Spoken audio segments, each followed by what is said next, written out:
What the?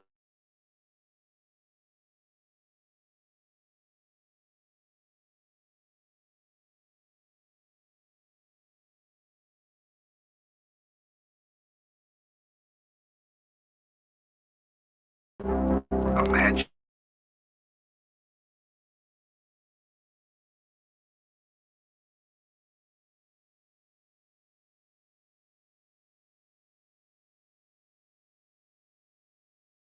Long.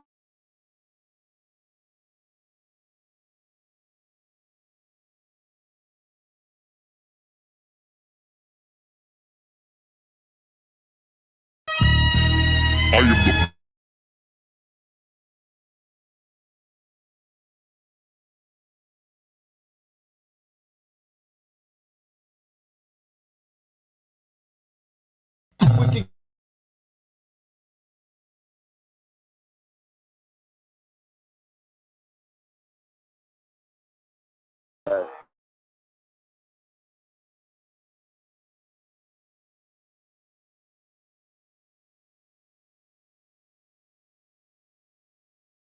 Whoop whoop.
Hey, guess what? I'm Shaggy Tudo, and I'm the other guy.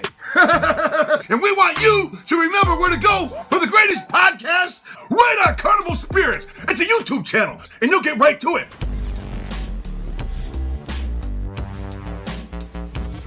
Hello, creeps. It's me, John Kassir, the voice of the Crypt Keeper. Sending a shout out to the BeastMaster and the Juggalo family at Spirits of the Dark Carnival. And you can find them dead or alive at CarnivalSpirits. They're dying to see you there.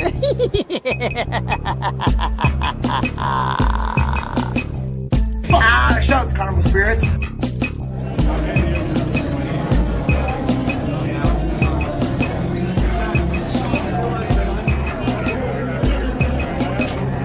Joe Green and Mr. 505. Yo, it's your boy Trey Pound. Shout out to the fucking Carnival Spirits up in this bitch, you know what I'm saying? Trey Pound in this bitch, chop chop. The gathering was peaceful, although one marcher did engage in some extremely ugly hate speech against the Bureau. But who can blame them? What up, Juggalos? Grab my Fago and we'll get this show on the road. We got BeastMasteR coming up next. Honestly, this is crazy because I didn't know BeastMaster rapped like that. I thought it was dope, man. He kind of creates that immersive world, kind of like storytelling universe. It was dope. That's one of the ones you got to sit back and just absorb the message and shit. It was dope. I loved it. This is BeastMaster. Woo! Carnival Spirits. With your own eyes. Son of a bitch. We got Carnival Spirits. Carnival Spirits, hey! Of the grill. Let's go! Let's get it. You're watching Carnival Spirits. Subscribe! Know what I'm saying?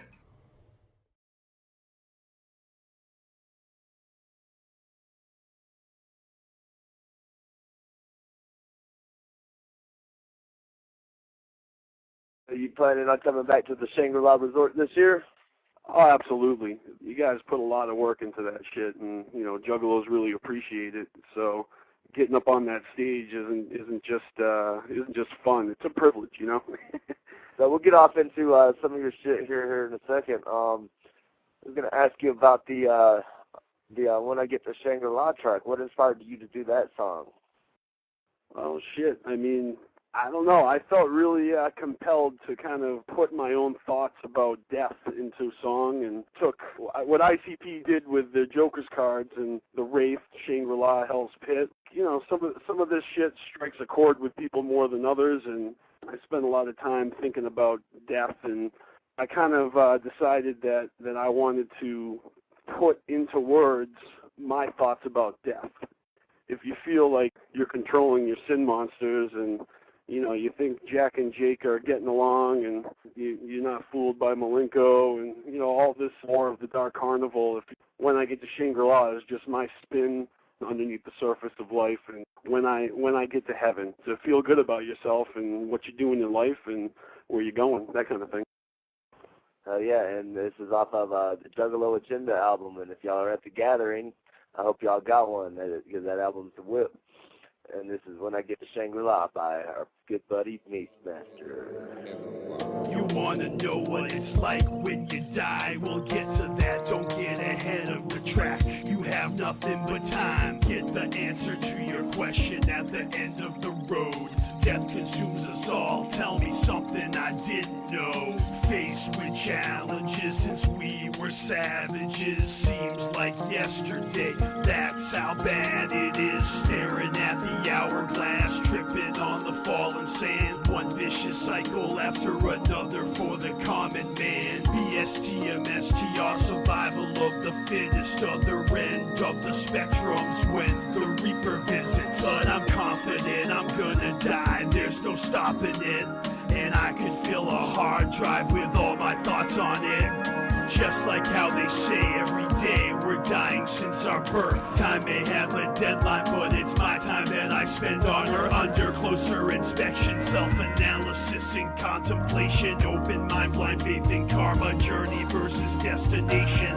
And there's no Top Gun instructor to prepare you for this. You got to wing it on your one-way trip down the river Styx. Don't wander aimlessly through life like a cold machine. Grab some fucking focus and tackle your wildest dreams. Searching for the ultimate prize for your entire lives. Family, fortune, freedom, or fame. Fucking pie in the sky. Rather be happy and healthy than rotten and filthy. Yo, I'm going to Shangri-La even if it kills me. This is for the few.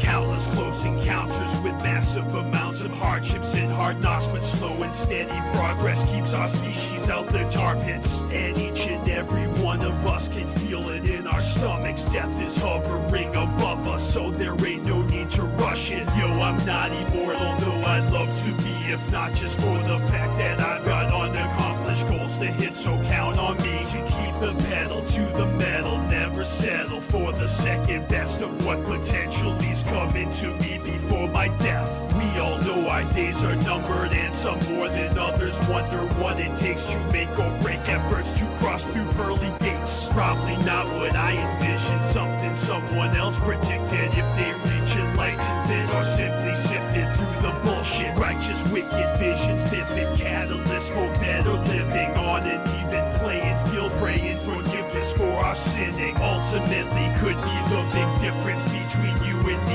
Takes every bit of energy I have to keep my sanity. Maybe you're aging gracefully or wasting your youth away.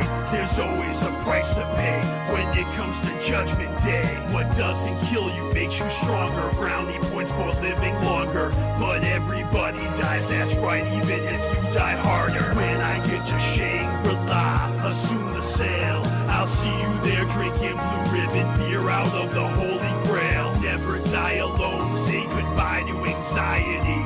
Unparalleled camaraderie for an eternity.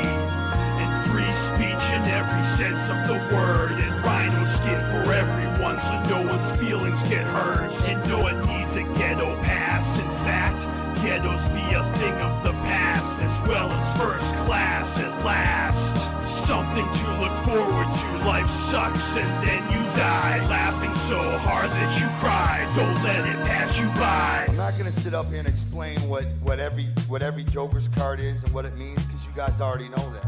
And by me sitting up here at the Juggalo gathering and trying to do that would be like insulting y'all. If there's somebody in the room that don't know what it means, you're in the wrong fucking place.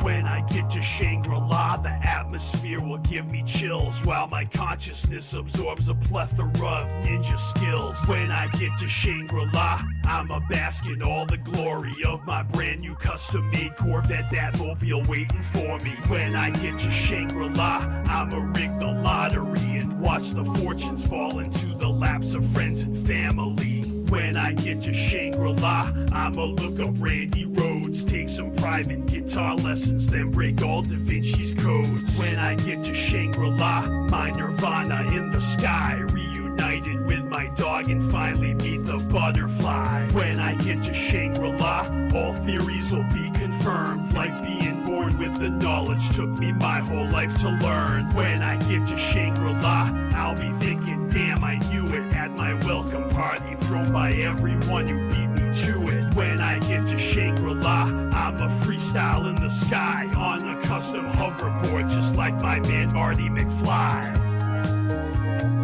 This is for the few.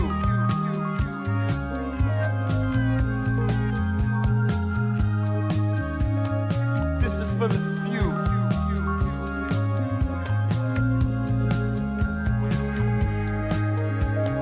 This is for the few.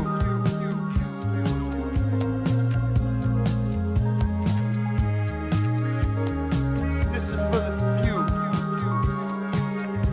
The race exhibit of Shangri-La.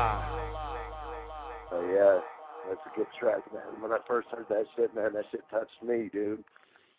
It's kind of cool. I haven't heard it in a while myself. Yeah, because I mean that's all I got up on here is your Juggalo Agenda album, but I've actually went and downloaded all your shit that you got for free and whatnot.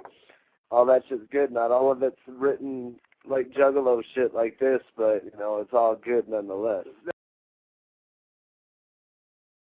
Imagine music. Completely original, uninfluenced, unique and uncensored. Entirely brand new and exclusive.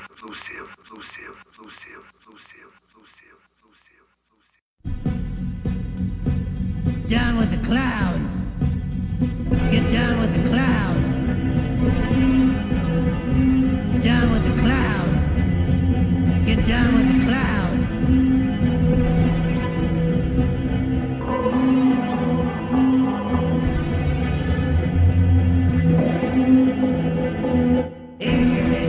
Get down with the cloud. Get down with the cloud.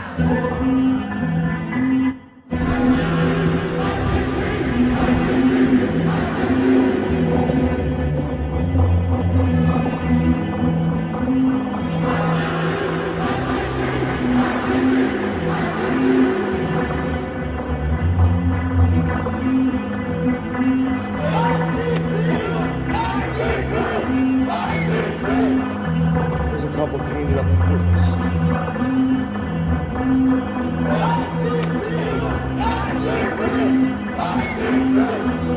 There's a couple painted up freaks.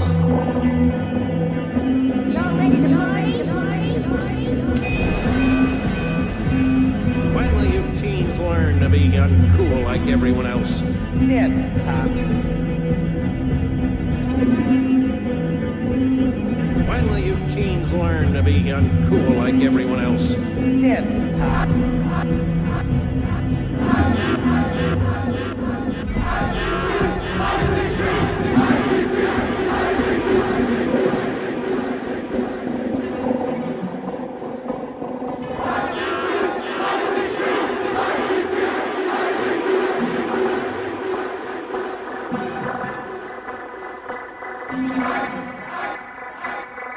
Down with the cloud. Down with the cloud. Get down with the cloud. Get down with the cloud.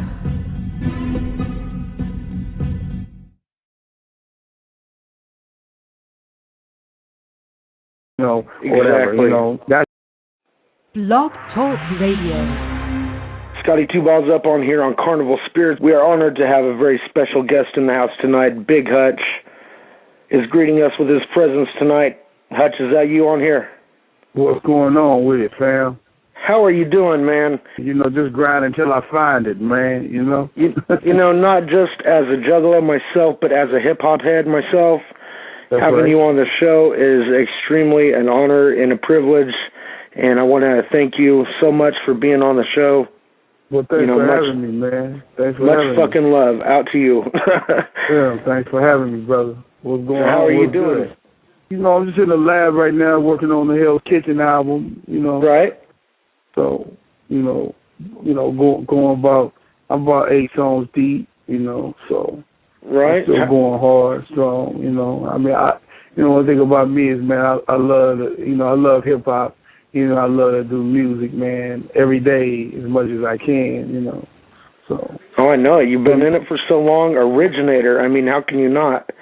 Yeah, that's right. The stuff I grew up listening to is stuff that you made, you know what I'm saying?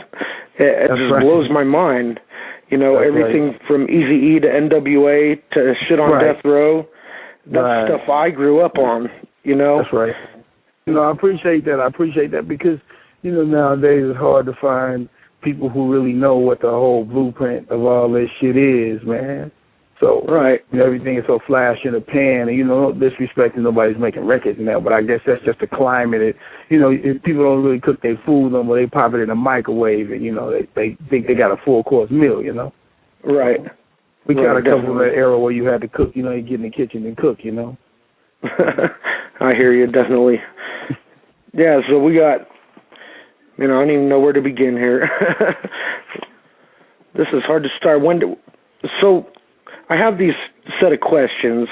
This first question is hard for me to ask you, but I'm sure you have some. What are some of your musical influences? I know you originated a lot of this stuff, so you really didn't have a whole lot to look back on. Yeah. Because you guys were... Well, like when you talk about hip-hop, I would say it's more like, for me, like a lyrical thing, you know what I mean? Like I was influenced with a lot of 80s hip-hop. Like a lot, which was, on the East Coast, there was a lot of like Rakim, a lot of Run, a lot of, PE, although we highly influenced by PE a lot, you know what I mean? Like, like the raw content type of thing. We just kind of integrated it into that. And of course NWA, because, we came up under NWA. Oh, yeah. Eazy-E. So that definitely was an influence. BDP was one of our big influence. I mean, musically, it ranges from everywhere from Willie Hutch to the Beatles. You know what I mean? Right. Like it's, like that. The Bob Marley, the Parliament Funkadelic. So I mean, we could talk all night about that. But just hip hop, a lot. Like when we start cutting hip hop records, like in early hip hop days, it kind of was organic. Like kind of like cats kind of just put themselves into the records. You know what I mean? It wasn't, it's like, you try, like you dared to be different, which that's why you got respect. So when it came to influences, we would never be like, because back then you would consider it as a biter if you imitated somebody. Oh, yeah. There's a lot of influences, as far as hip-hop is concerned, because it was brand new, and it's kind of like, we were coming up as kids, the vibe was kind of like, it was just, growing itself. It's like, oh, you go to sleep one day and you wake up, then there's another MC that came along. Hey, where the hell he come from? Right. With a whole different style. So a lot of from the East Coast to the West Coast, there's a lot of people that I was influenced. Ice-T, a lot of cats. A lot of cats from my era. But like I said, I came up in an era where hip hop was so diverse. Having a club record was very rare because everything was, basically, message orientated. You know what I'm saying? It wasn't really like, a whole bunch of club records. Everything was kind of like, what is he talking about? What type of level is he on? A club artist was a club artist, basically. Say if you had Luke, he had 2 Live Crew, right, for instance. They were like the only cast that was like really the club guys. Everybody else was kind of like either lyrical or, had a message like PE. Or, there was kind of like abstract, kind of like De La, or it was straight to your face like an NWA and Eazy-E, So So it's a lot of influences. Oh, you know, it was fun and straight up, you know, lyrically sharp like a Run or a Rakim or something like that. So it ranges from a lot of things, you know, coming up in that era, like coming up in the 80s and just studying hip-hop in the 80s, you know, and then it blossomed in the late 80s when gangster rap came along. And actually, we innovated gangster rap, you know, we integrated it into the whole fold. So definitely, yeah. You know, that's what I say. Like I can say, like I looked at NWA and they kind of solidified like what I kind of wanted to do and the way I wanted to do it. So the highest influence that we probably had as Above the Law would be like Eazy-E and NWA. Right. So how does it make you feel when like someone comes up to you, you know, being in the rap game now, and they come back to you and say, you know, Above the Law, I used to listen to them so much growing up, and you guys influenced me so much with what I do now. What kind of feeling does that give you, you know? It's pretty incredible, you know, to the fact that, you know, we kind of did it just because we felt like doing what the fuck we wanted to do, basically, you know. So we kind of gave ourselves to the world, you know. So I would say, like, on a crazy tip, it's kind of like an out-of-body experience, you know. Mm-hmm. But on another tip, you know, I would love to be an influence to somebody, you know, because there were guys that were really influential to me, you know. So right. I would love to be that. I think that's why we do it, you know, not forwardly. I think, you know, we do it because, you know, you want to, you know, get off whatever you have to get off as an artist. But when people say, oh, yeah, you know, you influenced me, I grew up on you, you know, a lot of times I get that a lot, oh, I grew up on you. They don't say, oh, that was my record. They say, oh, I grew up on you, you know, it was my thing, you know. And that feels good to me because that's the feeling that you want to have. I mean, there's no Grammy that's going to give you that, you know what I mean? Right. There's no award that's going to give you that. When the kids say, oh, yeah, I like number 3 on your first album, it wasn't even a single. You know, I like track 3. It changed my life. You know, whatever. You know, that's dope. That's kind of the greatest reward that you can get as an MC, as a writer, as a producer, as an entertainer in general. You know, when somebody says, "Hey, you influenced me. You changed my life. You made me look at it a little different." You know, and then they're artists too at the same time, which makes it even more greater. You know. Exactly, and that totally reminds me of the quote you had in that Hip Hop DX article. You know, about. We're all against the mainstream, you know. We have to be fighting the same fight here. You know, we can't be on separate sides. Yeah, I think what has happened, you know, is that people don't really understand, like, when an artist like me, I put myself into a record. I'm not chasing a pop chart. You know, if I do so happen to get, you know, on a pop chart or whatever, that's truly an accident. You know what I mean?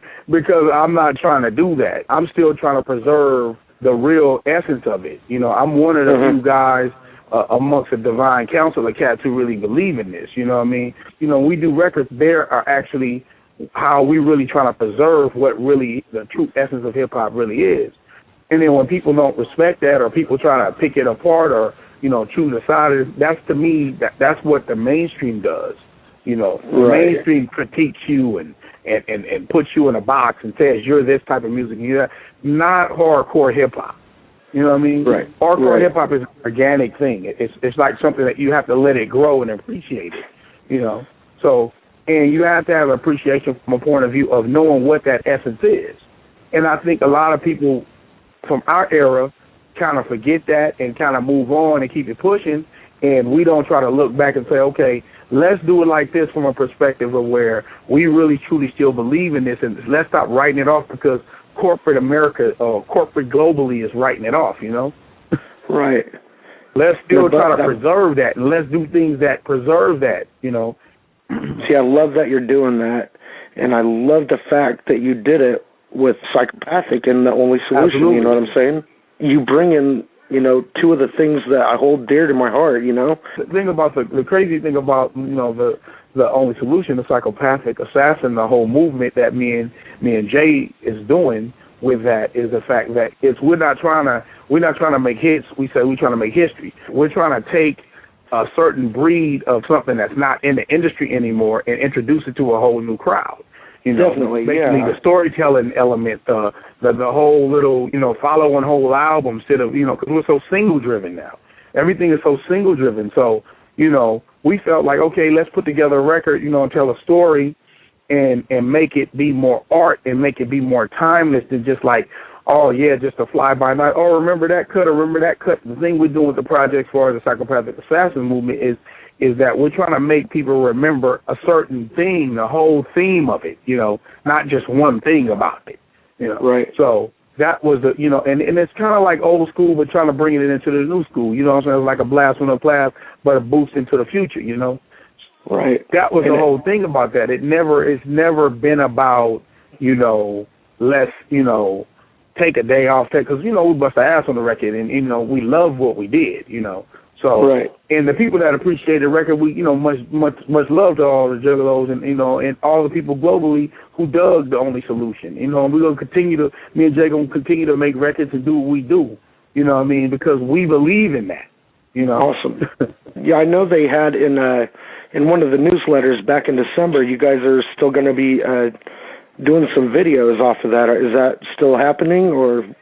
Well, you know, kind of on hiatus now, or what? Yeah, it's kind of on hiatus right now because, you know, we kind of had, you know, we kind of had a little situation where, you know, we were kind of in a little transition with the record, you know, and everything, and, you know, that's just record business 101. Right. You know what I mean?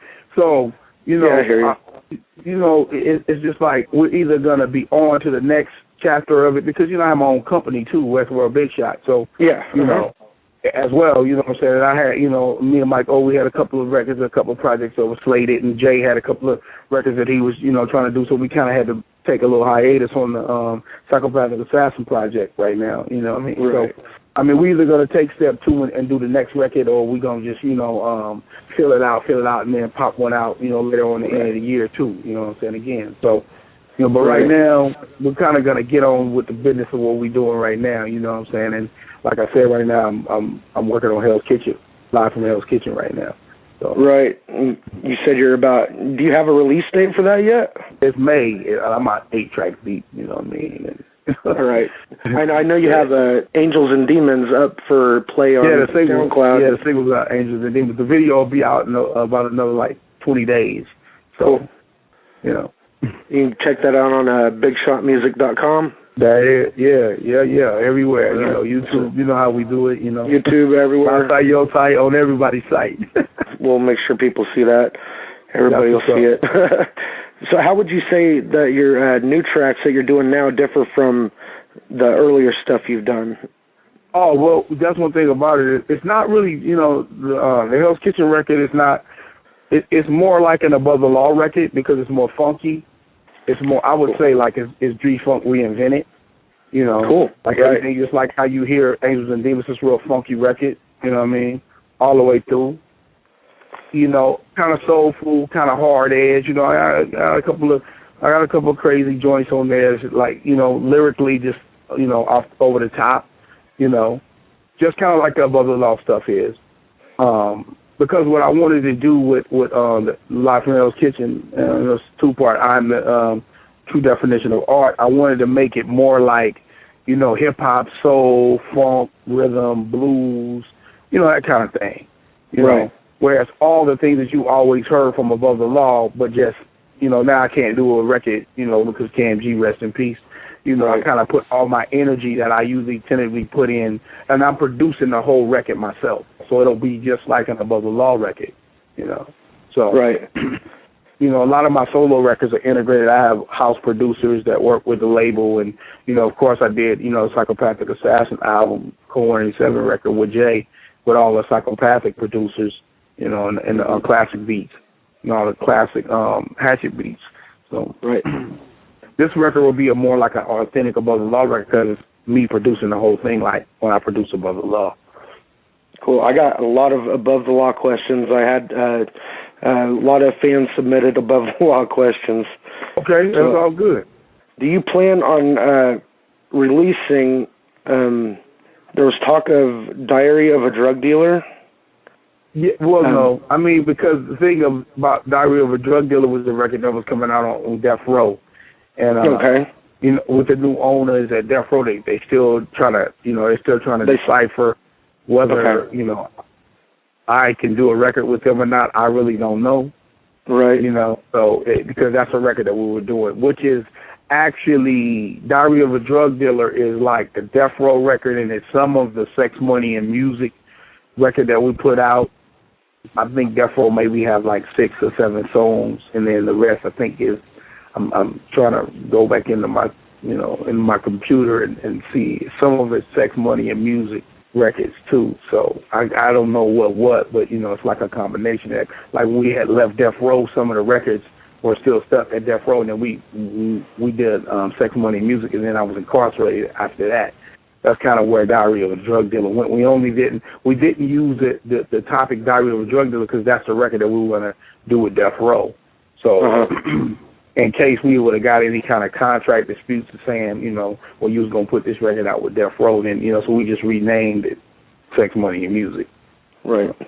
So, do you have any plans on possibly releasing a final Above the Law album if you have any, like, KMG, Rest in Peace, posthumous lyrics that have never been released? The new album was called Victims of Global Politics, and, we plan on actually, it's crazy because of the week that KMG passed, we were going to the studio and pick all the songs out because we've done like 30 songs for Victims of Global Politics, Oh, wow. And so now, when someone passes on and, in this business, then it's like recontracts and everybody want to renegotiate. So we're like in the middle of renegotiating another deal for Victims of Global Politics right now.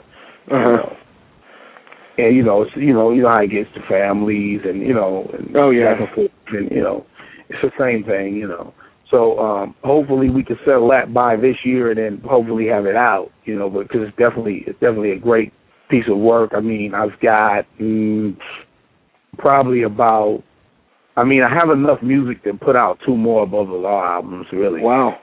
Okay. Yeah, it's like close to 30 joints that we've done. We worked for about a year and a half, 2 years on Victims of Global Politics.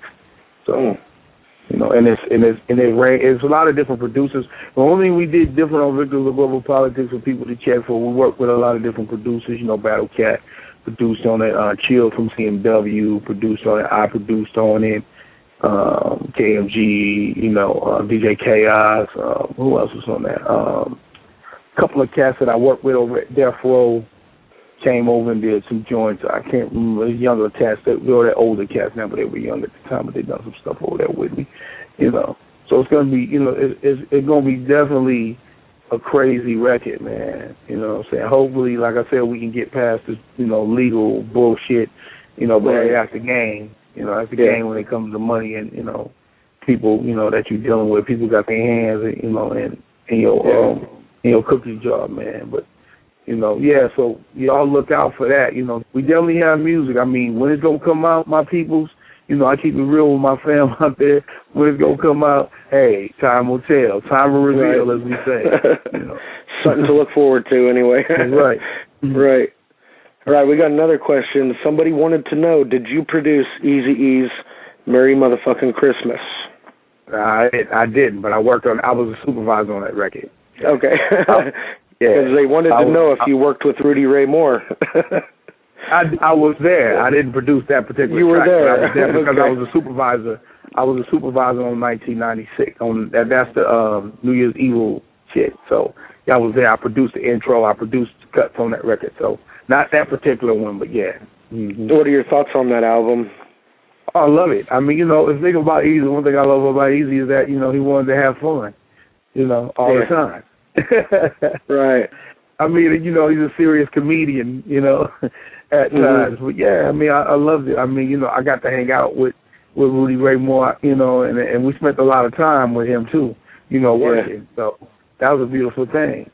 That's great. Let's see. Somebody wants to know how come the song The Psychopathic Assassin wasn't on The Only Solution. Oh, well, actually, the crazy thing about that, when I was working on the album, I came in to Detroit to work on a promo thing. And Violent J said, well, why don't you just do this? Because it wasn't going to be like it is, how that is. It wasn't going to be like that. It just happened to be like, well, if we want to do some promo stuff, just come up with something. So I jumped in the booth and just kind of ripped right there. And then it came out like that. You know what I mean? It kind of was like a fluke thing. It wasn't like we didn't have any intentions of even putting it on a record, because if you listen to The Only Solution, it's a story.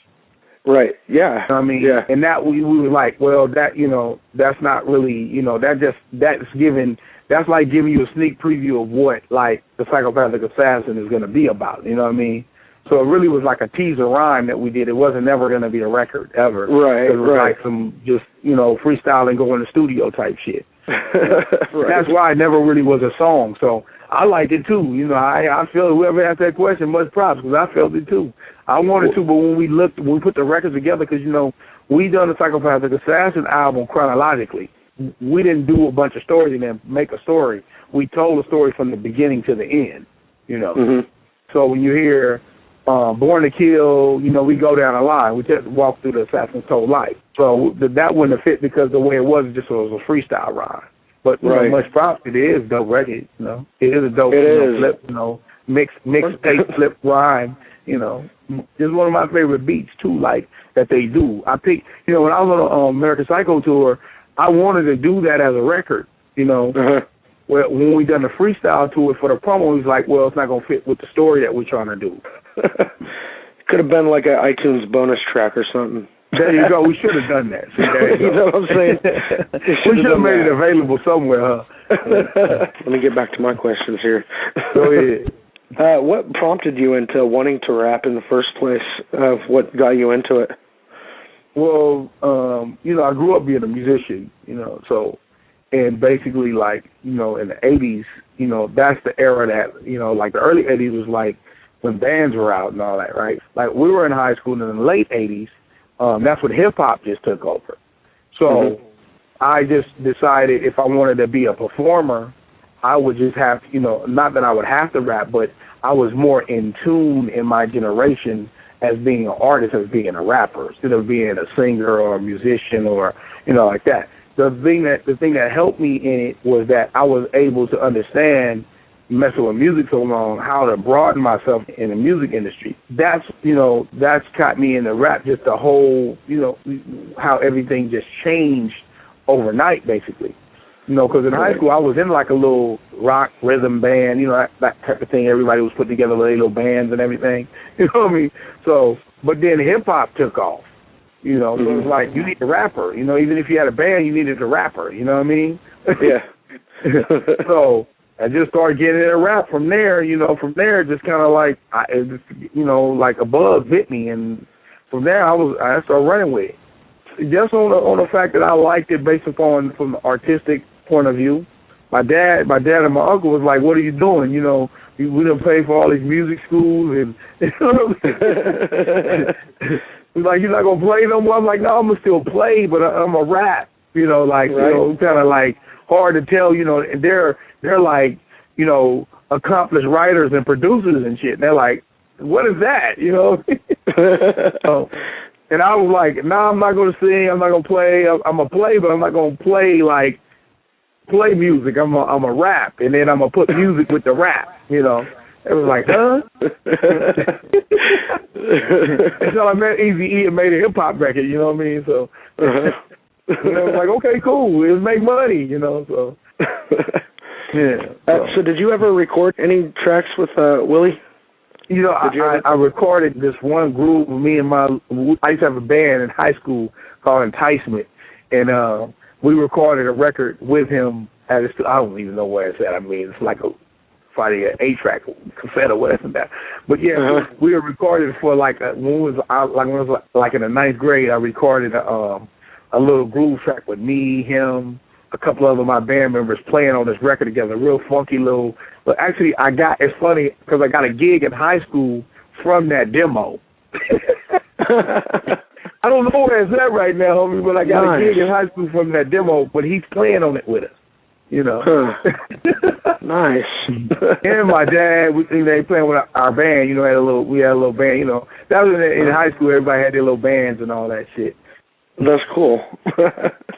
All right, here's a tough one here. What is your favorite album of all time? Oh, wow. Album. Well, there's a lot of them. Let me see. If you had to pick one. Let me see. That of me that I did? Of anything. Of anything. Wow. Any album. Anybody? Beavers? My favorite album is King of Rock album by Run DMC. By Run DMC? Yeah, King of Rock. King of Rock, okay. Yeah. Right on. Yeah, that's the one record that I just had to have when I was hella young, you know. You know, like, regardless, you know, and I used to buy a lot of records, but, you know, I was a big Run DMC fan, and that was a record that I had to have. That was a save up your lunch money record, you know. Right. You know, so, yeah, no doubt. I mean, you know, I've been, the thing about it, you know, I don't know how the range of your listeners is, but I've been doing this for a long time, you know, and I don't take that as a bad thing because I've lost a lot of friends. You know, I've worked with everybody from Tupac to Snoop Dogg to, you know, Glasses Malone, you know. So right. At the end of the day, I'm going to tell it to you real, you know what I mean? You know, I'm not going to just say the politically, oh, yeah, it was all eyes on me by Tupac. No, it wasn't. You know what I mean? He was my great friend of mine, but I'm going to say this is how long I've been doing it. I'm so OG in the game that, you know, I bought King of Rock on wax. You know what I mean? So you tell me what year that is. And I'm proud of that, you know, to say that, you know, I can keep it real, you know, as far as hip-hop is concerned, is I can tell you, you know, every transition and a lot of times, you know, in hip-hop, we're getting in too much of that as not really being real with ourselves, you know. So that's why, you know, I'm glad to have the range that I have, that I can kind of impact young cats, you know what I'm saying, and the OGs, you know, respect me when I speak upon it because I speak upon them and have nothing but the utmost respect, you know. I hear you. It's great to hear someone, you know, just being able to conversate with someone who, like, is back from that era, the shit that I grew up on, you know what I'm saying? That's right, that I can relate to, and, you know, that's awesome, so. We forget how long we've been here, man, sometimes. Yeah, we really haven't been here that long. That's why rap is able to morph and change and revamp itself and then become full circle again. There's a lot of things that I don't like. You know, there's a lot of things that I do like, you know, about where hip-hop is now. But there's one thing about it is that it's up to me, it's up to you to keep pushing and let people know the whole story of it. Right. You know? You know, I think it gets so one-sided when we start talking about corporate America and we start talking about, you know, how they want to show you what's hip-hop, what's real, what's fake, what's this, what's that. They want to, you know, we've always had a choice. It's funny how we'll sit down and we'll say, like, and you probably followed hip-hop this long, when hip-hop now is a part of the Grammys, when hip-hop before, no matter whether you was Fresh Prince or Eazy-E, you weren't allowed to be in the Grammys. Right.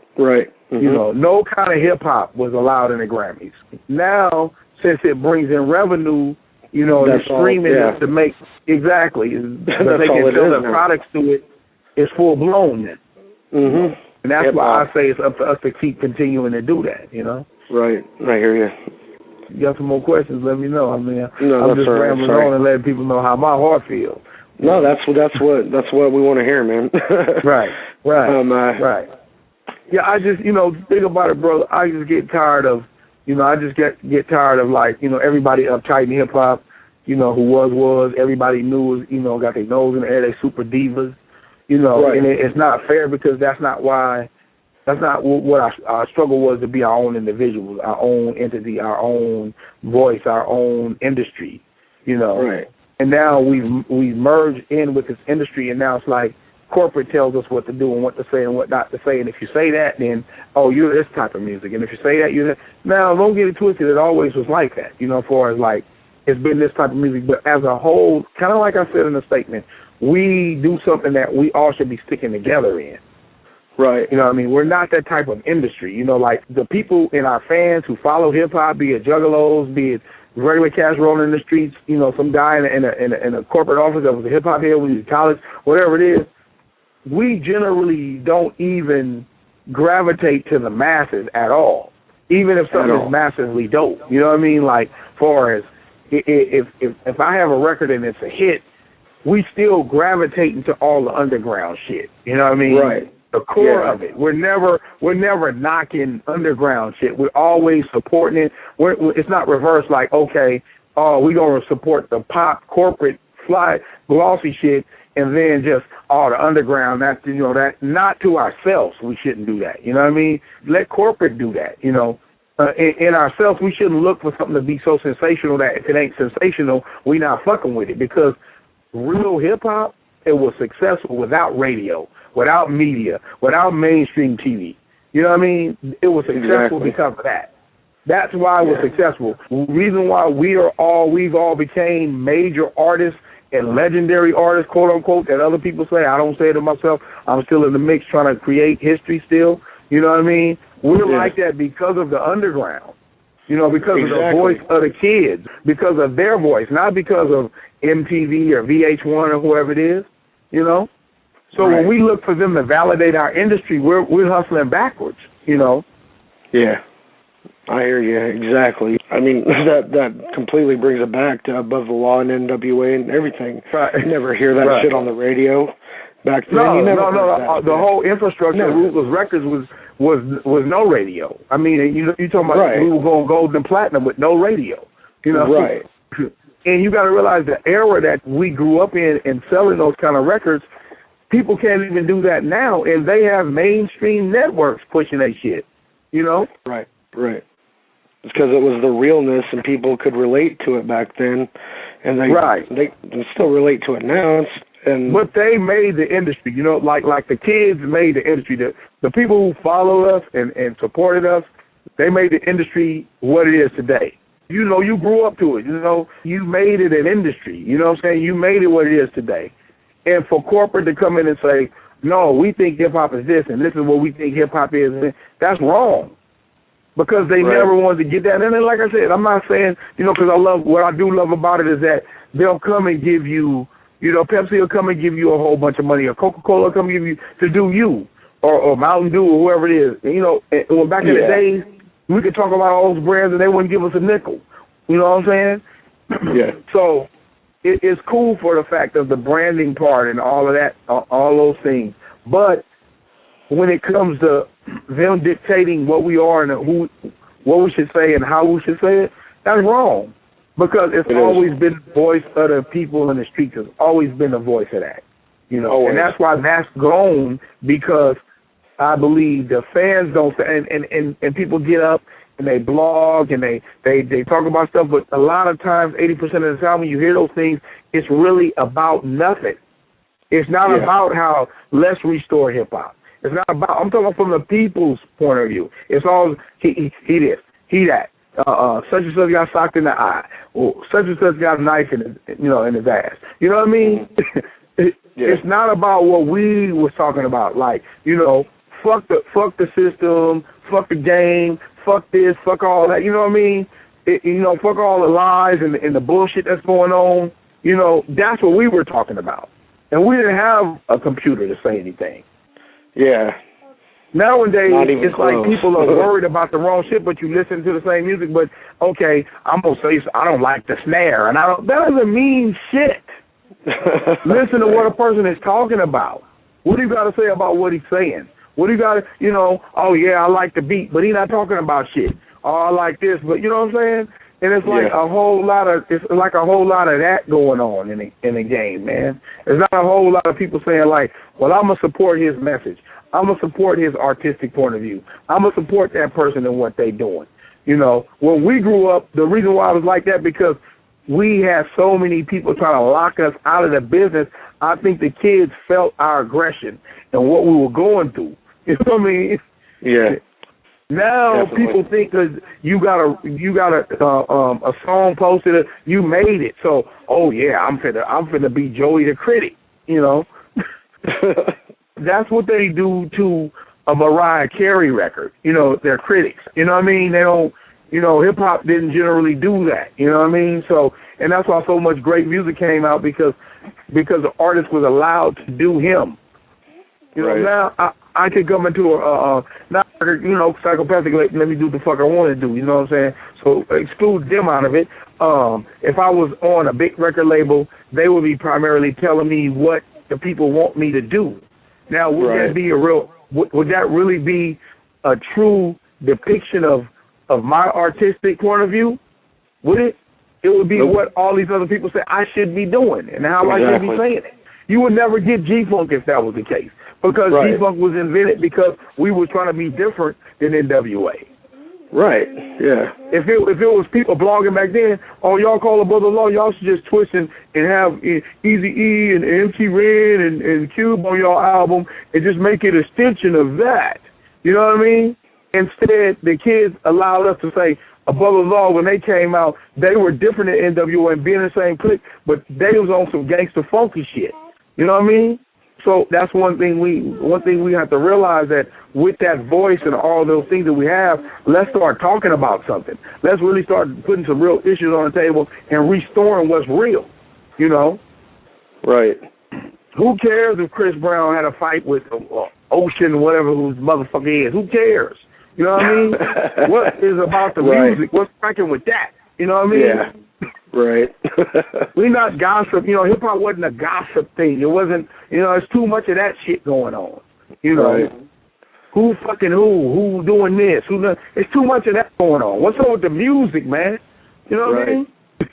I hear you, man. Who car got shot up? Who the police? Who ain't the police? Who's a rat? Who's a stand-up dude? You know what I mean? Come on. Who cares, man? We ain't care about none of that.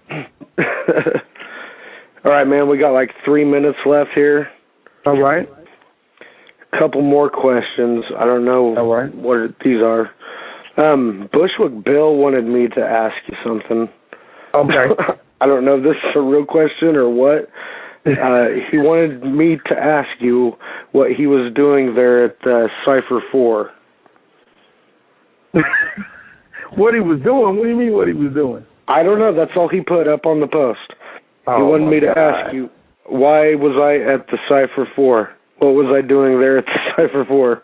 Oh, my God. You stumped the chump right there, man. You know, that would be an answer that Bill, you know, me and Bill would have to sit down and I would have to ask him, what's the point of that question? You know, Bush was doing one of my dearest friends in the music industry. You know what I'm saying? I'll let you he might just want to get and see what I'm trying to say. You were there to support. Bush was there to support us. You know what I'm saying? Support us. You know. Oh yeah. Doing the cycle. He goes way back with ICP and all them. So. He just trying to fuck with me right now. Don't fuck with me, Bill. I know you probably somewhere laughing, listening. Don't fuck with me. All right, and one last question. What would you like to say to everybody who thinks that you're like the cause of Twisted leaving the label? Oh, my God. Well, let me say this. First of all, I love Twisted. I respect Twisted.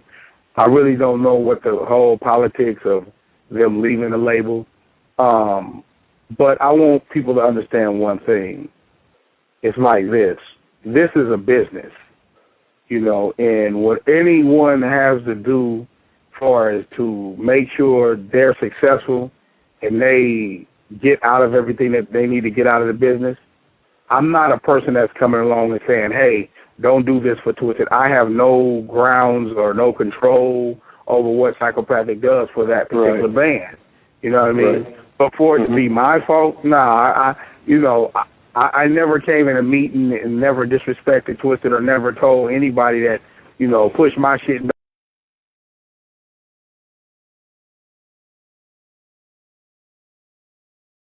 I am the blueprint, and what forth is being brought to you is indubitably funk. G-Funk, reinvented, reincarnated, and always overstated. We are the ball above the law of life. Go ahead, go on and tell the truth, that's what God. Go ahead, go on and tell the truth, that's what God. Go ahead, go on and tell the truth, that's what God. Go ahead and put the. Go ahead, go on and tell the truth, that's what God. Go ahead, go on and tell the truth, that's what God. Go ahead, go on and tell the truth, that's what God. Go ahead and put the. Man, you listen to a two-time felon. What more can I say about a licking 2 bricks from throwing my life away? At least that's what the law say. I say fuck them, I stay above them in the hustle till they catch me. Rest in peace to my homie KMG. You know I'm still in the booth, keeping it ATL funky. You know it's for the law for life. I gotta keep pushing for the people blinded by the light. Or should I say caught up in the hype? It's hard to keep it true in a room full of liars. They brand new with they weird tendencies. They might dress sexual, man, it all sounds gay to me. And I ain't homophobic one bit, I just hate when they try to dress it up as some other shit.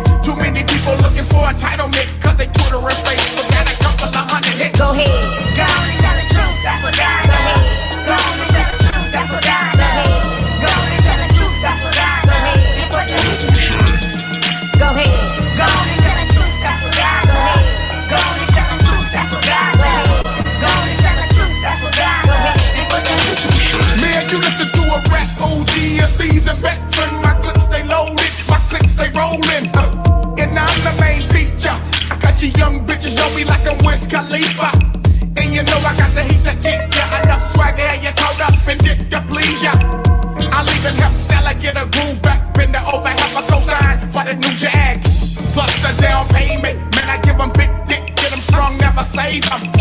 Y'all probably need to pray for me. Better yet, since I don't smoke no more, hit the J for me. I put the same simple line. Get money, get out the way, and never waste time.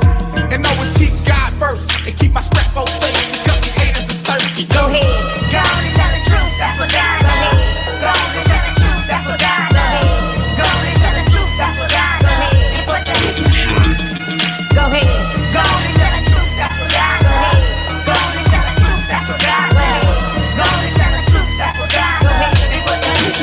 Man, you listen to a legendary great. Let me bounce, rock, skate, let me ball, let me stand tall and set the record straight. I stand for love, not hate, but if I gotta go to war, let the chips lay where they made.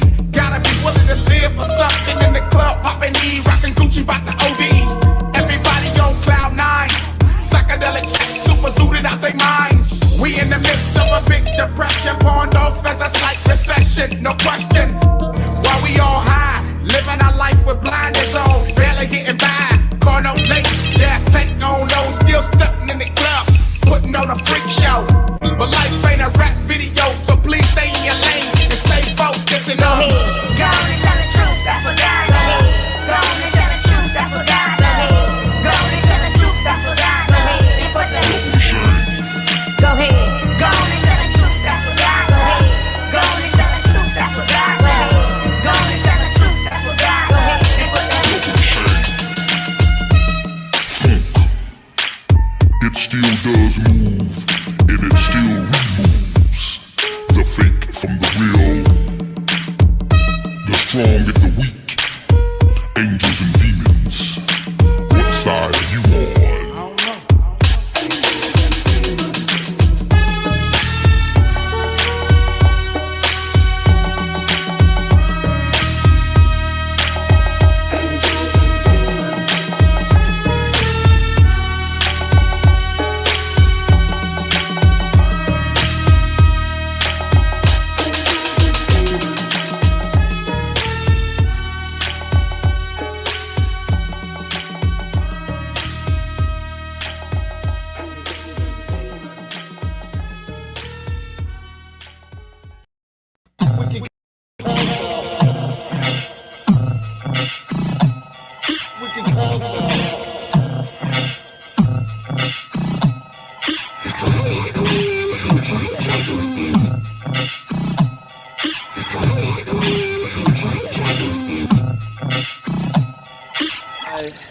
As with everything ICP, they'll tell you the makeup came as a message from the Dark Carnival.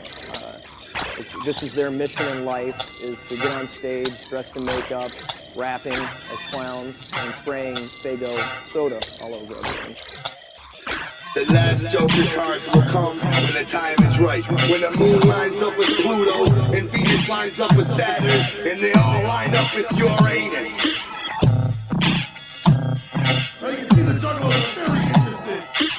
Maybe it makes you. Maybe it bubbles better. It's, yeah, I think it's a gathering. They were using diet root beer.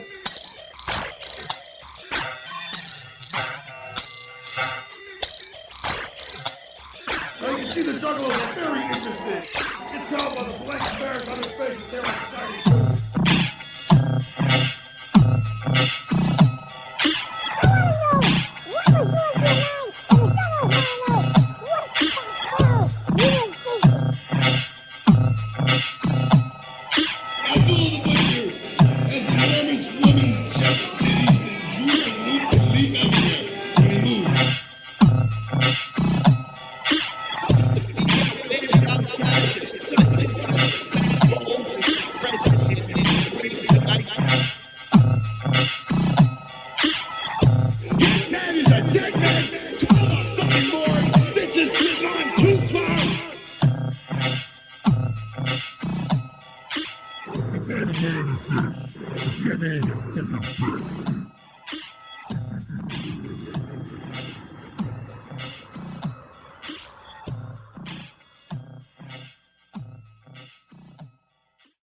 That's a good track, man. When I first heard that shit, man, that shit touched me, dude.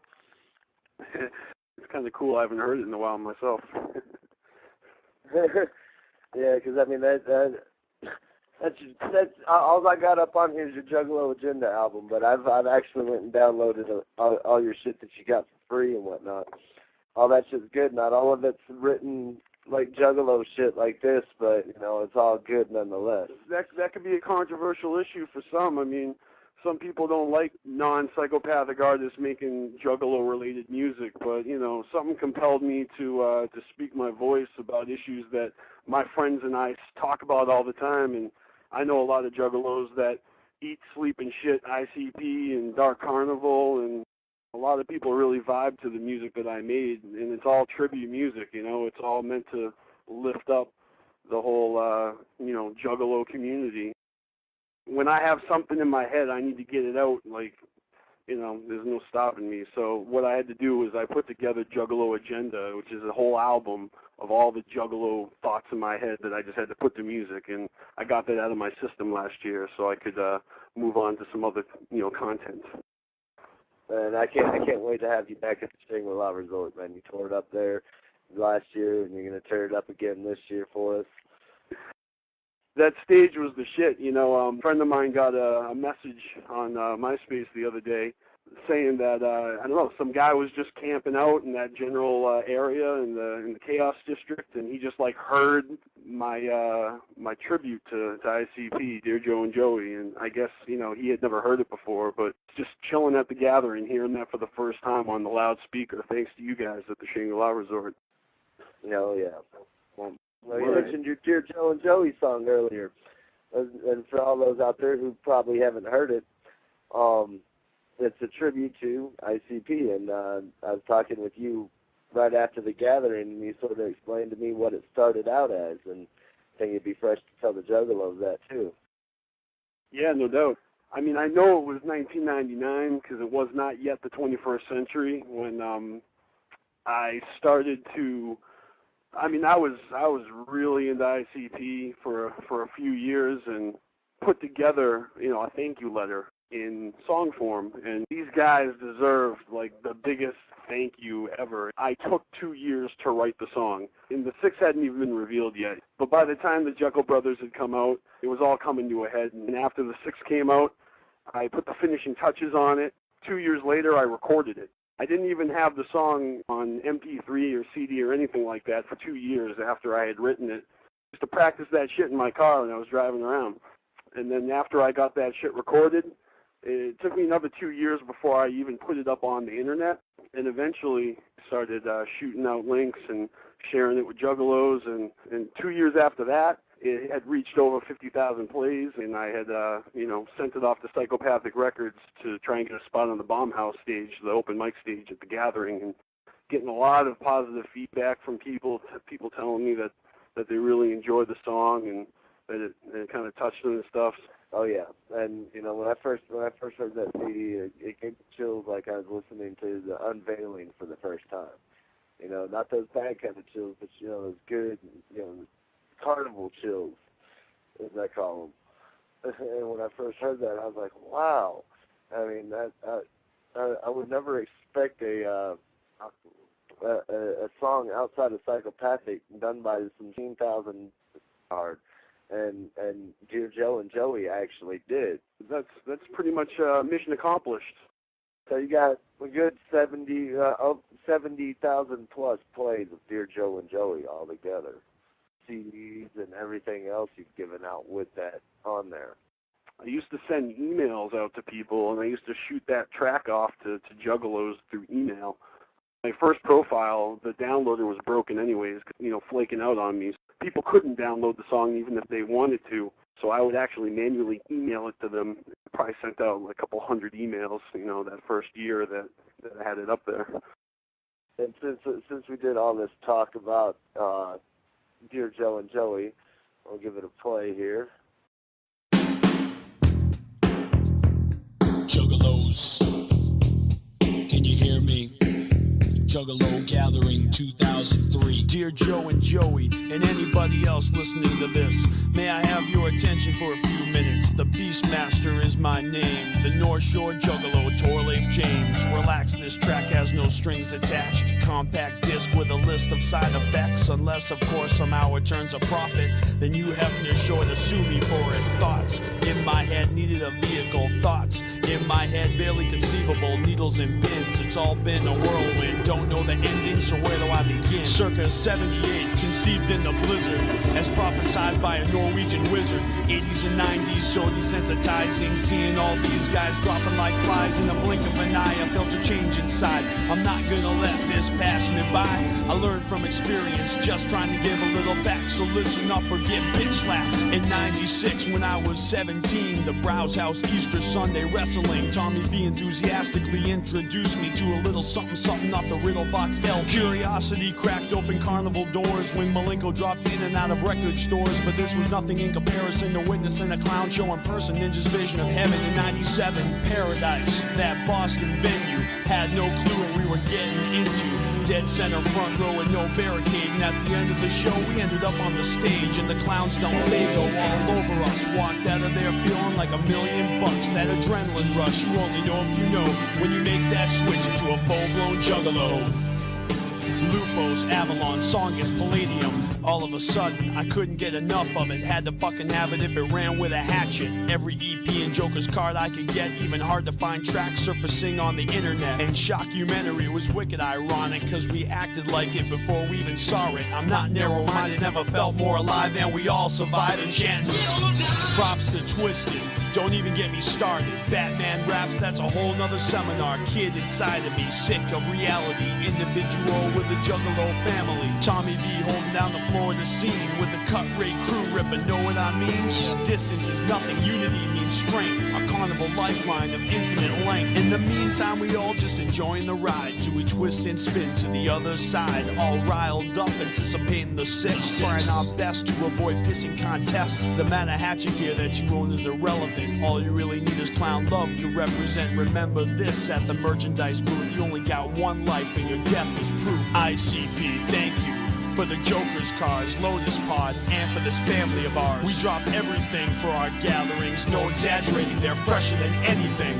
For the shows going down, rain or shine, it's always raining Fago inside. We roll with y'all because we believe the Dark Carnival is forever. Like you said in 17, we're in this together.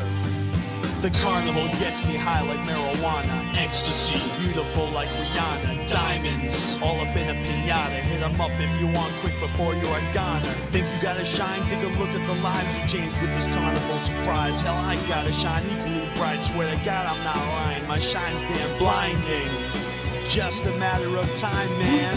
Hear the unveiling straight up gave us goosebumps. And brother, I promise, he didn't trick us. It's justified, 10 years in one song. Inside, I know I knew it all along. In this complex matrix of technology, I don't need my Joker's card spelled out for me. It's time we told you how great you are. Our carnival unity, always top priority. I'ma be down with the clown till I'm dead in the ground. Look in my crystal ball, it's alright. Sit back, evolve, and I'll be alright. I'm chillin', I'm illin', with my guts all over the ceiling. Home to the monsters, roaming the land. I wanna come home, but you don't understand.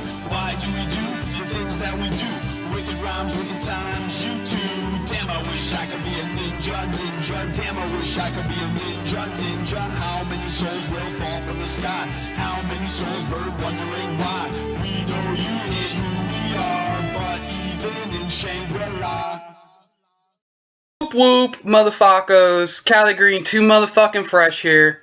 I'm currently in the tunnels with my boy Politicize. Say what's up, man. Going on, Cal? Yeah, you know, just chilling here in fucking California. It's actually the one day out of, you know, the year where it's cold.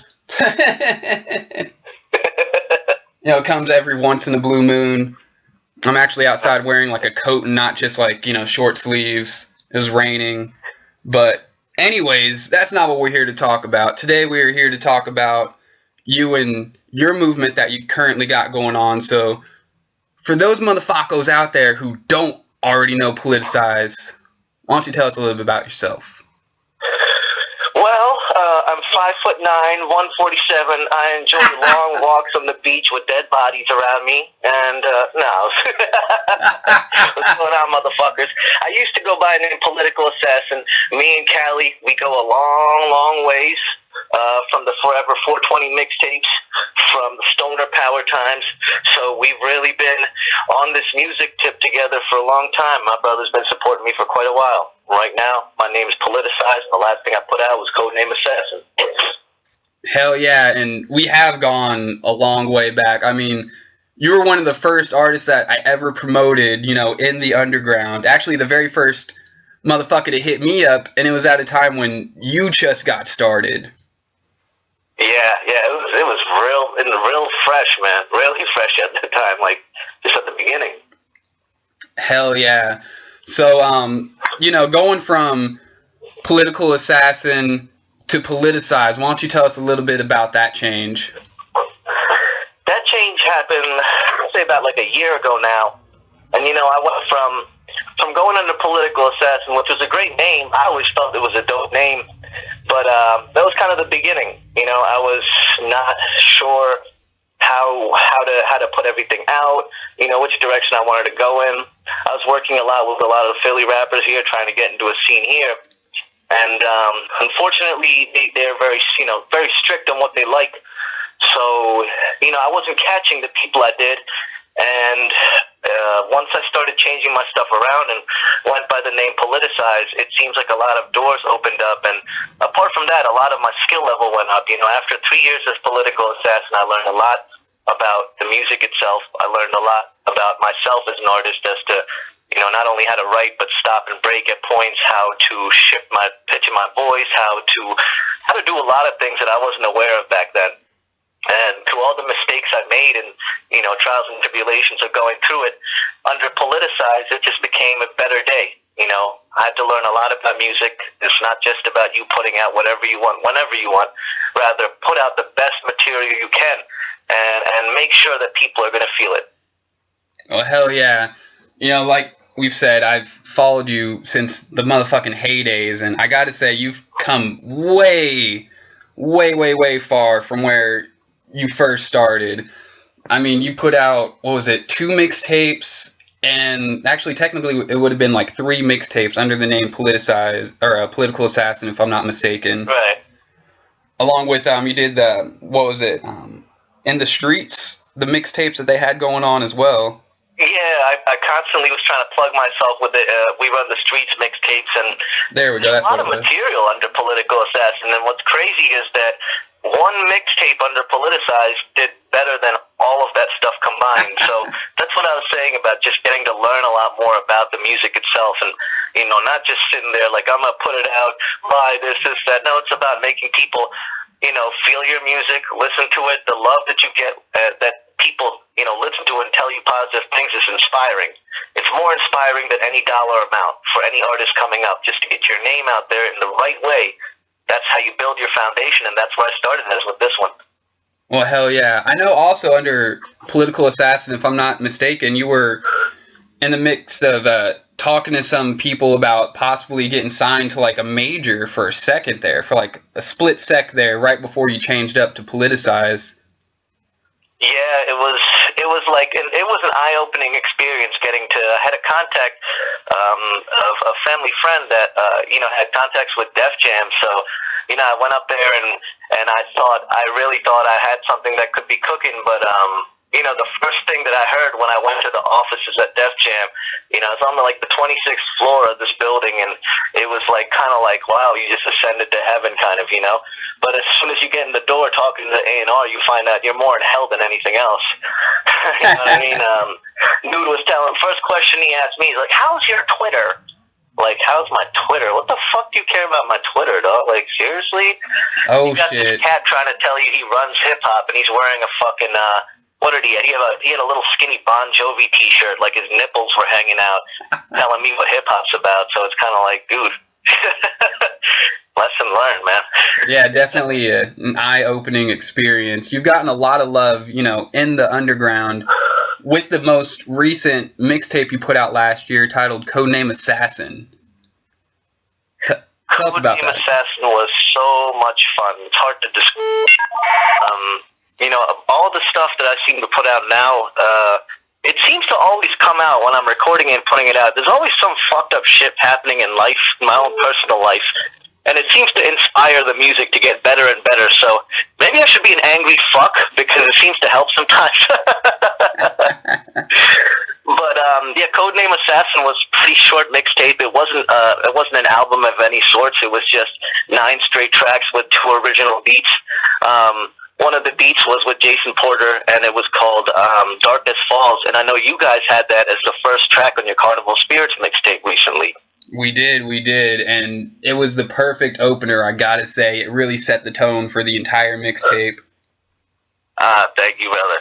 It was a lot of fun working with Jason Porter, and then, you know, I working with Mars as well.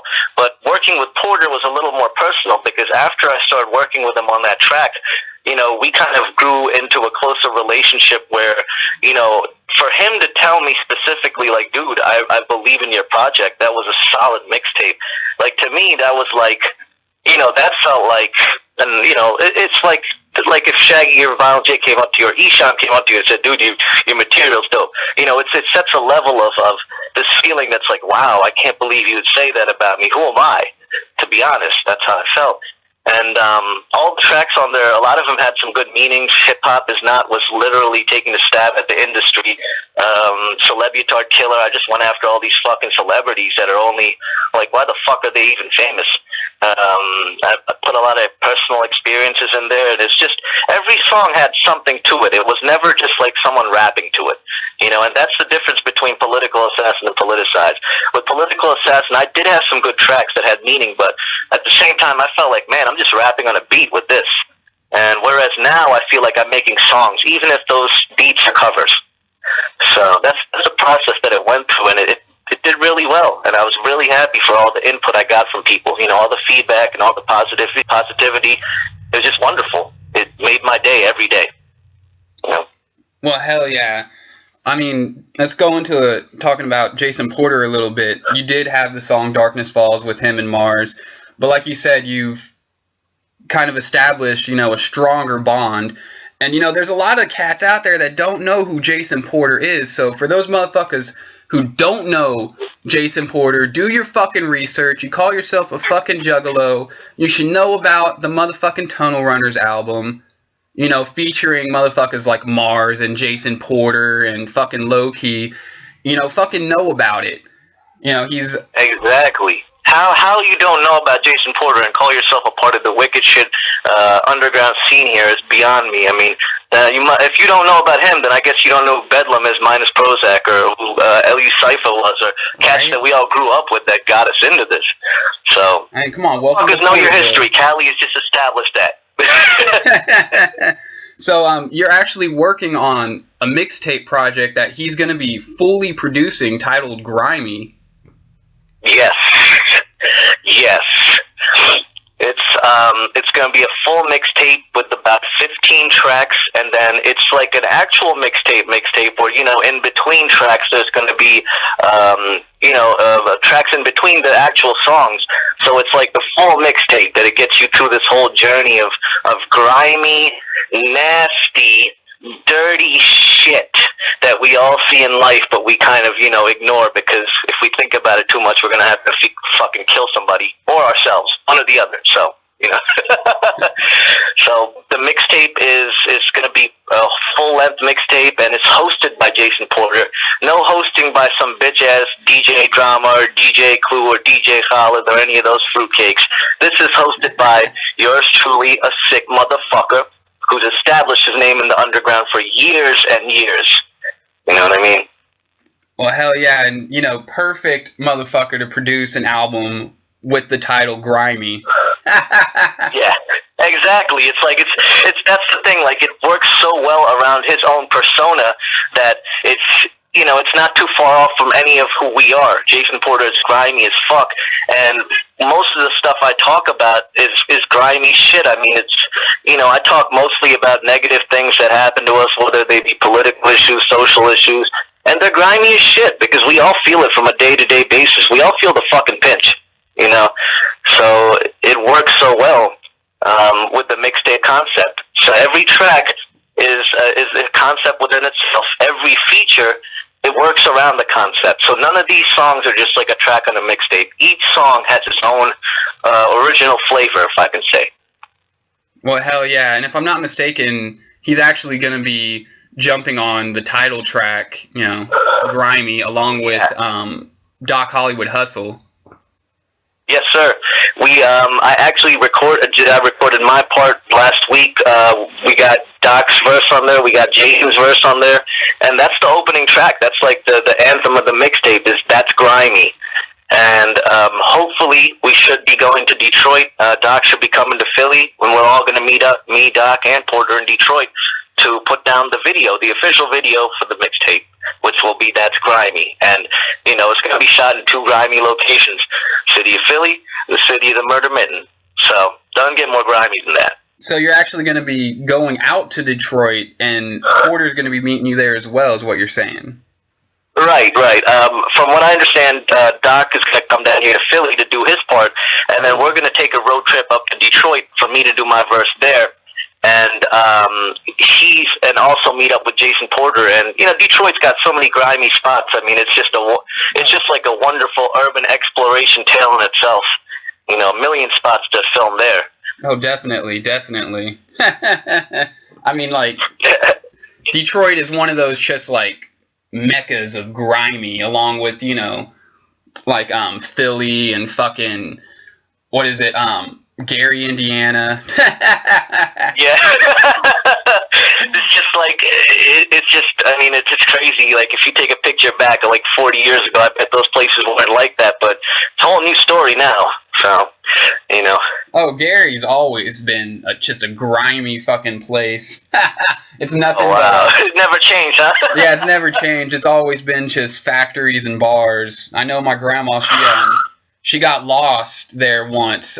She was driving at night and kind of dozed off the wheel, came to and realized, like, where the fuck am I? And there's just, like, a bunch of crackheads, like, walking down the street, some hookers and shit, and someone, like, started approaching her car or something. She flipped a fucking bitch and found her way back to the highway immediately. Did not stop for any of the stoplights, she says.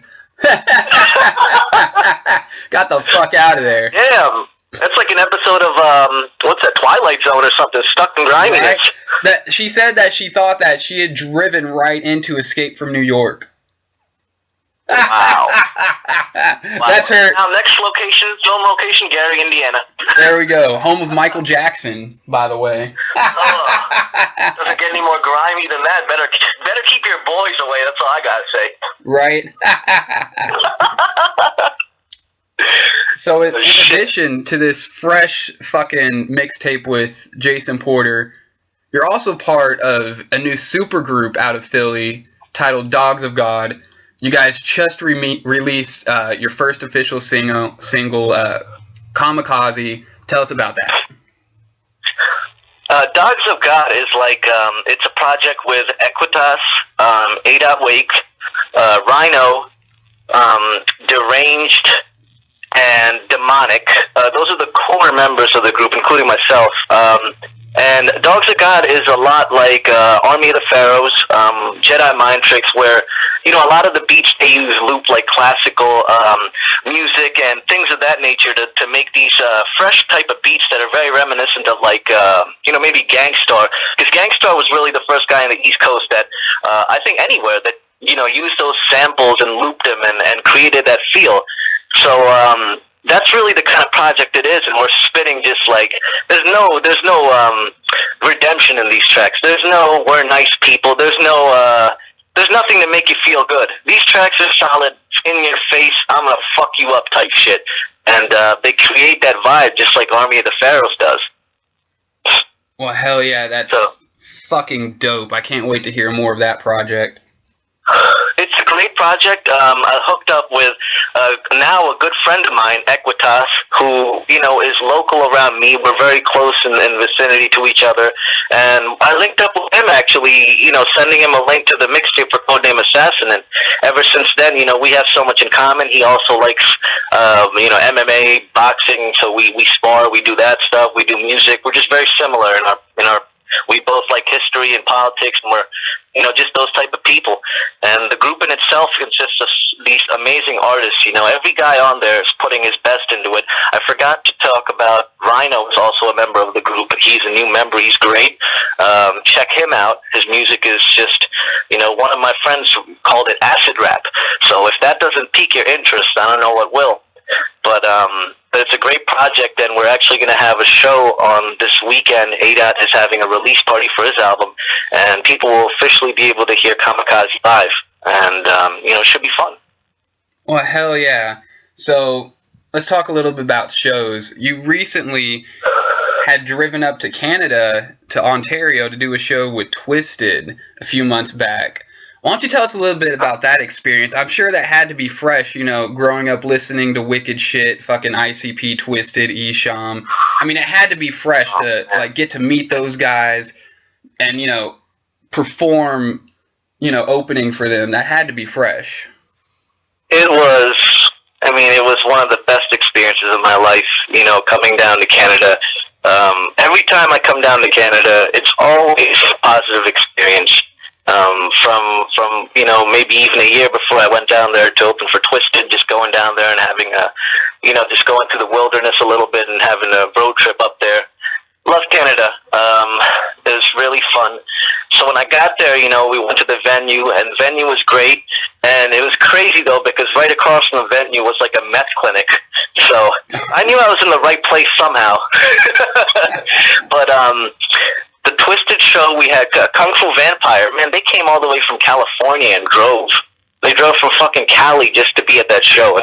That doesn't show dedication, you know. I don't know what does. But had them, had Adlib, who's also an artist who's real closely, well, he is Baxfor, you know, Nat Child and all them small members. So he came up there, and that was the first time I met him, and then I've seen him recently more often here, because a lot of the members of Dogs of God are affiliated with Baxfor or are in Baxfor. So apart from that, you know, my best experience was just actually outside the venue, you know, having a cigarette. And I'm just sitting there talking to some juggalos, and out of the blue, someone yells, "Hey, motherfuckers, what you smoking on?" And I look over, and I'm just like, you know, like a deer in headlights, just looking like, oh, shit, that's monoxide and Madrox. And they're just looking over at us, like, laughing. And, you know, so I go up to talk to them. I'm like, oh, man, you know, this is just crazy seeing you guys. You know, like I said, I grew up listening to you. You know, Most Tasteless OG Edition was my first CD from Twisted. You know, I had not been into the House of Crazies at that point, but, you know, that's something I researched afterwards. But it was just crazy because these guys were so down to earth. They seemed so excited about what they're doing. And it was just this positive, like, feeling that you got coming off of them. And I gave them, you know, the single for Darkness Falls. I caught a picture with them, and it was just, it's one of those experiences that you never forget. And what I like most about it is that, you know, I sent the promoter the mixtape, and I just said, like, you know, if you like what you hear, let me know if I can open. It would be an honor to open for Twisted, and it would be a wonderful experience. And the guy hit me back, and he said, yeah, you know, you should come. So that kind of just showed me that, like, what I'm doing is politicized. Must be working better than what I did as Assassin, you know. Just a fucking amazing show, man. Canadian Juggalos were so welcoming and open, and it was one of the best experiences of my life, man. I really hope I can do that again. Well, hell yeah. I hope to see you one day perform, actually. Like, we go way back. I remember you were supposed to play at the Gathering a few years back. And we were going to road trip that shit, and, you know, it just kind of fell through on both of our ends. Yeah, the Gathering would have been a great experience. It's just that I didn't have any information, you know. I didn't get the information about where the show was, what the set time was, and it was kind of like, you know, I don't want to just bounce myself there, like, on a, you know, without having the info. But, you know, if it happens again and I get the right information, then we'll all be down there, man, because I honestly have not been to a single Gathering yet. And I know that sounds pretty stale, but... Hey, I've only been to one, so it's all good. Right. I mean, it's kind of hard, you know, to just drop all your shit and, you know, pack up, not just to go for, you know, you're going to be gone for a week and a few days if you're going to the Gathering, if you're driving. You know what I mean? Oh, so, yeah. Yeah, there's so much to do. There's no way in hell you're just gonna drive up there and go back in like 2 days, you know? Yeah, definitely. And then not only that, but, you know, you go there feeling rich as fuck and you leave, like, you know, missing your fucking shoes and your wallet and half a tank of gas and, oh, man. End up in a tent with a couple fat hoes. Don't even know how that happened. Like, yeah, right. Right? Oh, man. It's about how it goes at the gathering. I remember we hitchhiked when we went, you know, and that was 2009. Oh, shit. Yeah, it was 2009, the 9th annual. I was actually getting ready to move back to California. I was in my hometown, Evansville, Indiana, and my grandma said that if we got the ticket, she'd be willing to drive us. And so, out of the blue, the night before, you know, the gathering, we pawned a bunch of fucking shit. You know, we were getting ready to move. We're like, fuck it. What are we going to do with all this shit? Sell the fucking Sega CD, which I kind of wish I didn't do. But anyways, you know, just pawned a bunch of shit, got our tickets, and my grandma was like, well, I'm not going to drive you guys all the way. We're like, what the fuck? And she was like, I'll drive you guys to the state border. So she dropped us off, you know, right over the bridge, right in fucking Illinois. I was like, all right, I guess I'll see you guys later. I hope you can find a ride home. Damn. Yeah, and we're like, all right, fuck it. You know, my grandma's old school, you know, old school hippie status. So That was nice of her to get you guys that far, you know? Yeah, you know, it's nice enough for her to get us that far and then take care of my, you know, our son for a week. So, but she dropped us off literally at like, I want to say midnight, sometime around like midnight, and there was nothing but cornfields fucking surrounding us. I mean, it was ridiculous. We got very lucky, and the Rude Boy picked us up, actually, and drove us to the gathering that year. And he had Lil Rudy in the back, and fucking, I can't remember who was driving, but he had one of the wrestlers with him driving. It was mad fresh, you know. Crazy experience. It's been hella random, right? Just like, Rude Boy comes out and just picks you all up. Like, damn, that's dope. They drove past us, and then we saw them flip a U-turn and come speeding back alongside us.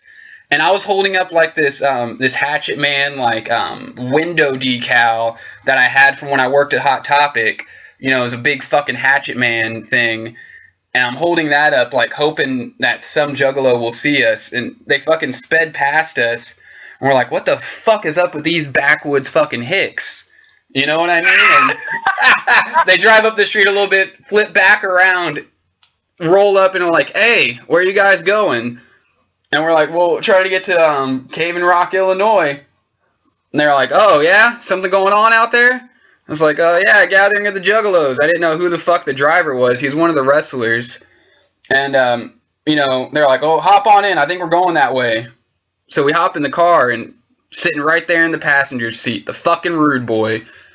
Like, you know, it's just jaw-dropping experience. Oh, damn, that's pretty much probably like when I saw that Twisted just walk by me that day. Yeah, exactly. It's that same fucking, Yeah, like, that was not expected right there. God damn. So, on the subject of, you know, juggalos and all that, I'm going to go ahead and ask, when was the first time you ever actually heard Insane Clown Posse? That's a good question, because just yesterday I was looking through all the stuff that I have from them that I still kept, like, you know, all the secret stash of my psychopathic stuff. But I started out listening to them probably during the end of the Malenko era. And I heard them, and my boy was big into them, so I think he started off during Ringmaster, which is interesting because, you know, he's from this area. So it's interesting to me how he even got to begin from the Ringmaster era, you know? But I listened to it, and it was just like a classic. You know, it was just one of the best CDs I ever bought in my life. And from then on, you know, I just went to the back catalog, started getting all the old stuff, researched and found out about Isham, and again, then started getting into his stuff and his back catalog, and just fresh, man. That was one of the, you know, best times, I think, to get into ICP as far as juggalos go. Like, you know, now it seems very old, but to get into that era. But like I said, I know there's cats that got into it way before that, you know.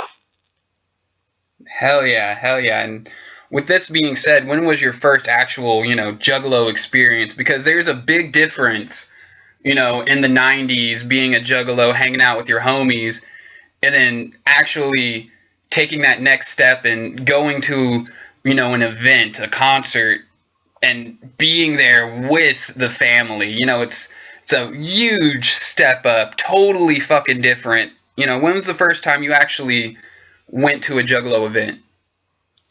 Man, first juggalo show had to be the Juggalo Funhouse Super Show. That was just freaking insane. It was awesome. Seeing them live, like you said, is a totally different experience.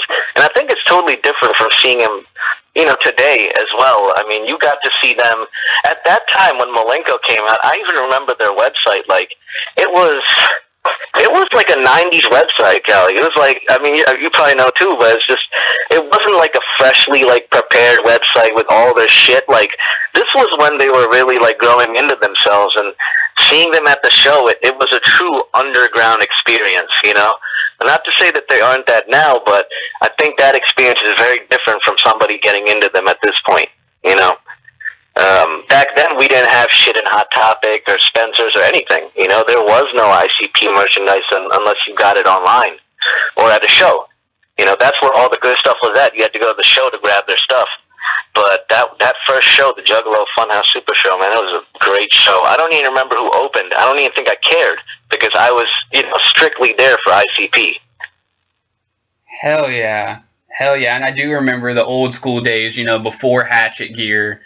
You know, whenever they had their little fucking shady section on the website, and, you know, the old school fucking Amazing Jekyll Brothers fucking style webpage where it was hard to read the fucking, you know, posts and shit because it had all the fire in the background and shit. I remember those days. You know, damn. Yeah, you know what I'm talking about. Like, that old school shit. Yeah, like, hell yeah. You go and try to read their fucking, like, news post and you can't even see shit because all the background was, like, these fucking flames. You know, primitive shit. Primitive days. You know, they had... It was. They didn't even have the Hatchet Man charms yet, or any of that, you know? No, they didn't. That's like we were saying before. That's before I think people start saying whoop whoop and all that too.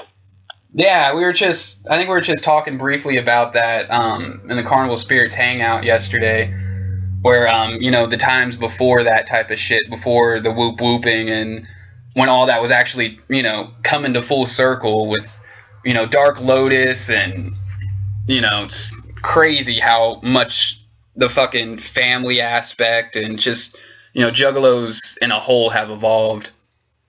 Yeah, it grew a lot. I mean, back then, the hottest thing you could get was that shockumentary set, you know? And it came with one of the random fucking Joker's cards, you know, up until that point. Mm-hmm. Mm-hmm. Those were some of the greatest videos, too. I don't remember if I have the tape, but it had, what videos did it have? It had Hocus Pocus, it had the remix version, it had the regular version, it had, How Many Times, it was just freaking dope, man. That really made you feel like you were something special, like you were part of something so different from everything else, you know? Hell yeah, the fucking chicken hunting, and, you know, you had them, their little interview shit where Violent J's talking about, you know, slice a little bit off the cheese and all that. Yeah, and Shaggy's like, yeah, I had so many shoes up my ass, I got endorsed by Converse or something like that. Fuck yeah. My ass kicked so much I had Reebok. Hell yeah, that was the freshest thing back then. And then seeing, like, you know, Vinny the ICP kid with, you know, the fucking stash of shirts that just no one even knew existed, you know, up until that point. Oh, man. Like, I mean, they had their merch game on. I always want to go rob them.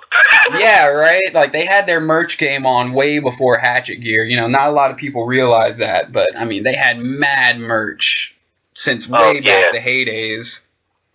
they had more exclusive stuff back then, you know? Like, that's what I loved about it. Like, I'm sure you could find that stuff now, but some of that stuff that was there then is considered rare now, you know?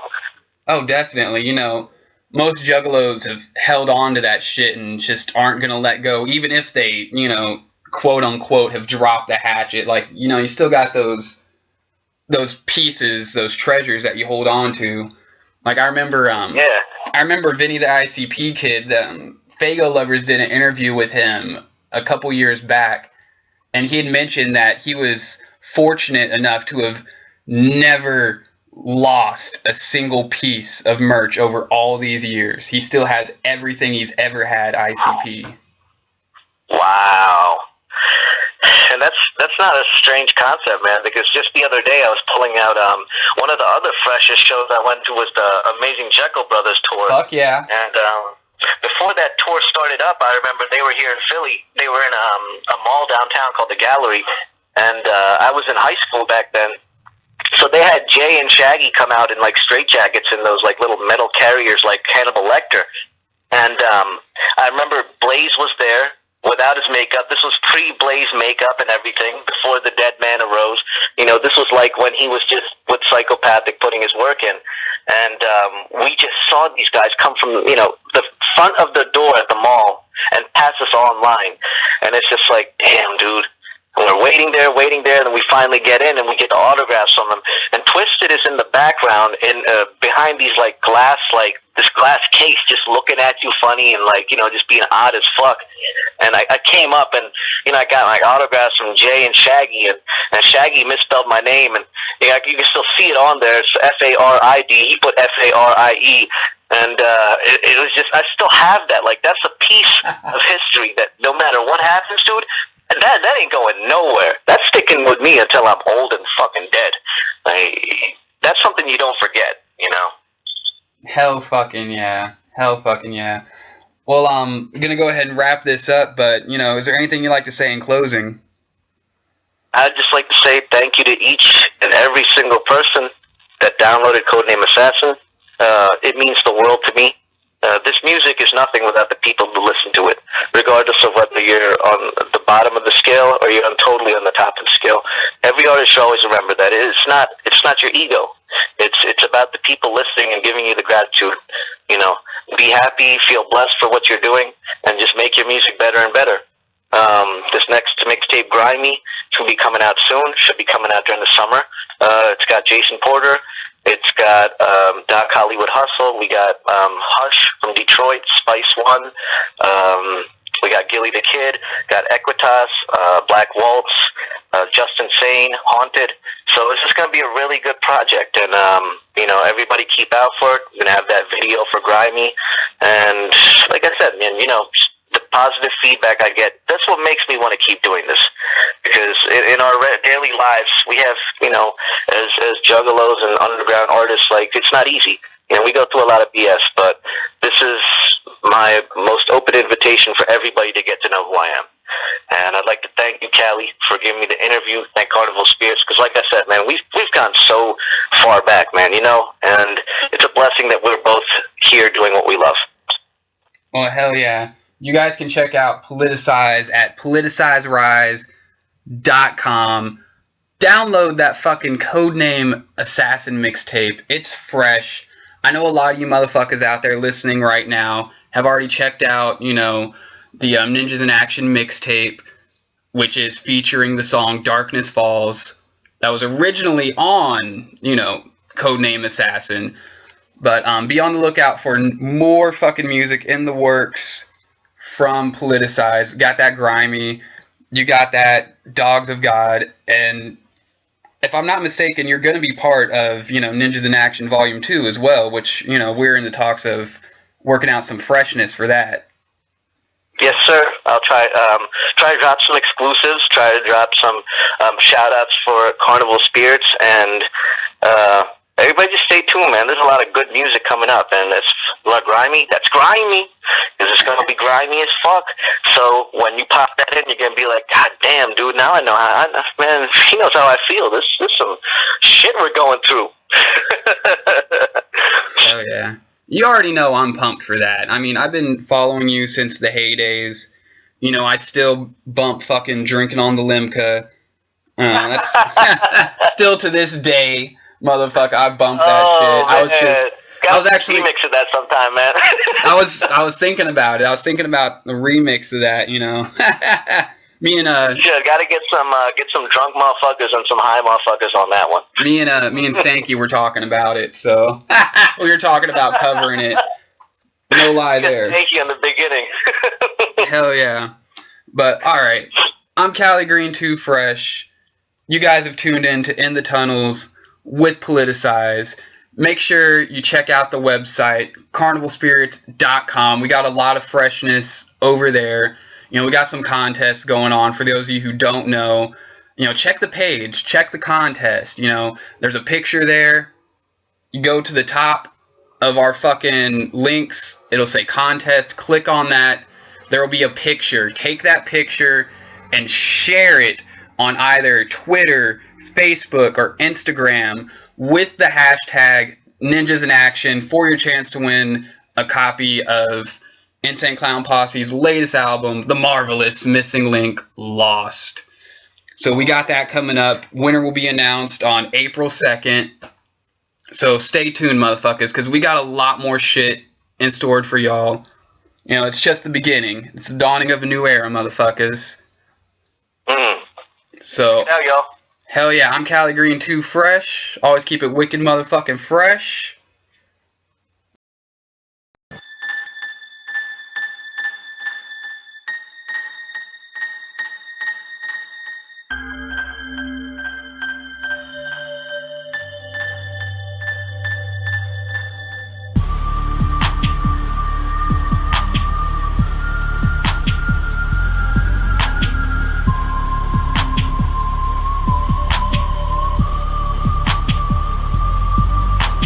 Listen, motherfucker, I don't care if you're gone. Throw you in a wood chipper while I'm turning it on. Put a fire in your home, light a fucking inferno. Burn a blind-eyed bitch like Joey Paterno. I'm exasperated, bitches emasculating a man. So I put her body in the back of a van. Damn, she got a body, but I ain't gonna touch her. Take the van that she in, put it up in the crusher, you fucker.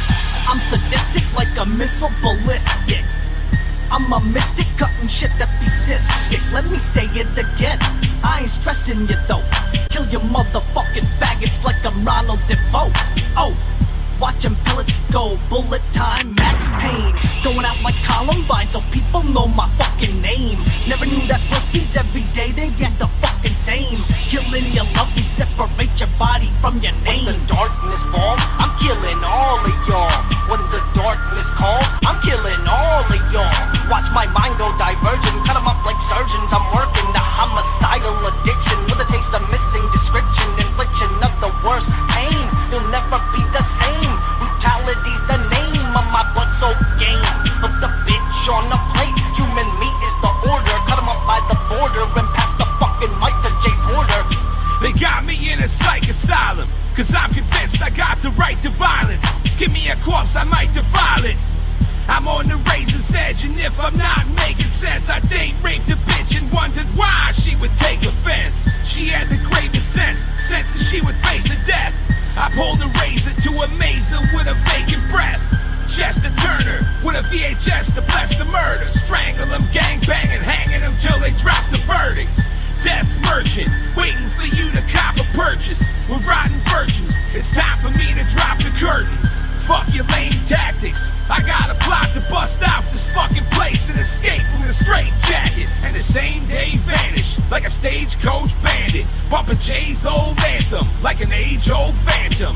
I don't need nothing but a plain gold casket and a 20-second spot where I can blaze both magnums. When the darkness falls, I'm killing all of y'all. When the darkness calls, I'm killing all of y'all. Watch my mind go divergent, cut them up like surgeons. I'm working the homicidal addiction with a taste of missing description. Infliction of the worst pain, you'll never be the same.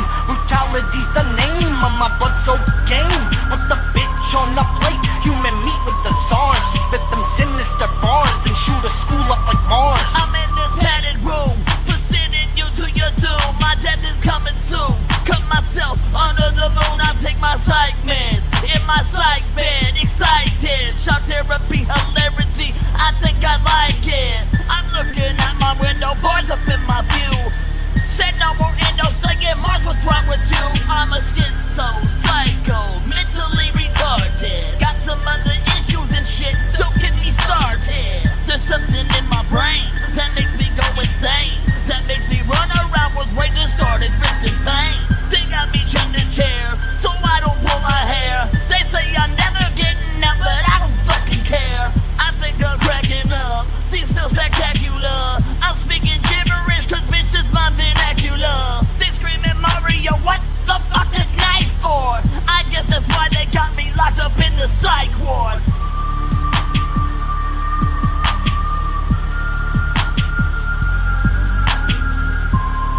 know about the Disney thing? They were on Hollywood Records, the Disney label, and Disney threw them off. But I tell you, Walt Disney Company, this is a Walt Disney band, if there ever was one. We got lucky, because I'm a serial killer clown. But they don't want to shut me up, because if you shut me up, you got to shut them up, and you got to shut them up, and then we're under one big New World Order, and that sucks. You know what I mean? You don't see us on nowhere. We do things our own way. You come into our world, and you don't like it. Get the hell out. I don't go into the opera houses and tell you that they suck. I don't know anything about opera. That's why I leave them alone. You know what I mean? They come into our world, they'll tell you we suck. This music isn't for them. This music is for simply juggalos on the streets. 17, 18-year-old kids on the streets who've been busting their ass all week working. They want to go to a show.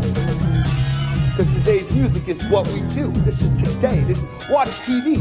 On sitcoms, for example. On sitcoms now, they say the word bitch every 5 minutes. They say asshole. Look at what's happening today. People are getting into more explicit stuff. Think about it. You try to censor a band, America doesn't want it. They don't want to hear that. That's why we're blowing up. That's why we're selling out every venue we go to. Because you can't censor anybody. It's not about ICP. We're just surfing the wave. That's all. You can't censor nobody. Disney can't even stop this giant. Not even the colossal giants they are. Mickey Mouse, Donald Duck. I grab Mickey and I grab Donald and I bang their heads together. Mickey counts down. Mickey Mouse tries to perpetrate, but he's really just a dirty rat in mouse clothing, you know what I'm saying? He comes from the alley sewers, and he's just as filthy and rotten as the wicked clowns, you know what I'm saying? He was trying to hide it with a little pink nose and sock that pink nose off his face. That's right.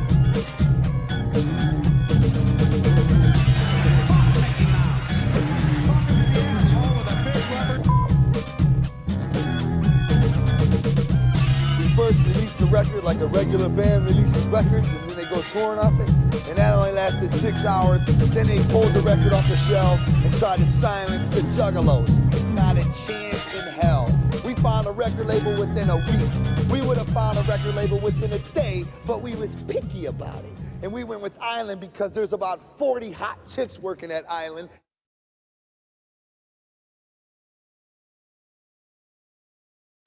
That was BeastMasteR with Dear Joe and Joey. One of my favorite songs by a non-juggalo, psychopathic artist. I wore the one CD out that you fucking gave me at the gathering, man, just for playing it for other juggalos. So that's the shit, man. That's what MP3s are for, though.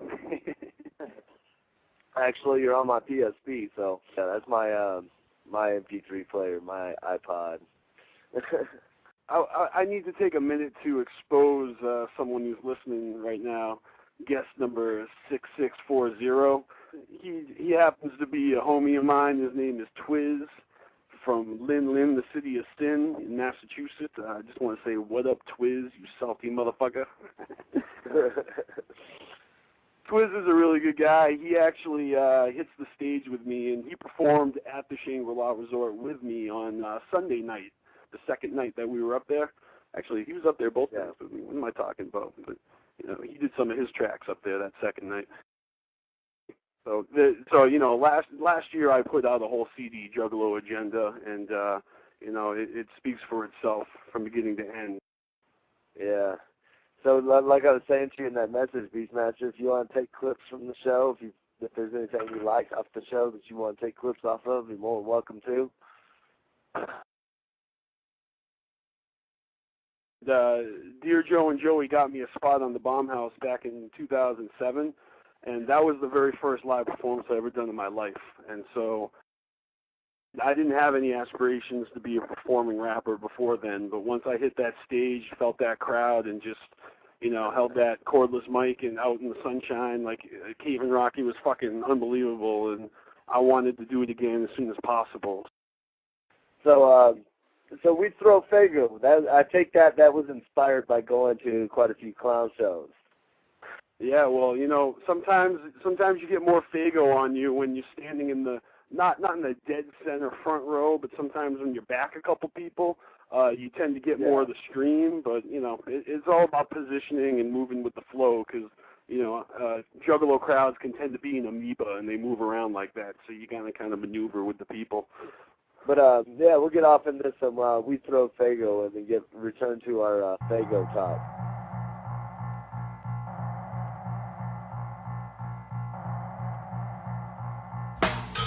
Paint your face up like a fucking wicked clown. We juggalos and we throw Fago. Indifferent if you hate or used to be down.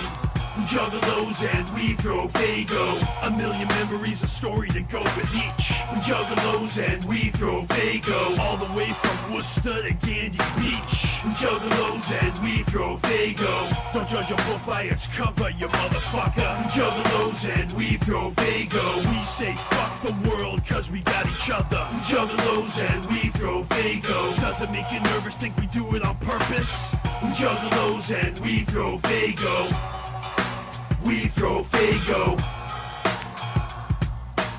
We throw Fago, that's just how we do. Stand next to a juggalo, you're gonna get it on you. Your favorite beverage made for family consumption. We fucking huck them like we're smashing a pumpkin. Give me a crate of Fago and a parking lot full of juggalos, and I'll show you the party spot. Pop, pop, it's hella pressure release, and I ain't talking about the carbonation up in this piece. We throw Fago till we're all soaking. Hours before the venue doors even open. There go the Fago Ferry dropping off cases. Stinging the eyes, dripping wet painted faces. Mini gatherings and ICP concerts. I'm a Fago fiend, they created a monster. It's all about the Fago, act like you know. Let me hear you if you're still a fucking juggalo.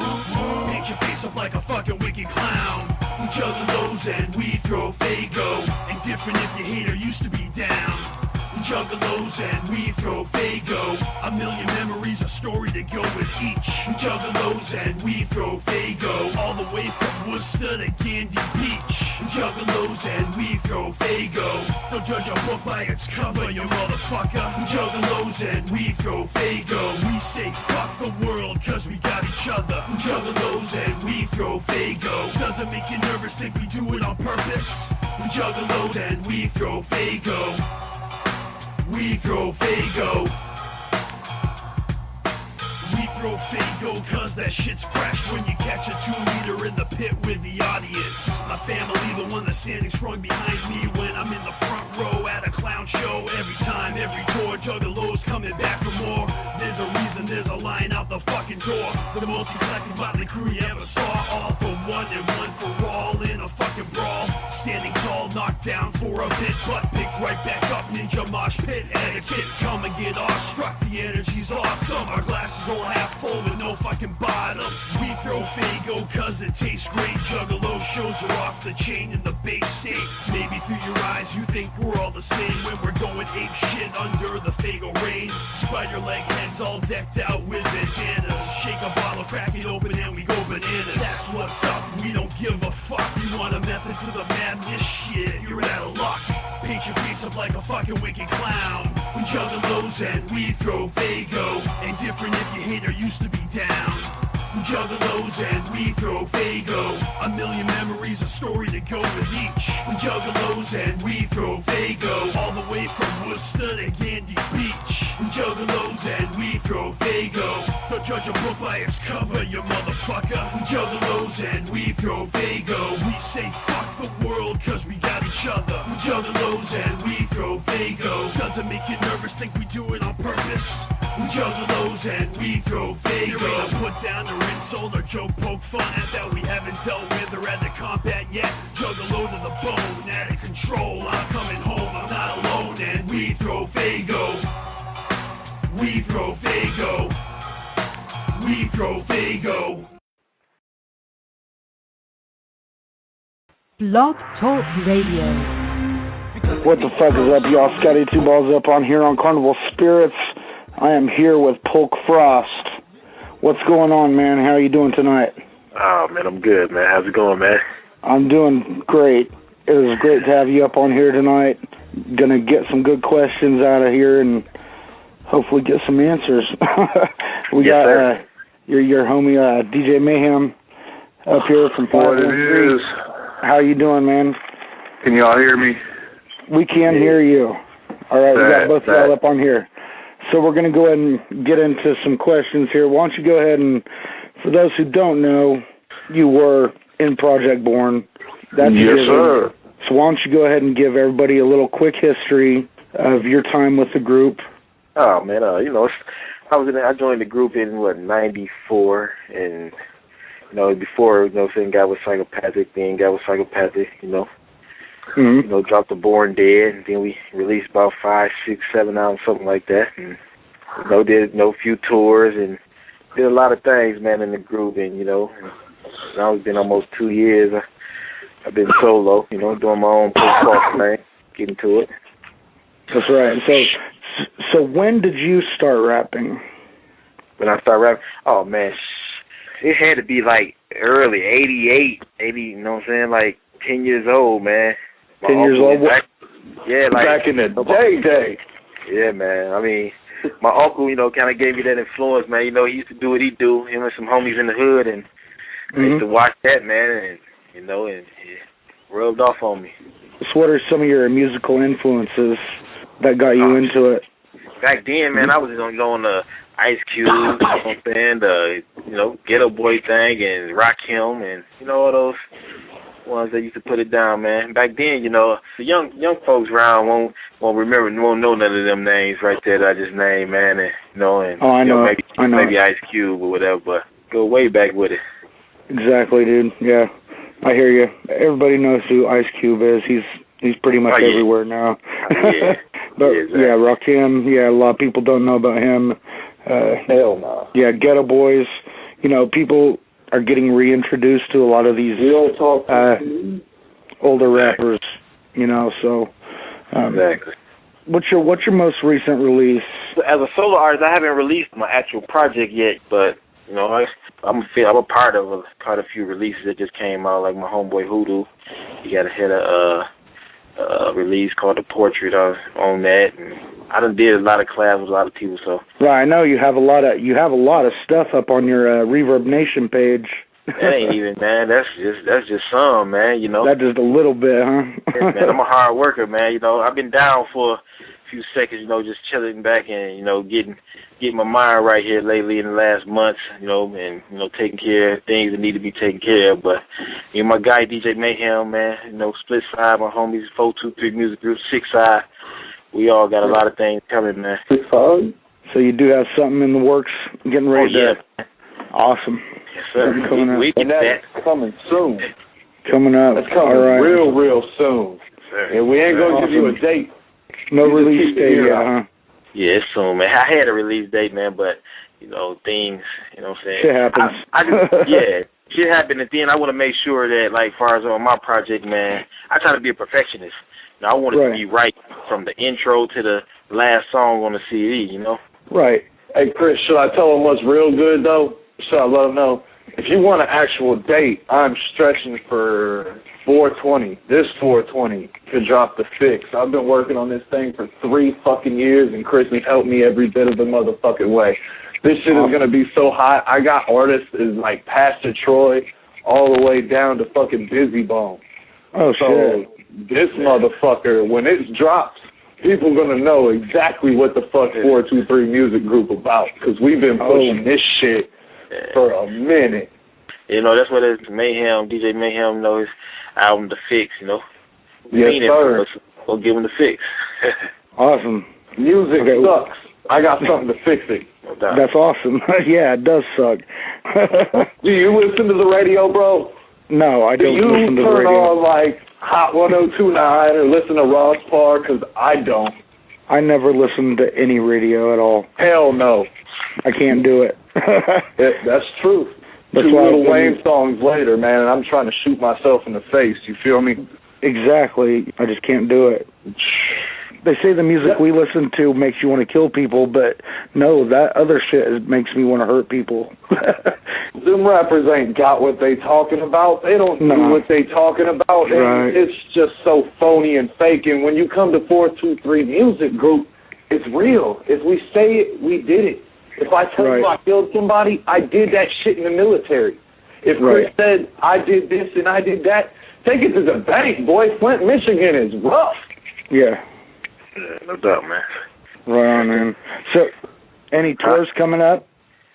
Yeah, I got some shows coming up here beginning of March. We're going to be in Indiana, Anderson, Indiana on March 1st, and March 2nd gonna be in Flint. And we got a few more that's in, that's in the works. That's like the next week, the second week of March. But actual tour-wise, we shooting for the summertime, getting everything right, all the albums, and then, go touring in the summertime. So, every people want to come out, check us out or whatever. So that's possible after your release? Oh, yes, sir. Hey, we got a lot of shit, man. Like my homie, my homie Kendrick Nasser, man, out there in Utah. We got a lot of shit, man. Like I said, the 6 Side out there in New Mexico. My homie Split Side. 6 Side?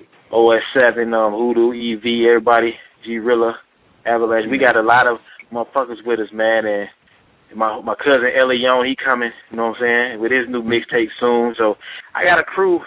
We got, we finna come with a lot of shit, man, that I think the underground gonna love, man. We gonna flood this motherfucker so they ain't got no goddamn choice but to listen. And they gonna love it. So they ain't gonna complain. Can't complain with good music. Hell no. Hell no. Yeah, I noticed. I was checking out the Reverb Nation. Yeah, you guys got a shit ton of artists up on 423 Music Group. You do have quite a crew on there, man. We work. I'm hungry, man. I'm getting skinny and shit. You gotta... We just want the world to pay attention, man. We taking it to the streets, man, underground with this. And we're not bringing you phony bullshit commercial-ass music. You put in this CD and you listen through 1 through 15, 1 through 18. If it's my CD, 1 through 22, I don't give a fuck. You put that thing in and ride. What happened to that with music? Yeah, that's the way it used to be. That's the way rap used to be. It used to be about real shit, Exactly. It's back, so pay the fuck attention. Exactly. And that's what I was just speaking on, man. That's exactly the point I was making as far as, like, being a perfectionist. I don't want nobody to hear a song, a single, and see a video and the song be dope, and then they get the CD and be disappointed, That's why I want to take my time and, put the best project instead of just putting it out there just to give it to them. I want it to be right. All the way around the board. Like I said, from the intro to the end. Right. It's in the making. It's coming, man. It's actually I'm coming with an EP first. It's called Natural Born Leader. Right. Then I got my album called Numbers. It's going to be coming after that. So then we got, like Numbers. I said, Numbers. And then actually, man, the Numbers is going to be, we'll get into all that, man. I got a lot of shit. When you got a lot of shit in the bag, you just want to pull it all out at once, but you can't, Right. We got to keep it tucked, Chris. We can't get it all to them. It's like a stripper, bro. You can't show them the whole nipple at first, man. Come on. We got to tease them. We got to show them a little ass first. When you can start showing the nipple more, you give us some more, you can call us back and let some more out of the bag. You know what I'm saying? Oh, man. So how would you say your new tracks differ from your earlier songs? I think, man, I done seen a lot, learned a lot about the business and, just being around, traveling around the country, man, and meeting different people and just seeing things. And I think I done evolved into just a complete artist, man. And, I always felt I was good, but now I think I done got into that complete artist just to, my music ain't going to bore you. It talks about things that make sense and it's going to hit you to where I got all kind of different shit to where you be like, if you feeling in this mood, that mood, this, you know what I'm saying? So. Right. Can I follow you up, bro? Let me follow you up with that real quick. This music now, what we're doing now, it's got heart. It's got a lot of heart. It's got a lot of substance. I'm not saying what we did back then didn't, because that had everything we got. But this shit, me and Chris clicked gears and just said, fuck it and fuck everybody. It's happening. And you can hear it through these songs. And once y'all start listening and start paying attention, you'll hear it. Right. All right. We got fan submitted questions. Mm-hmm. And some of these pertain back to your days in Project Born. You down for some of those? This is coming. Oh yeah. They're not negative ones. Oh, good. All right. You know what? Well, with me, man, when I do an interview, man, or whatever, I take it how it is. If it's negative, positive, bring it. I'm gonna give you the truth. I'm gonna get the truth. I'm gonna tell you how I feel. I don't care about nobody's feelings. But go ahead. You can go ahead and bring them, man. Yeah. All right. What was your first gathering performance like compared to your most recent? My first gathering experience, man, was in you know, the first one in Novi in 2000. Right. That experience was, like, now it's bigger, but that experience right there, man, because we didn't know what to expect. This was their first thing, you know, gathering Juggalos, so we was like, what is this going to be like? We get there, man, it was just, it beats all, no matter if it's more people that comes now, but that first one, it beats them all because we were just caught off guard just to step out on stage to see damn near 10,000 people in Novi, Michigan. At the end, they loving, you know what I'm saying, people from all around the country loving Project Born at the time, and when I, you know what I'm saying, and it was just amazing, man, that feeling. And it's inexplainable, truthfully. Right. Does that apply to me too? Yeah. I think it was 2010, and I performed at the Gathering, but never with somebody that was not local. And man, I've done raves with 10,000 people, and I swear to God, I've never seen so much energy that these people had. And it made me look at my arms and smile to say, I'm a Juggalo, and I'm really a part of this family. And it was amazing. Like, MC Hammer was there, and he congratulated. He told me that shit was hot. And Bootleg from Dayton Family, he said that shit was the hottest shit he ever seen, and it was so much love. I can't wait to bring y'all this music he's been working so hard on. Right. It's pretty surreal, huh? It's really different being on the other side of the barricade, because I went a couple years ago, like, when I first got out of the Army, and I was just there with some friends, you know, my boy Killer and shit. And now I'm looking at my friends on stage, and it's fucking mind-blowing. And I love you motherfuckers for giving me this opportunity on some real shit. And Chris, you too. It's just been a crazy fucking ride. No doubt. No doubt. Oh, shit, man, I bet, yeah. Were you invited to come back to play the Riddlebox show? No, Project Born is. So you weren't going to do anything to do with that? No, I ain't got nothing to do with that. I didn't know if you guys had just, like, severed ties or if it's done or what. Yeah, I'm completely solo, man. You know, Nitty, that's my brother, man, you know, and Pine Capone, you know, that's like a, you know what I'm saying, it was like a brother to me, man, but, you know, they doing their thing. Right. You know, I'm doing me. Yeah, I interviewed Frank Nitty not too long ago. Okay. That's still my boy.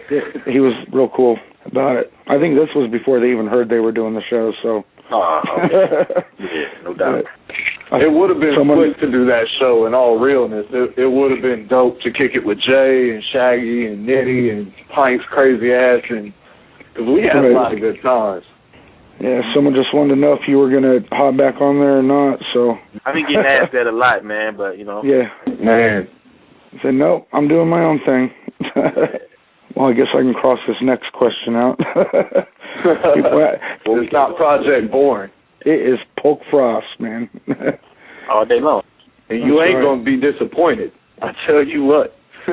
That's awesome. No, I haven't been disappointed with anything I've been hearing on the internet with you, dude. Appreciate that.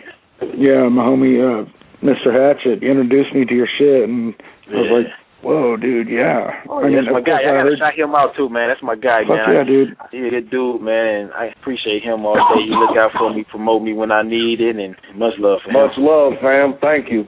I got to shout out my homie Scotty D, too, man. Fago Lovers. That's my homie, man. He got love for him all day, man, and appreciate him, man, for doing, you know what I'm saying, when I need him and, you know, call him up or whatever it is. So shout out to both of them, man. They good dudes, man. Both of them very good people. This one is a really tough question. Oh, shit. This one stumps people, all right? Come on, man. Dude. Let's not. What is your favorite album of all time? Oh, shit. My favorite album of all time, man, is Tupac, Me Against the World. Mine? Damn. It's got to be Onyx. Shut them down. Got to be. Well, you guys answered them pretty quick. Oh, yeah, man. I already know what my favorite album of it is all time, man. It's that Pac, man. It's like, you know what I'm saying? Sometimes, you know, when you get in that mode, man, you feel like it's you just against everybody, man. And, but there was good music on that motherfucker. I mean, it's a lot of good albums. I done ran across a lot of good albums, man, but that one right there is my number one. There's just some that you can listen to front to back without skipping the track, and that you know it's a good album then. Yeah. You know.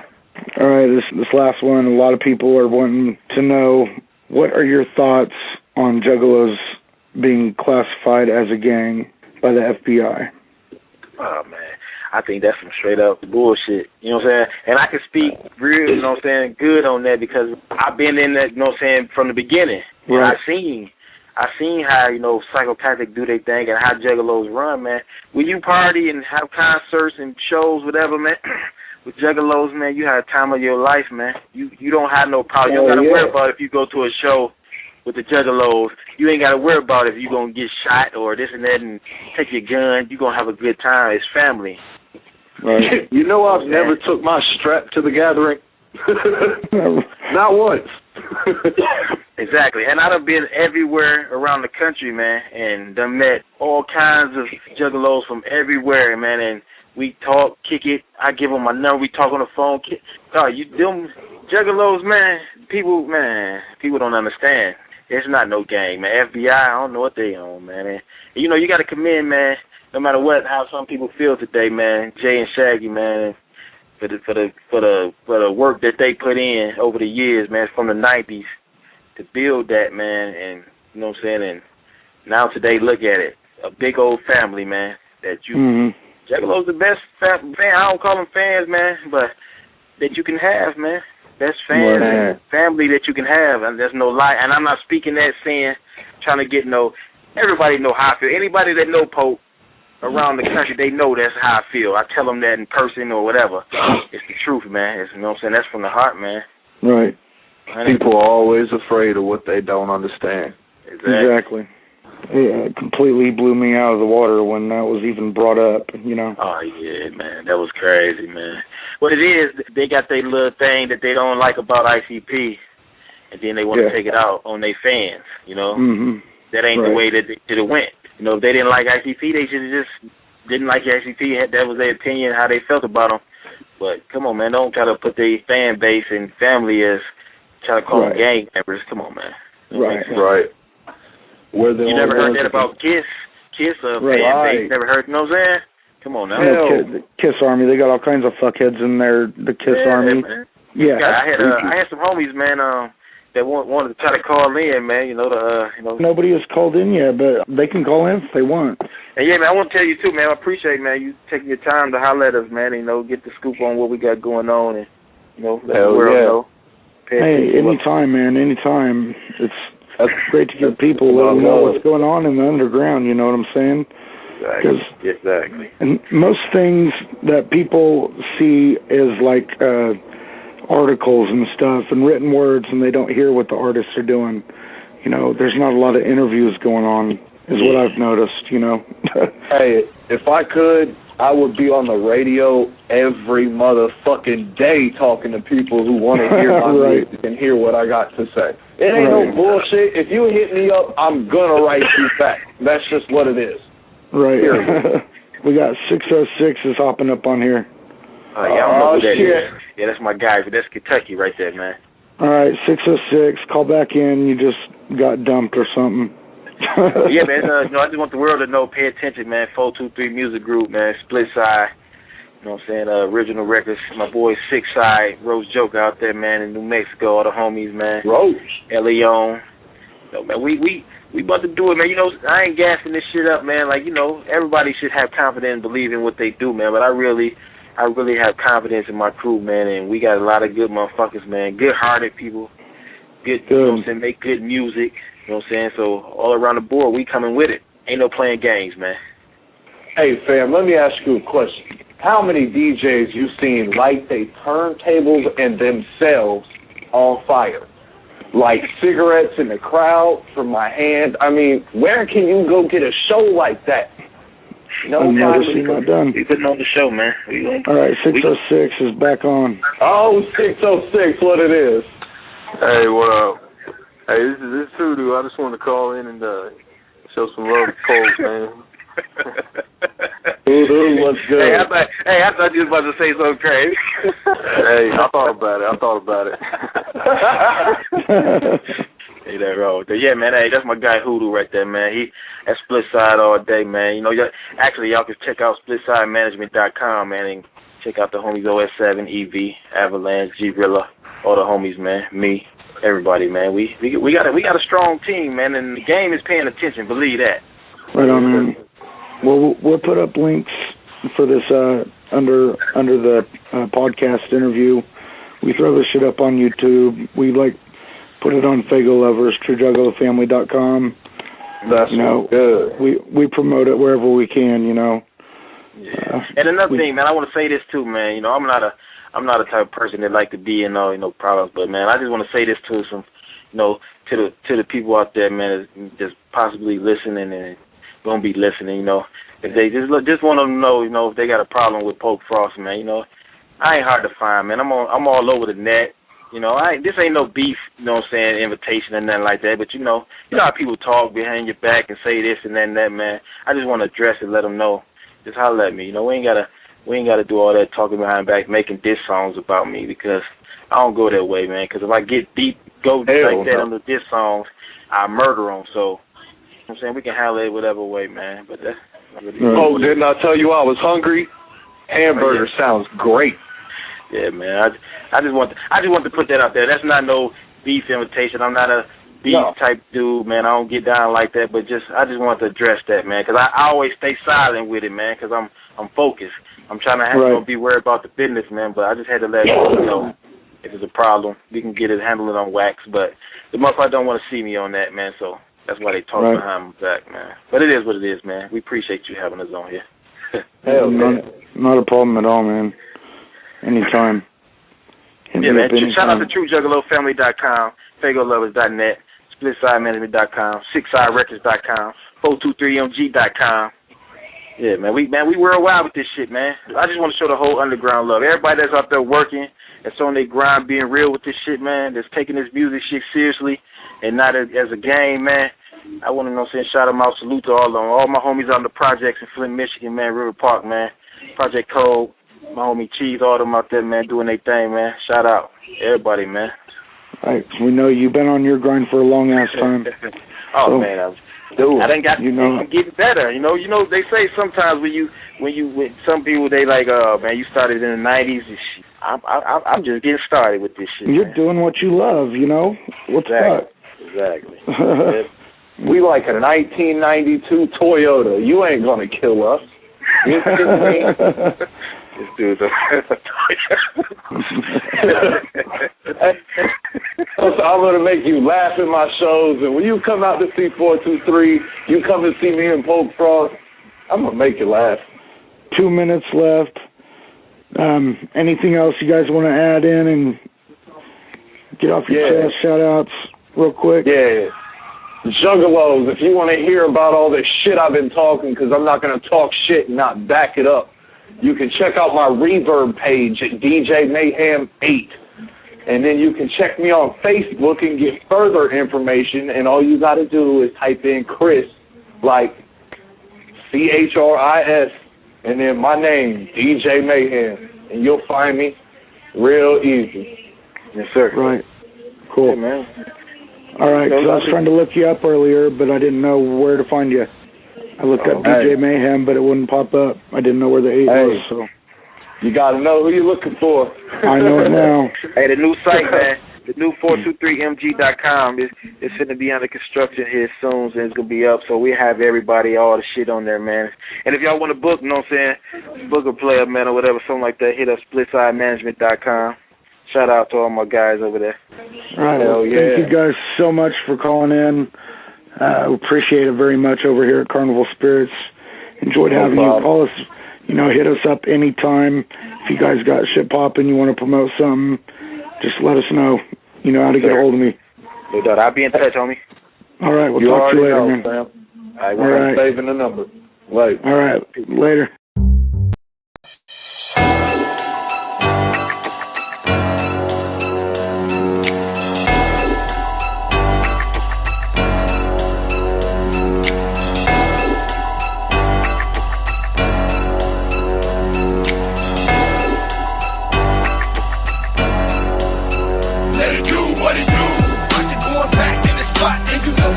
Crack in the spot, let it do what it do. White noise coming with the brain, so you know we get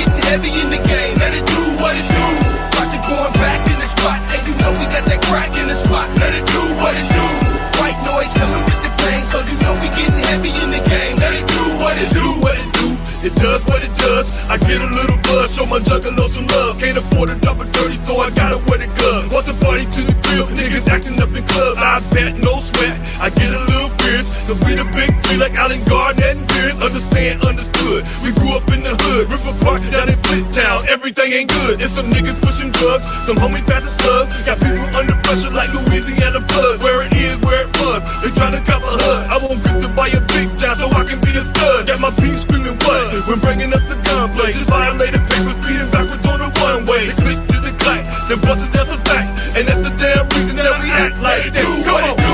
Watch it going back in the spot, and you know we got that crack in the spot. Let it do what it do. White noise coming with the pain, so you know we getting heavy in the game. Let it do what it do. Watch it going back in the spot, and you know we got that crack in the spot. Let it do what it do. White noise coming with the pain, so you know we getting heavy in the game. Let it do what it do. Now they wonder why we act like this. Pull a gap, flip a track like this. Project going in this bitch. All my homies roll a sack of that shit. If you smoking, tell them pass that shit. If you rolling with a thug, pocket full of drugs and a stack of them dollars in my project, bitch. Won't you show your homie love? Cause if you got a problem with my crew, tell them bitches raise up off my dick. Make it do what it do. Cause this is for my underground killer. Smack a bitch when you gone on that liquor, man. That boy so crazy. He ain't got it all in his brain. Ladies mad that he left. Haters mad that he came. Cause I'm violent like Jay. Too dope like Shags. Murder weapon in my pocket. Why you think my pants sag? I'm a Flint Town rebel. A rebel with a cause. I'm back up on the block. Got my sack. Let it do what it do. Watch it going back in the spot, and you know we got that crack in the spot. Let it do what it do. White noise coming with the pain, so you know we getting heavy in the game. Let it do what it do. Watch it going back in the spot, and you know we got that crack in the spot. Let it do what it do. White noise coming with the pain, so you know we getting heavy in the game. Let it do what it do. Bring your motherfucking head out. And if you looking where the born, then you better have your bread out. We get it crackin' when we hit the stage. Mike Capone bust a motherfucker head on the front page. So tell your bitch not to stand in the front row. That's on the real, throw her ass out the front door. I'm on the mic and I'm sipping on the fifth of hen. Look to my right, nitty sipping on the fifth of gin. Baton's tripping, he got half naked. I got my duffel bag, boy, and security didn't even check it. So why you wonder why my pants sag? I got my hand on my dick and my other hand on the mag. Get off my dick, you acting like a fag. We bring the shock in the arm, fuck the alarm just like Baghdad. And so you wonder why we act like that. Fuck the Chris, pop the yak, spin a stack like that. What it do? Watch it going back in the spot, and you know we got that crack in the spot. Let it do what it do. White noise coming with the pain, so you know we getting heavy in the game. Let it do what it do. Watch it going back in the spot, and you know we got that crack in the spot. Let it do what it do. White noise coming with the pain, so you know we getting heavy in the game. Let it do what it do. What I do, I'ma act how I act. I'ma keep the shit real, I'ma spit out the fact. I was born to spit raps, hey, born to make cash. Yo, this is how Project Born and White Noise roll. It do what it do, say what we say. Project Born, motherfucker, get out the way. You prone to sit your bitch and then we'll have to get you wishing. If the shit we cooking up, you have to get out the kitchen. I'ma do what I do. I'ma act how I act. I'ma do what I do. Got a problem with that, boy? I'ma do what I do. Bitch, step the fuck back. All your hustle's getting money, go and show me where you at. I'ma do what I do. Gonna do what I do. I'ma keep the shit true. Gonna keep the shit true. I'ma let the music go. Don't let the music go. Let it ride through my soul. Let it ride through my soul. What it do? Watch it going back in the spot, and you know we got that crack in the spot. Let it do what it do. White noise coming with the pain, so you know we getting heavy in the game. Let it do what it do. Watch it going back in the spot, and you know we got that crack in the spot. Let it do what it do. White noise coming with the pain, so you know we getting heavy in the game. Let it do what it do. It's a little thing I do with donuts in the 3 hours of the night. It's a little thing I do with donuts in the 3 hours of the night. Look, I'm a donut gentleman from London. Hello there, son. Would you like me to rub a trumpet all over your lovely little bottom? It's a little thing I do with donuts in the 3 hours of the night. French crullers, cinnamon twirls, fallopian fruit flippers, fucking coconut sprinkled assholes, Chinese wonder puffs. Sergeant of the day. Hello, Clarice. It's good to see you again.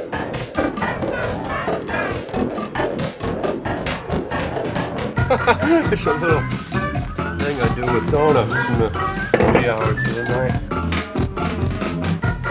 It's a little thing I do with donuts in the wee hours of the night. Look, I'm a donut gentleman from London. Hello there, son. Would you like me to rub a trumpet all over your bubbly little bottom? It's a little thing I do with donuts in the woo! I saw a donut ghost. Woo! That was donut cyclops. Oh, I've got one eye. What am I winking at you or blinking? You'll never know.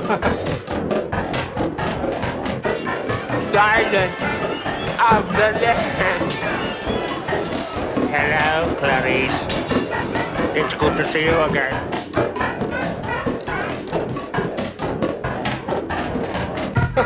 It's a little thing I do with donuts in the wee hours of the night. It's a little thing I do with donuts in the wee hours of the night. Look, I'm a donut gentleman from London. Hello there, son. Would you like me to rub a trumpet all over your bubbly little bottom? It's a little thing I do with donuts in the wee hours of the night.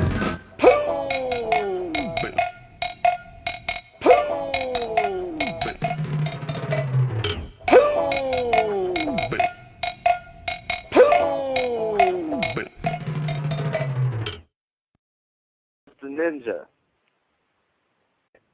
I just written for the Juggalos, you know, and for everybody else saying, you know, pretty much fuck you. We're fucking just a ninja, motherfucker. There's something to be said about, you know, hard-nosed juggalos that don't give in to, you know, other people. It really doesn't have to be analyzed that much. I'm just a ninja, you know. And then you got those haters that just fucking shit on juggalos for no reason. They don't know what the fuck they're talking about.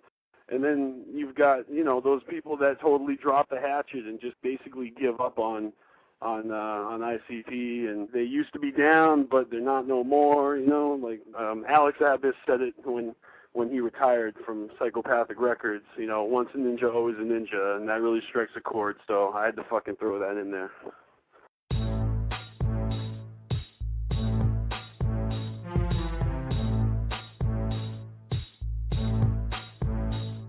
BeastMaster's back, it's been a long time coming, and I'm fucking wound up, so I'ma hit the ground running. Little controversy, breaking up the monotony of typical and predictable music in our society.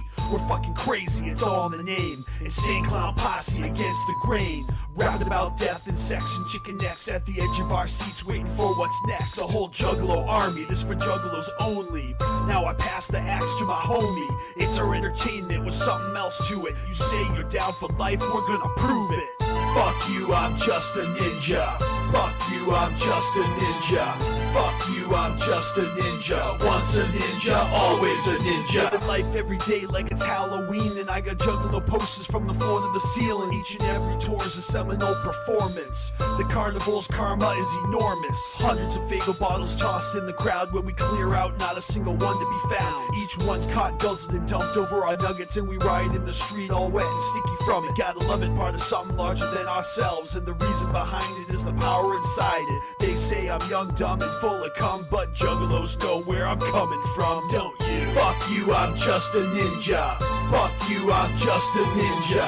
Fuck you, I'm just a ninja. Once a ninja, always a ninja. We got a bad reputation of being illiterate, fanatical, getting a little belligerent. Juggalos cross-face paint is the freshness. I give a fuck what society makes of it, and that's why Juggalos are misunderstood. From every city to suburb, every G in the hood. You can lead a horse to water, but you can't make it drink. And you can play the kid the music, but you can't make him think.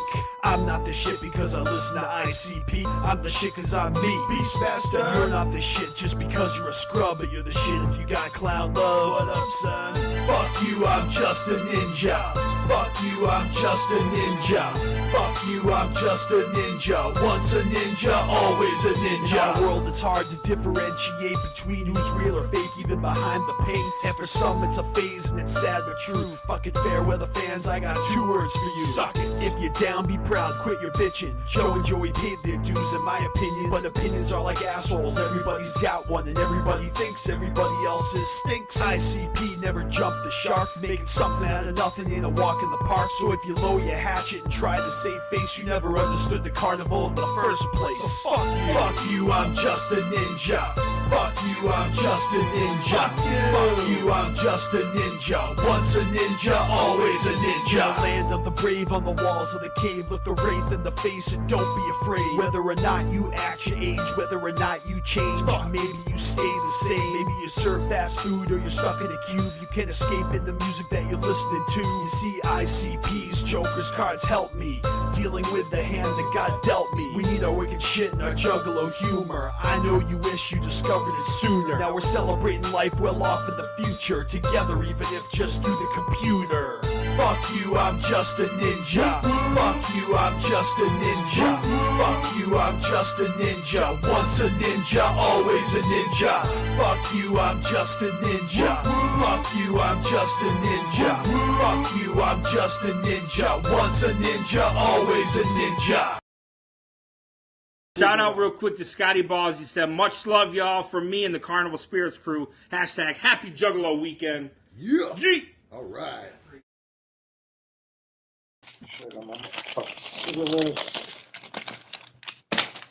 If anybody listens to me, they can tell I do a lot of 50 Cent beats. I would say Pud, Biggie, Pac, you know what I mean? A little bit of Nas, Hove. You know what I mean? A little bit of everything. A little bit of everything. That's awesome because I'm a big hip hop head myself, and Nas is like one of my favorite MCs of all time. Illmatic. Hell yes. Definitely one of my favorites. Oh yeah, we're all definitely gonna get into some hip hop talk if we ever chill in real life. Oh, definitely, bro. I love hip hop talk. I'm upset with the mainstream these days, but hey, what can you do? Well, that's why we have talented artists like you and stuff. I try, man. I just try to keep it real. I like these fake cats these days. Right. And then the next question would be, who is probably, in your opinion, the best and worst in the underground scene this year? The best and the worst. Ooh, that's a good question. I'd have to say Tech is the best right now in the underground, man. I would say Tech is the best. The worst, I wouldn't say there's a worst in the underground because I don't listen to garbage music in the underground, so I wouldn't have an answer for the worst. That's good. And then next question would be, how did you get your name, Fuego Flames? Well, they used to call me Little Austin back in the day when I was like 14 when I started battle rapping. Misery gave me that name, right? And that was a name he gave me, and I wanted to come up with my own name. You know what I'm saying? Like I wanted to get out of that and come up with my own name. So I came up with the name Flames, and to come think of it, it was like mad heads with flames. So you know what I mean? I was like, you know what? I'm Puerto Rican. You know what I'm saying? I want to embrace my Puerto Rican heritage, Spanish. You know what I'm saying? And I decided to call myself Fuego Flames, so I get to embrace both. Nice. Best of both worlds, basically. Yes, sir. And then what basically inspired you to start rapping? Yeah, it started in school, man. Like I said, it was Miz that really got me into rapping, man. Like I saw him coming off tour with ICP and shit. You know, he was doing his thing. And I just saw how much fun it was. And I was like, yo, I love music at the time. So I was listening to music. And then I think it was Miz, and then I heard the 50 album, and I was like, that's it. I just want to rap. Hell yeah. And then how many shows have you actually done, like whether it be in your home city or anything? In my home state, I only did I did one show in Poughkeepsie, New York on the Missing Link tour, upstate New York. It would have been two shows. We were supposed to open up on the Great Malenko tour, but the venue changed the last minute, so that didn't go down. But all shows together, I lost count. I did a lot. I did the first Juggalo Day, the Riddle Box. Did the Wrestle Rap tour with Violent J. And what else I did? Let's see. I did Hollow Wicked twice. Gathering of the Juggalos multiple times. That's what, 2012, 2013, 2015, and again this year, 2017. Yeah, I've done a lot of shows, man. I can't keep count anymore. Yeah, that Great Malenko show was off the chain. Yeah, it definitely was. I was in the building for it. Yep, it was like 97 all over again. Oh yeah, I hear that. That album brings back so many memories for me. And that time, being an old school juggalo when there was ICP and Misery, I was like, damn, that brings back so many memories. Hell yeah, I hear that. All right, next question would be, where do you plan to take your music? All over. Underground, anybody who wants to listen to real hip hop. I got shit in the works. My team got shit in the works. Misery got shit in the works. So, you know what I mean? We just try to take it all over, wherever it could be heard at, you know what I mean? Well, y'all definitely got my support in Carnival Spirits. If y'all need promotion, we'll get it here. Definitely. I appreciate that. You're welcome. And let's see. If you could have a dream collaboration, like living or dead, who would it be? Dead, it would have to be between Pac and Pun. You know what I'm saying? Alive right now, Joel Ortiz. Oh, heck yes. That's a good one. And then, what message do you hope fans get out of your lyrics? Well, I make music according to my life. So, you know what I'm saying? Like, people that's going through struggle, hard times, you know what I mean? That's what I'm going through. It's just, you know what I mean? I want people to always remember, like, you don't always have to stay at the bottom to try to always better yourself. You know what I'm saying? Like, there's just more than being, like, stuck at the bottom. You can always better yourself as a person. You know what I mean? Like, just because I'm in the hood and I'm doing shit in the hood, I'm always trying to rise above it. You know what I mean? That's one of the things I want people to always understand. Right, and those are the kind of artists that I also enjoy in my music, like people that write out their life, just put their heart and their soul in their music. Definitely.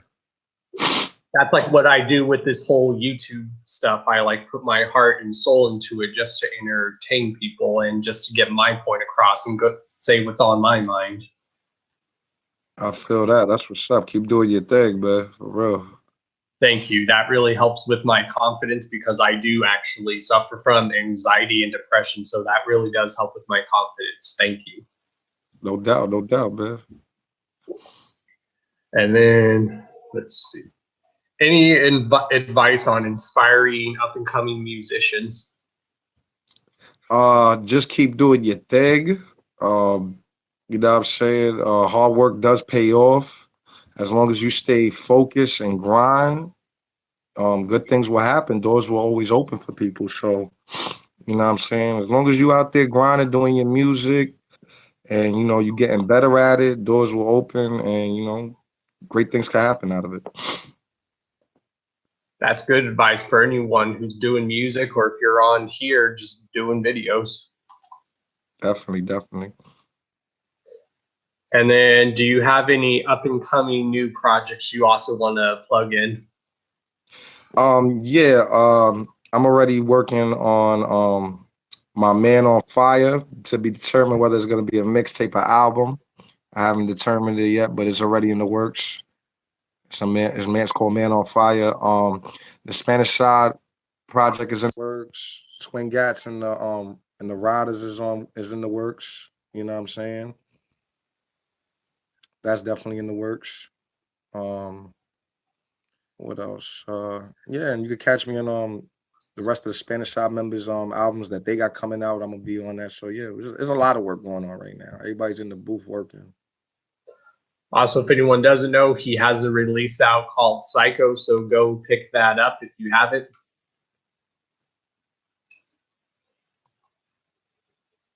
Yep, Psycho's out. Any elaboration you want to talk about like that? Like if there's any special guests who are all on there? Psycho, it has Psycho has Misery, Schizo, Roxy Red. Shouts out to Schizo and Roxy Red, they came through. Shouts out to my bro Miz, he killed it. The host, I got mostly the whole Spanish. I got Trey Flows, Gordo, Ralphie Mundo. I got my boy Button Pusher, that's my engineer, my producer. He definitely came on there and lit some shit up for me, you know what I'm saying? So yeah, that's who's on there. And you want to tell everyone where they can like find your merch and music, and we'll make sure like to leave it like in the link in the description. Right now, I have fuegoflames.com up. I'm actually reading up on CDs this week, so if anybody wants to put their orders in, y'all can go to fuegoflames.com. The Spanish side shirt should be up there within another week or two, and a Fuego Flame shirt. So yeah, there's gonna be merch up there. So Fuego, I would be supporting that shit. Definitely. I appreciate that, man. Real talk. Yeah. Welcome. Now let me pull up some of the other questions, because I had now some personal questions that some homies of mine wanted me to ask you. Let's pull those up.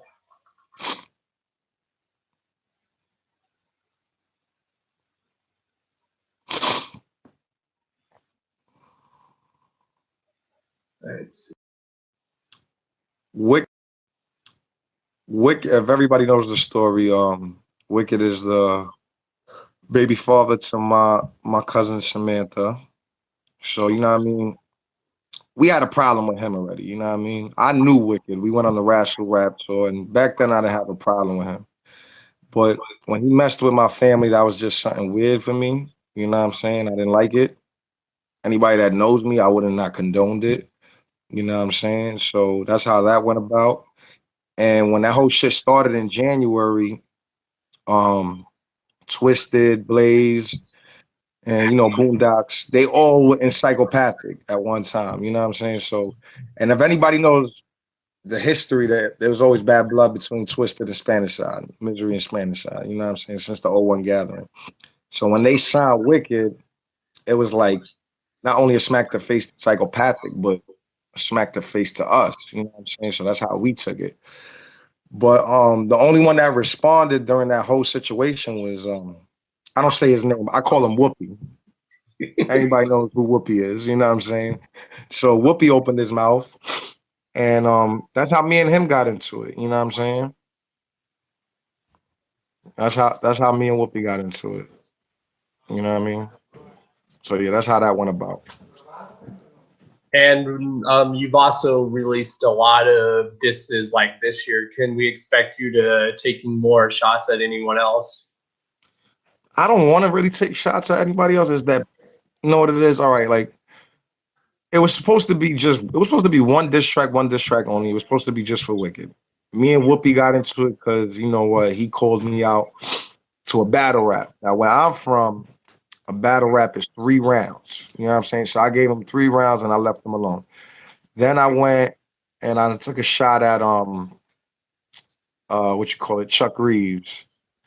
Because he just talks a lot of fucking shit. You know what I mean? Anybody that talks shit that's an artist, I advise you to keep your mouth shut. Don't mention me and I won't take no shots. I just recently took shots at Playboy the Beast because he was talking shit about me and my team, so I wasn't allowing that, and that's how that went about. So I really don't want to take shots at anybody. I want to really concentrate more on my music, and that's about it. As long as the artist don't open his mouth, we good. And not any artist. You gotta be a popping artist to talk shit about me for me to get at you. Like if you popping and you talking shit about me, I'm gonna get at you. Right. So if any of y'all do that, you're probably not going to be safe. There you go. You're not safe from the bars at all. So what was that like performing at Hollow Wicked, especially this year and previous years? It was dope. Hollow Wicked was dope this year. It was different from the last time I went to Hollow Wicked. I forgot where we was at in Hollow Wicked. I think it was 2013. We went to Hollow Wicked, or 2014, if I'm not mistaken. I forgot where that was at. I think that was in the Fillmore, I'm not mistaken. It was a big venue. It was huge, but this place was different. I like how they had other rooms besides just the stage this time. So it was fun. I had fun. I interacted with the fans more this year than I did last time. You know what I'm saying? So it was pretty dope. Everybody was cool. They showed love. The stage, everything was great. We took that shit. You know what I'm saying? And should you like share any stories, like any weird like stories you've had, like experience at shows, like especially the gatherings? Like, what's the most funny story you've had, or what's the most fucked up thing you've seen? The most fucked up thing I seen at the gathering. I seen somebody drive a cart into a campsite. Like, I think it was like a bowler's campsite. The nigga was drunk as hell. He drove right into it. That shit was crazy. That shit was crazy. Drunk as hell, like 4 in the morning. Nigga just drove his shit right in. Nigga was drunk as hell. That was hilarious. I think I seen a chick get gangbanged on a bridge as well. I think that was in Cave and Rock too. That one. Yeah, I heard a lot of stories from people that have been to that one. There's a lot of crazy shit that happened there. Yeah, that was the Charlie Sheen Bridge moment. Yeah. Well, I've never been to one, but I hope to go to one someday. Oh, you're gonna love it, man. You're gonna love it. It's fucking fun. Well, if you do ever end up going there, just come hit me up. I got you. I got you. Or like I said, if y'all are ever going on tour and y'all ever stop in Colorado. Definitely. I definitely want to hit Colorado, man. I'm telling you. I want to try that good ass weed. That good ass weed I keep hearing about. Hell yeah, we'll do some of that, or we'll even have a few drinks together. Oh, you gotta have Hennessy on deck. That's all we said. Hennessy and now we fucking with Douce, that Jay-Z drink. Yeah. Let's see what. Is there like any shout outs you want to give? Like, can we at Carnival Spirits like give a shout out, or even me, Don Chaos, get a shout out as well? Yeah, shouts out to Don Chaos, shouts out to Carnival Spirits, shouts out to Spanish Side, my bro Misery, Trey Flows, Caspavelli, Gordo, Ralphie Mundo, my boy Ray Cortez, you know what I'm saying, Trey Flows, you know what I mean, the whole Spanish Side, man. And could we expect to like see you doing more like work with Psychopathic in the future? I don't see why not, man. Psychopathic, we good, you know what I'm saying? Those are my niggas right there, you know what I mean? People always think that they not because we not signed, but we cool with them, you know what I mean? Everything we got a good relationship with them. So yeah, I don't see why not, man. And how was that for you when you were able to work like for like the Bloody Screams of 17 EP that was released this year? That was dope, man. We actually recorded that track in the Lotus Pod, so that was actually fun.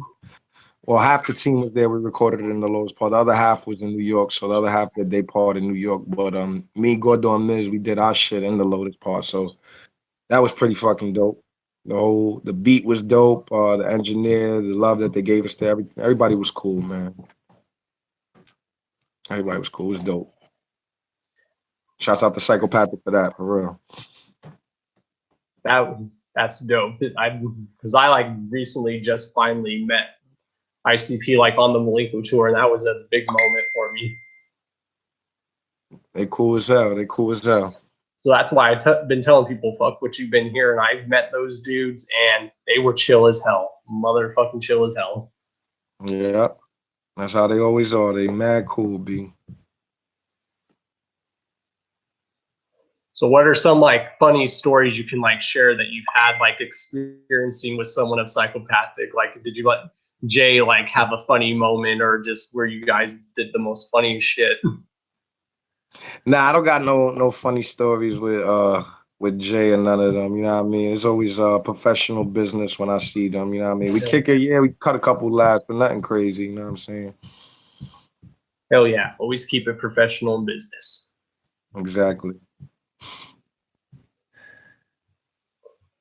Yeah, that's basically all I had for you. Now we're just gonna wait and see if the Wake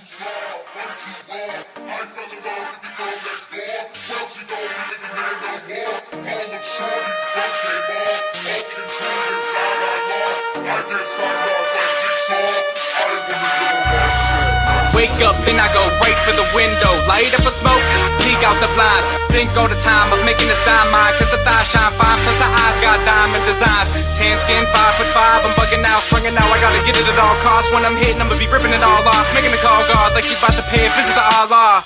Now it's 3:45 and I see her stroll by. Hair so nice, clothes so tight. Should I do it right now or wait till night? Should I use the burner or bring my knife? Should I let her live or take her life? Now, what decisions do you think that I'ma go with? Making a decision until I see the whole twitch. Demons inside of my crib screaming, go ahead. Scary movies piss me off. They too soft, I'm too raw. I fell in love with the girl next door. Well, she don't be living there no more. All of Shorty's clothes came off. All control inside I lost. I guess I'm not like Jigsaw. I wanna kill myself, that's all. Now ain't that a trip? How I'm booked on this trick. Gotta look out the window every few minutes. Back in the day we were super tight. Shit done changed, now you the type to kick it with your friends and look at me while you dissing. All I see is a vision of chopping her up inside the kitchen. End up on the side edition cause I'm on the mission. Now I'm silent when I slip in the back door with the mask on and the hat low. Got my gloves on, plus I gotta creep slow. She asleep now, gotta bleed this hoe. So I tie her feet down, she in a Jesus pose. Damn, I never knew that I could be this cold. So I pulled the blade out, it's 3 feet long. She was saying, no, please, Ron. So I gotta put the gag in the mouth. Started cutting the fuck out of her stomach, gutting her like it was nothing. Scary movies piss me off. They too soft, I'm too raw. I fell in love with the girl next door. Well, she don't be living there no more. All of Shorty's clothes came off. All control inside I lost. I guess I'm not like Jigsaw. I wanna kill myself, that's all. Board your windows, lock your doors. That's not gonna stop me, of course. I'ma still be coming in, getting what I want then dip. Board your windows, lock your doors. That's not gonna stop me, of course. I'ma still be coming in, getting what I want then dip. What you think I'm done cutting this bitch because of the bridge? Even something stuck in the ribs? Yeah, I'm a son of a bitch. Her body had holes like 106 from her stomach to wrist. Cut off the head, now it's back to the crib, to my window ledge. We could both sit there and wait for the feds.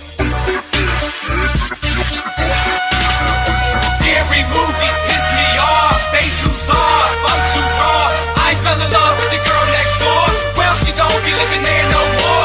All of Shorty's clothes came off. All control inside I lost. I guess I'm not like Jigsaw. I wanna kill myself, that's all.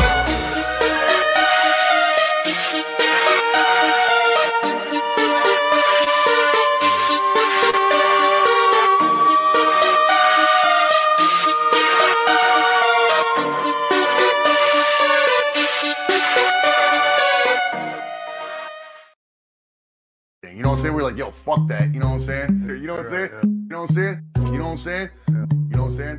You know what I'm saying? You know what I'm saying? You know what I'm saying? You know what I'm saying? I got much clown love for the CarnivalSpirits crew. You know what I'm saying? I got low love for BeastMasteR. You know what I'm saying? I got much clown love for the CarnivalSpirits crew. You know what I'm saying? I got low love for Scotty 2 Ball. You know what I'm saying? I got much clown love for the CarnivalSpirits crew. You know what I'm saying? I got low love for Roxy Little Box. You know what I'm saying? I got much clown love for the CarnivalSpirits crew. You know what I'm saying? I got low love for Kylie Green 2 Fresh. You know what I'm saying?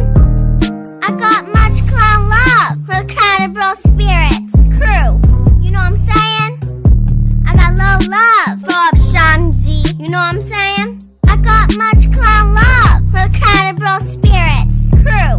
You know what I'm saying?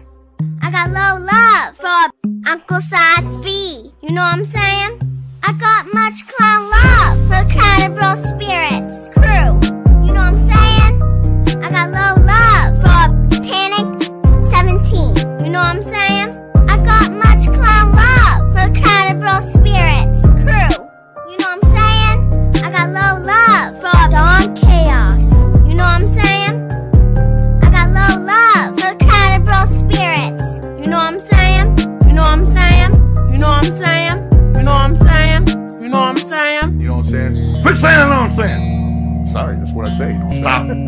Can't help it. It's fucking unconscious thing. No, hey, BeastMaster, do you still have some of these copies of Juggalo Agenda left? I only printed 1,000 copies. I'd love to say that they all were distributed at the gathering, but I actually kept 100 back for myself. And out of that, private stash, I think I might have like 25 left. Okay, because I was going to say, if for those of you listening on here, maybe we could talk BeastMaster into doing a giveaway for one of those Juggalo Agenda CDs. And it's pretty much everything in hearing tonight up on the radio show. No doubt, the CD comes with a sticker, a free sticker.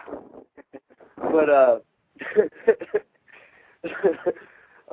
no, what I was thinking is I've been watching some videos on YouTube, and if the first person to get him a link to the Granny Kicking a Baby video will get this copy of Juggalo Agenda.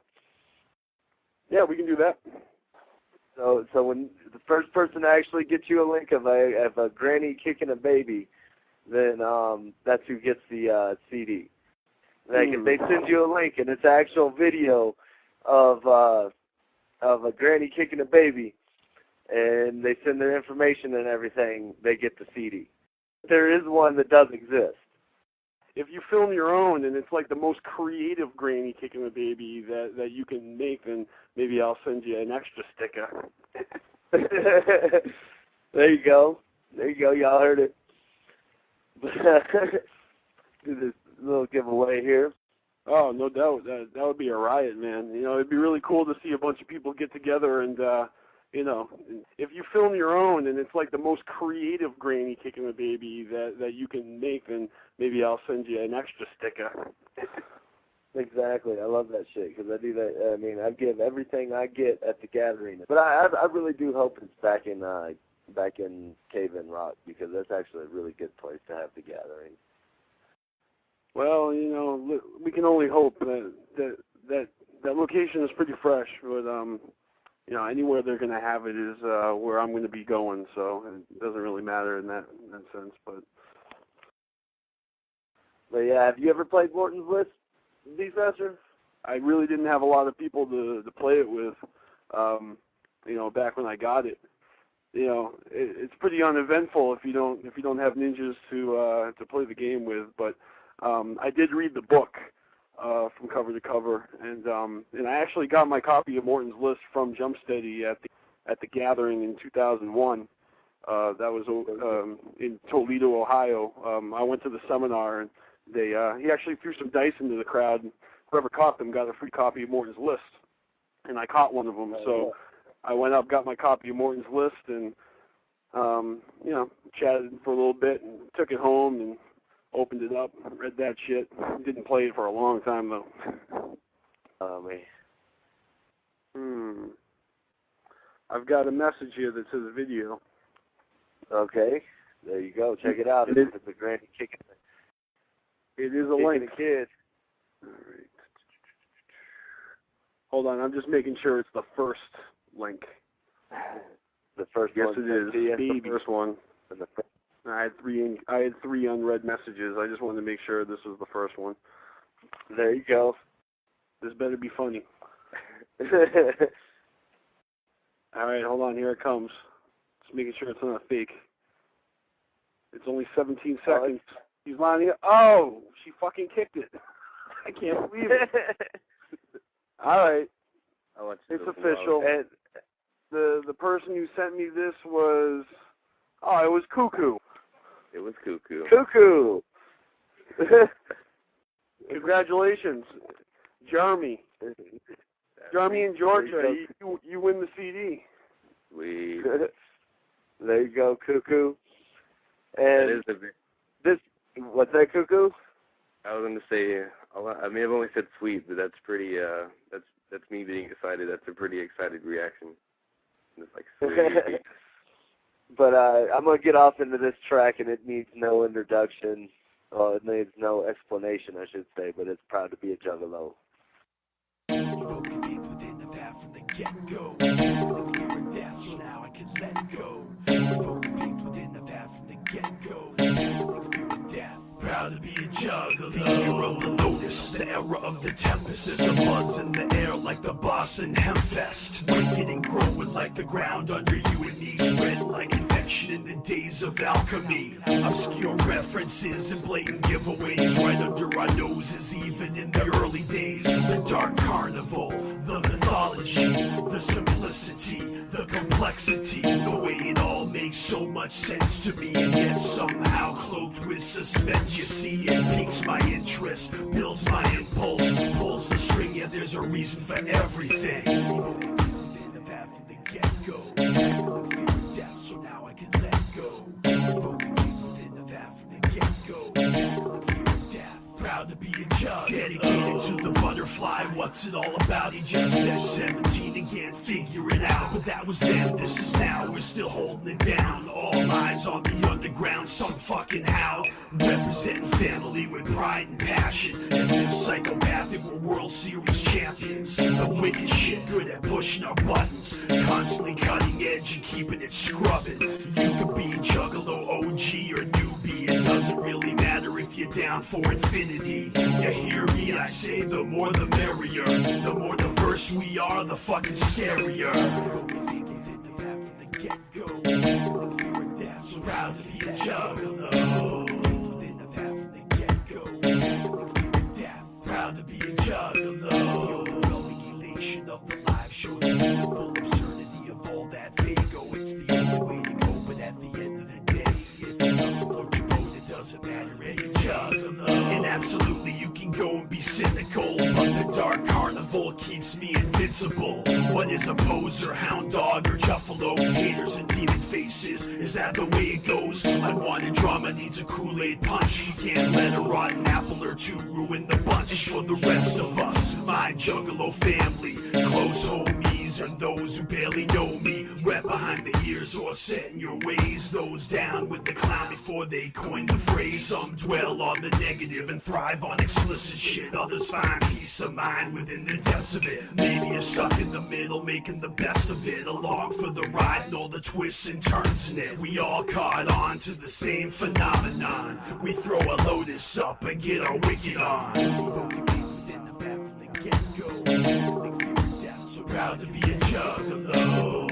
Within the back from the get-go. Feeling fear and death, proud to be a juggalo. Within the back from the get-go. Feeling fear and death, so proud to be a juggalo. Proud to be a juggalo. Juggalo, juggalo, juggalo.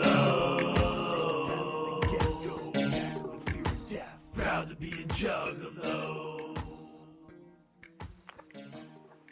And that was Proud to be a Juggalo by BeastMasteR. Which I am. And congrats to Cuckoo. And see, that's why you should listen into the show every time we got one going on, because you never know what's going to happen. You never know if you're going to win something or not. You should come out here and do a show out here, BeastMasteR. You know, I'm definitely not opposed to doing that. You know, if the timing is right and the event is fresh, I am down. Hell yeah, dude, because with enough promotion, I could get you pretty big out here and do a show. If the opportunity presents itself, I am definitely willing to swing on down and kick it with you guys. I mean, you should know. I mean, you book your own gigs and shit, don't you? Sometimes I do. Twiz and I have actually been the ones booking at Walnut Street Cafe, and most of the shows I've been doing as of recently have been booked by my homies in Hightown Records. They got the ill hookup over at Tammany Hall. No. Have you kept up with any of the artists any of the other artists that performed the Shangri-La Resort stage? I'm in touch with a few artists, you know, from at the gathering, but for the most part, I've been pretty much sticking to local scenes and whatnot. I've actually done some gigs with Mad Max. He's from Jersey. But he performed on the second stage. I don't think he performed at Shangri-La Resort. But I know who he is. Yep. Yeah. And we're in the last 15 minutes of the show, so. Oh, really? Time's up already?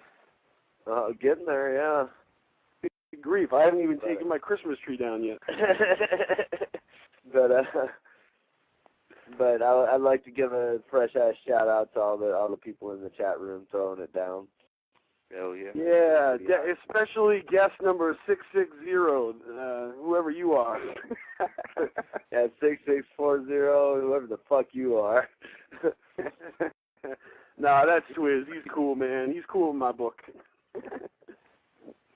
But yeah, maybe next week we could have Twizz up on here if he's feeling better. Yeah, he has a sandy vagina tonight, but that's all right. We'll get him on here. He's been hanging out at the beach all day, hasn't he? But, come on, Swizz. You know I'm kidding.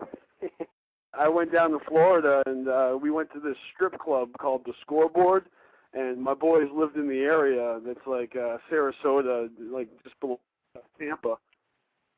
Those guys got the DJs to play Dark Lotus and ICP while the strippers were giving them dances. It was great. There you go. That's basically what that is. Hella fresh past year. So, like I said, I want to give a shout out to everybody listening. Thank y'all. And check me again next Sunday. And I would like to thank BeastMasteR once again for being up on the show. Yeah, thank you, Rev.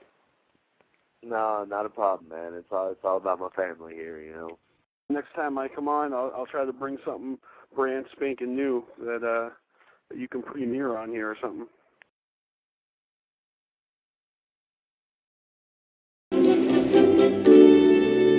Hey, y'all ready to party? Now, we'd like to play a Jimmy Buffett song, but he uncoolly charges people to cover them. So here's a Captain Bart original. Wasted once more in Dacquaritaville. Ripper! Get off the stage! Got another fucking rhyme. Got another fucking rhyme. Another fucking rhyme. Another fucking rhyme. Another fucking rhyme. Got another fucking rhyme. Got another fucking rhyme. Got another fucking rhyme. This is got another fucking rhyme. Got another I'm on a second. got another fucking rhyme. Woman left the gate up, so I bet. It's been 6 months, pick me up from the county jail. With a smart mouth, I paid my dues. Steel toilets, wall blankets, and rubber shoes. But I ain't nagging. Here comes the fellas, I can hear the muffler dragging. Ain't been in the car long, and the finger is almost gone. My nuts are kinda hard, so I need a mate. My homeboy's cousin set me up with a blind date. She said, pick me up at 3. I can't, bitch, the bus don't ride your street. We're gonna eat at Mexican Village. Take a cab and I'll pay the tab. And when she showed up, well, I'll be damned. Left my wallet at home on the TV stand. Paid the tab from the cab and dinner too. There's a knot in my soul, bitch, I thought you knew. She's all prettied up for nothing. I'm smelling like shit and my chin is scruffing. I'm chewing on my food like a pit bull. Cause I won't front for the hoe. I stuck my face in the bowl of soup and just sucked it all up through my missing tooth. The bitch jumped up with a and broke to the bathroom. She got the tab, so I go for mine and order up some 52 vintage wine. Hey Louie, bring a fucking steak with that. Motherfuckers in jail say, fuck that. She's back now, and her hair ain't fixed. Probably took a long, greasy ass, smelly shit. I ain't saying nothing though. I ain't saying nothing about the fucking hoe. What's up, bitch? I'm ready to break. How long can one fat bitch take? Quit snacking and pay these saps. Cause we going home to watch Tube with Paps.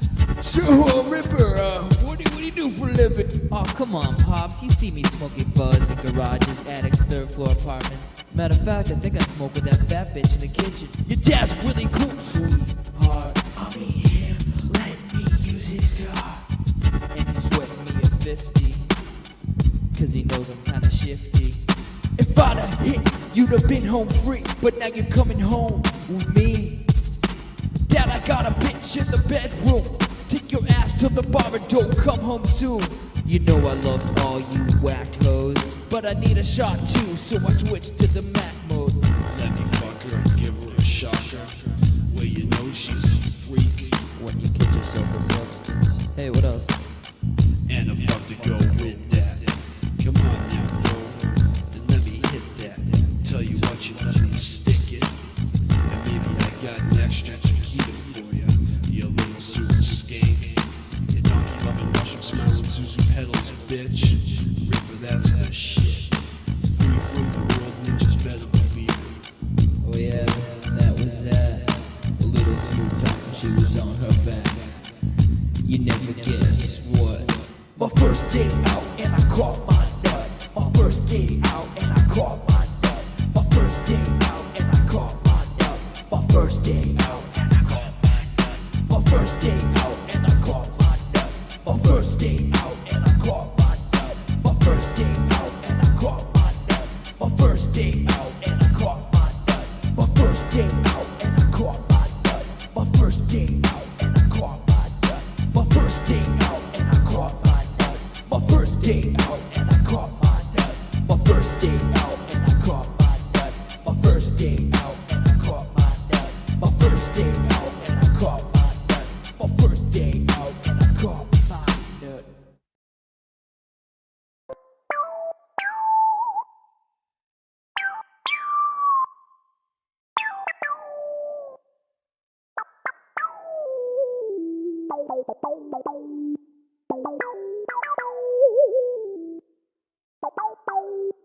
Blog Talk Radio. What the fuck is going on, y'all? Scotty Two Balls up here on Carnival Spirits Radio. We have a very special guest in the house tonight. Potluck is going to be joining us.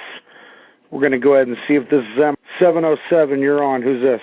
Potluck in the building. Potluck in the building. What's going on, y'all? 1 Ton. What's going on, man? Man, you know, we both here. 1 Ton underrated, man. We both here, man. What's going on? What up? Underrated in the house. How you guys doing tonight, man? Doing good. How you doing? I'm doing great, man. Thank you so much for joining the show tonight. I know you guys are busy. Getting ready to head back out on the road with Twisted for the second leg of the Abominations tour. How'd the first round go for you guys? Oh man, it was awesome. It's always awesome. Going out with Twisted's always good. You know, yeah.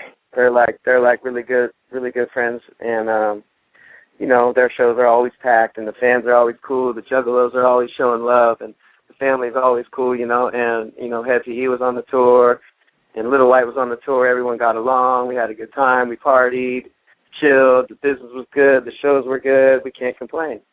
Right. That's awesome. And this time you guys will be heading out with one of your boys, Glasses Malone. How's that going to work? You guys are pretty tight with him too, aren't you? Oh yeah, that's my son's brother. Yeah, Glasses Malone, man. He's cool. Oh, he's your brother? No, he's not really my brother, but I okay. really jokes around just because, like, he's been my brother. You know what I'm saying? Because we just so cool like that. I think it's about time that he went out with Twisted. I know he's been on the Twisted record, man. He's on the Gathering. Yep. He's been on Tech Nine's record. So a lot of like the Juggalo family starting to get really introduced to Glasses Malone and what he got going on. And you know, he's all about the underground, and he got on from underground and moving his stuff in Los Angeles and Southern California, like just on some real, just exactly like how the Juggalos would appreciate it, on some real independent underground shit. So he's like, I think they'll be really happy to see his show. I know when he went out on a tour with Potluck on the Rhymes and Resin tour, I know all the fans that came out to those was really excited about his show. And then, we might even have a special treat of us getting up there together rocking a song. So that'd be cool, definitely. I know this last tour that you guys headlined, the Underground Rebels tour, was amazing. The show you guys hit up around my area was in Wichita, Kansas.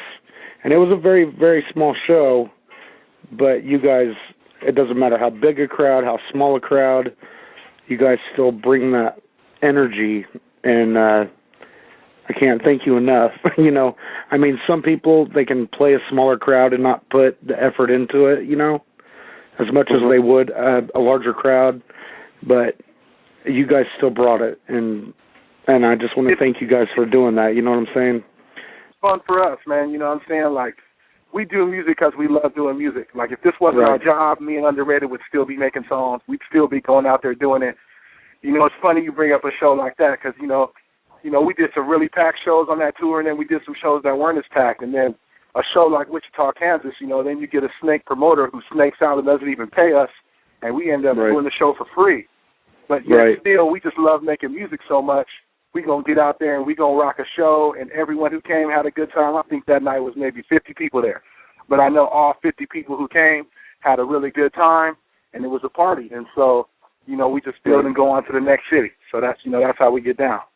Right, we just feel blessed to be able to do rap as a career, and anybody, you know, if there's one person there, that's still a crazy thing because, you know, that one person is there to see you, and they're pumped on your music, and, you know, just anybody, any fan that loves our music, that's like a great feeling no matter what, you know what I mean? So we try to put it into every single show that we do. I love the way you guys had the TV set up this time around, and Underrated was doing his DJing this time around, doing the 3-minute miracle, and just hard to get it all out. It just makes me excited thinking about the show, you know what I'm saying?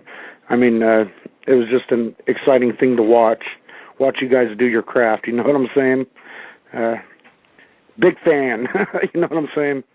I'm on the street team over here in this area for Potluck, so, you know, I got the Rhymes and Resin for the album promo, and that shit flew out of my hands, you know?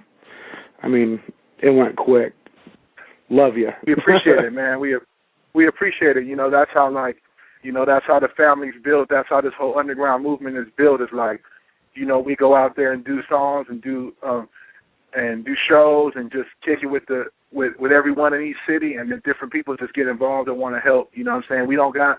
It's not no mainstream. We don't got $1 million to bribe the radio to play our songs and play MTV and BET to run our single 50 times a week. You know, we just try to make good music and be real people. And then it's people like you on the street team getting out there grinding and helping everybody hear about us that helps the movement build. You know, I watch a lot of people. I watch Tech Nine build it the same exact way. You know, that's what we're trying to do. You know what I'm saying? Mm-hmm. We learned a lot from Strange Music and Tech and Travis, and so we trying to do it the same way. And you know, it sounds like in Wichita, you know, we got a soldier out there, so that's always good. Right. Well, we're going to get into a little bit of history of Potluck.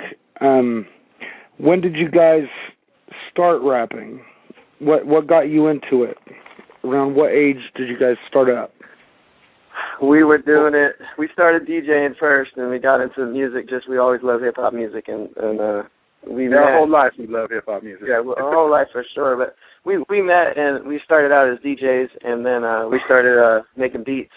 We had some rappers around where we lived, but there wasn't that many rappers where we lived because it was a super small town in Humboldt. There wasn't that much rap music going on, so we decided to just start rapping on our own just for fun. And then, you know, we just ended up loving it, staying up every night making songs, and, you know, that's all we wanted to do day after day after day, so we got better at it, and our friends started liking it, and then we were like, well, we need to make some of these CDs because we can't keep burning all these CDs for our friends, so we pressed up 1,000, and they just went quick, so it just started like that, and we've been doing it. I think our first CD was in the year 2000, so we've been doing it for a long time.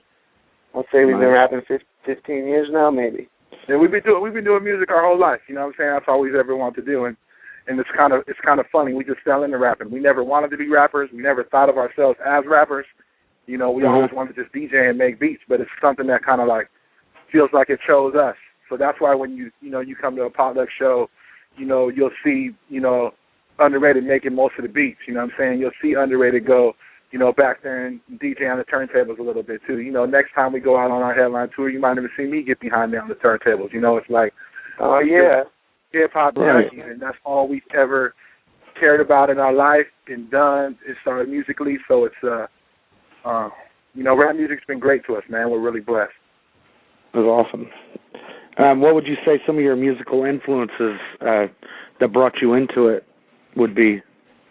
We have different opinions, but I guess we have kind of similar opinions. For me, it was like I started off listening to like Bay Area music way back in the day in the early 90s, I guess, 94, 95, and then the super West Coast movement that started with Dre and Snoop and then Tupac and all the West Coast stuff at first, but then I got into DJing with one time, and just from DJing, you have to listen to everything to figure out what you want to play and what people like and what you like. So then it just got it more broad, and pretty much it feels like every style of hip hop, we like some of it. You know what I mean? Like some people will hate on mainstream, but we don't say we hate on all mainstream. Some mainstream have some good artists and some good talent to listen to, and then there's always something to take from every style. So we always just figure out what we like from each style and kind of put that into our music, by studying how they do their work and how they do their mixes and how they rap. Like the West Coast rapper will be different than the East Coast rapper, and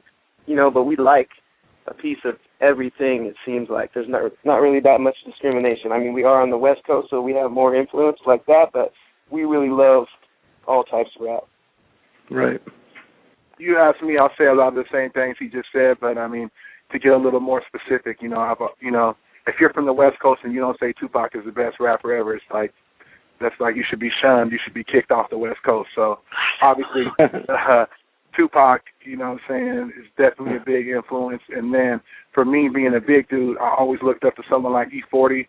Actually, my homeboy Joe Brown, who does skits on our records and everything, if people are really into pop, like they've heard the Joe Brown skits, the Joe Brown Life Coach skits, he actually bought a CD from E40 out of his trunk when he was out there hustling CDs. So before he was on straight underground. So I've been a fan of E40 his whole career.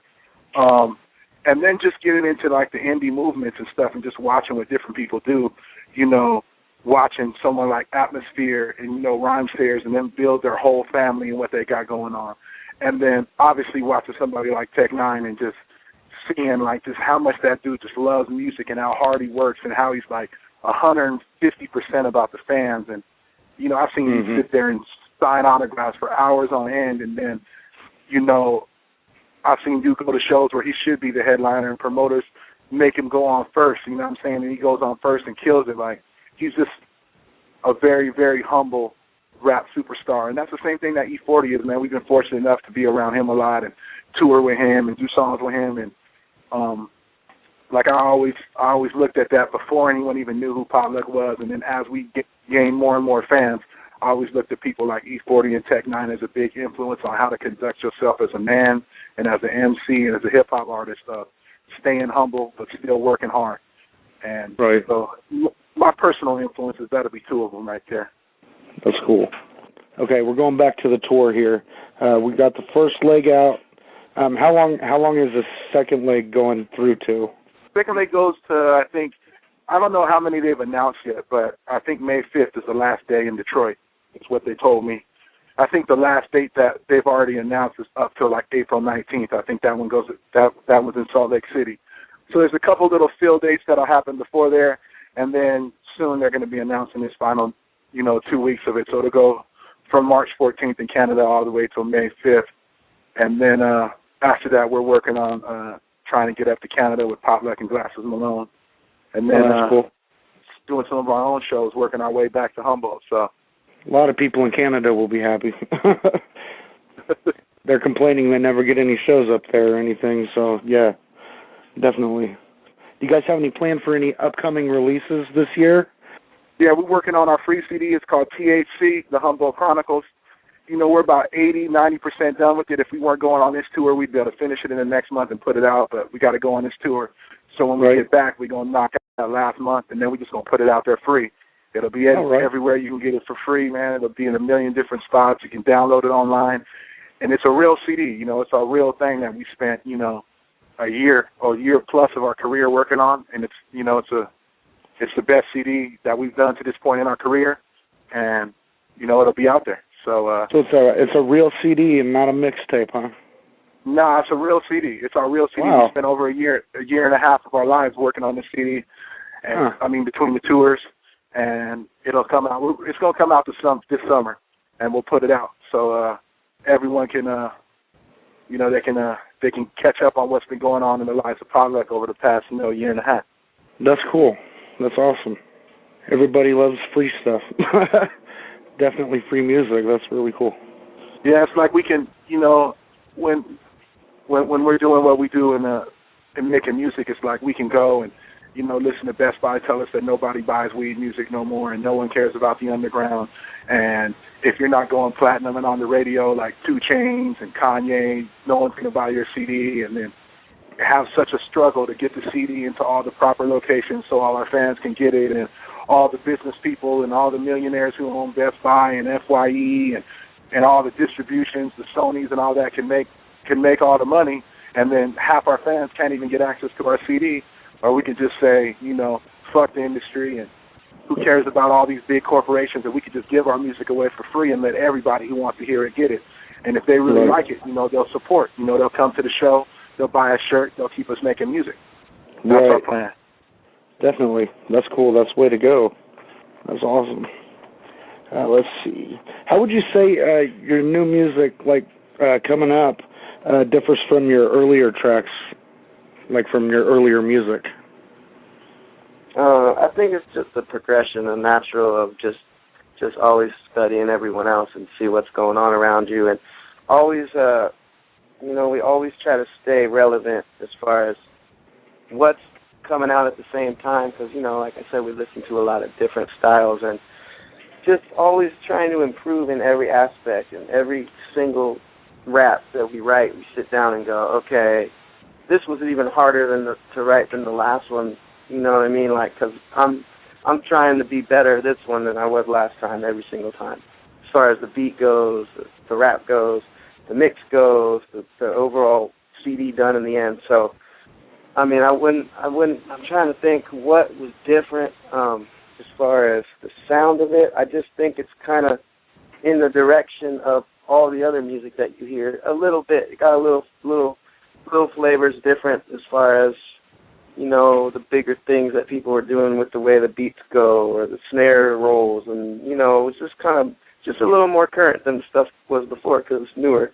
So we're always trying to just, you know, stay on that same level with everybody else, but, you know, keep it potluck style, of course, and do our own thing and, you know, say our own styles of things and our different things that are going on in our life, or, you know, our weed music, of course, what's going on in Humboldt. So just a more current version, but always improved and everything, you know, trying to make the best CD we can for the people. So you're not going to hear it like, oh, they just fell off this time. And, you know, when you hear somebody, you're like, damn, that's my favorite artist, and you buy their CD and you just tell they didn't put their all into it. We just try to make sure every time a fan hears it or someone new hears it, you could tell that we're putting our all into it every time. So until that stops, you know, keep it moving. Right.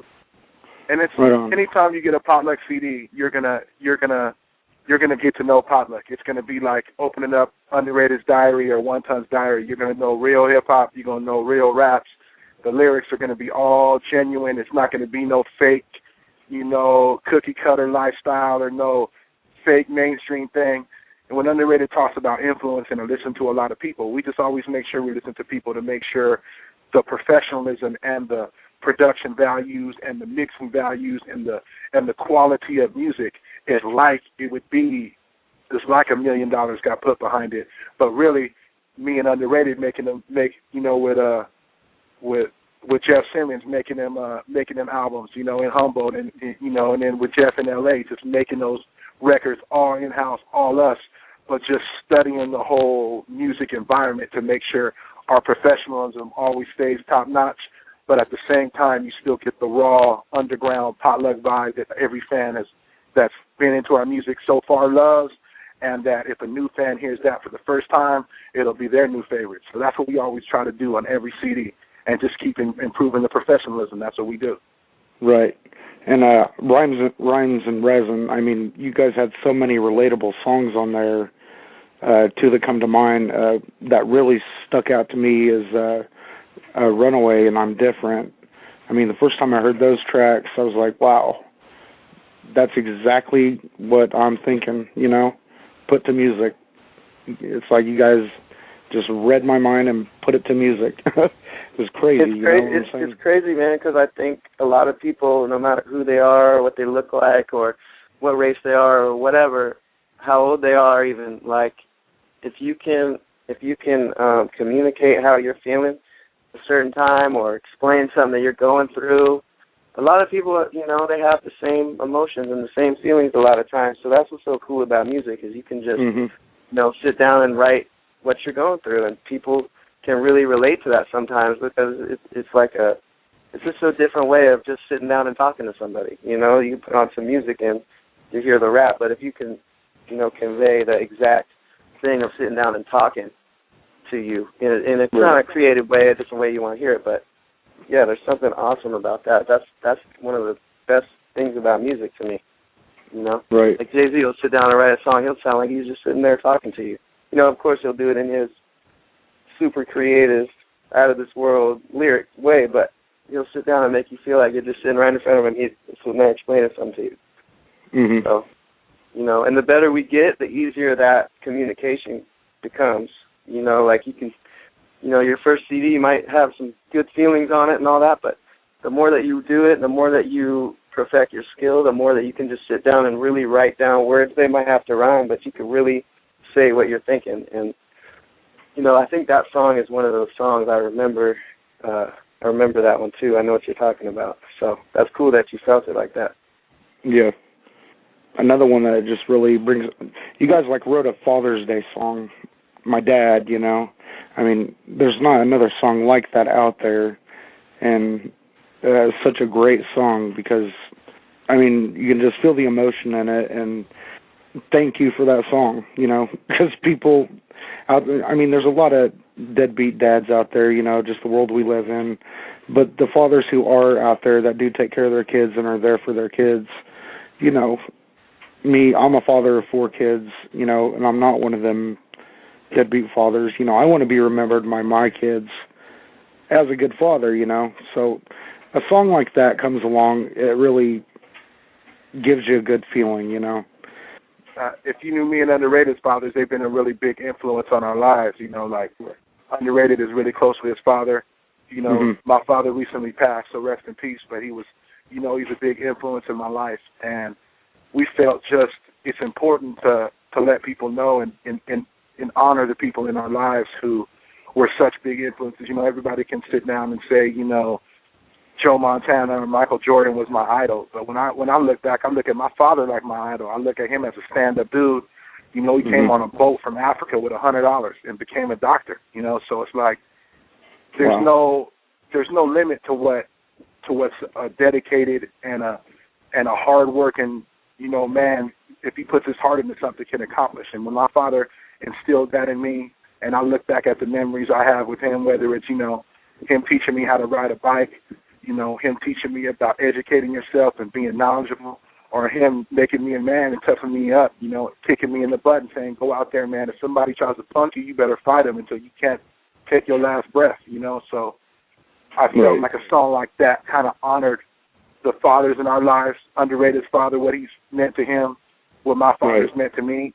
At the same time, I'm a father. I have 2 little girls. I have a 4-year-old and a 2-year-old, and so I'm hoping I can learn to be the best father I can be, like my father was to me, and I can be that father to my girls. And you know, a lot of people always talk about that. You know, there's different people. You know, fathers might be sick or they were really influential in life, and everyone wants to give moms credit, and I love my mother too. I give her a lot of credit for you know, the softness she instilled in me and all that, but I just feel like when me and Underrated got together and thought about making this song, it was like the dads don't get no love. There's really good fathers out there that really raise their kids and really put their kids first and really work hard, that need a little bit of shine, and that was a way of honoring our fathers and then letting people hear it and relate to it. And, you know, like you saying that, and there's so many people who come up to us and say, hey, I played my dad for my father, you know what I'm saying, and I played it for him on Father's Day, or my father's sick right now and I played it for him and we both cried. You know, like people tell us stuff like that all the time, and that's the type of reward we get from making music. We ain't tripping on the money we make. We ain't tripping on all that, you know, because when you start chasing money, then you start chasing other emotions. But we chasing this style of emotion, someone who can relate to songs like that. That's awesome. Yeah. Yeah, you guys were... That song is just on point, and yeah, very, very moving song to me. So, let's see, I'm getting off track here. If you guys had one album to pick, what would be your favorite album of all time? My favorite album of all time is Snoop Dogg, Doggy Style, and I don't want to hear it from anybody. It just is. Because hell yeah. There's just something about the way when that one came out, Dre had already had, I believe his Chronic was out, and NWA was out and all that. And when Chronic came out, the Chronic came out, and I was like, oh my God, this is so different and so dope and so just, this is just bringing West Coast into the front. Like, what is going on right now? This is a whole different kind, like it's a whole different style. But, I mean, NWA and Ice-T and them, they were out, but when the Chronic came out, it was like something on a whole different level. And then when Doggy Style came out, and you were so excited for Snoop because he was all over the Chronic album, and then when the whole Snoop album came out, and you got to hear that voice and his like little nasal gangster whatever flow it was, I don't know what you want to call it, but back then when he was just hungry, is like how E40 says, hungry, he was just killing it, and Dre's beats were so on point, and everything was just done so good. I remember skipping school so many times and listening to that on repeat.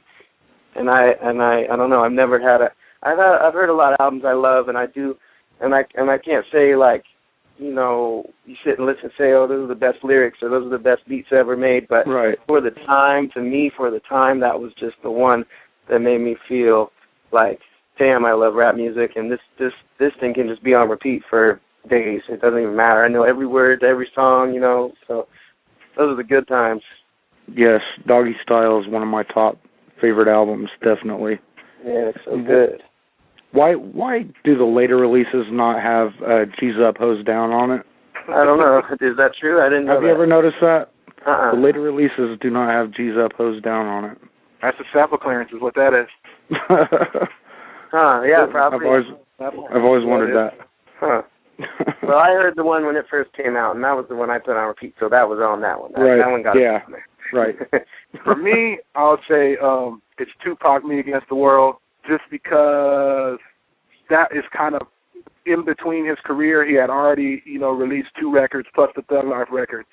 So he was, you know, at the top of his game in terms of, you know, skill level. But it was before he got with Death Row and became that, like, you know, worldwide, like, rap phenomenon, which was the next record, you know, All Eyes on Me.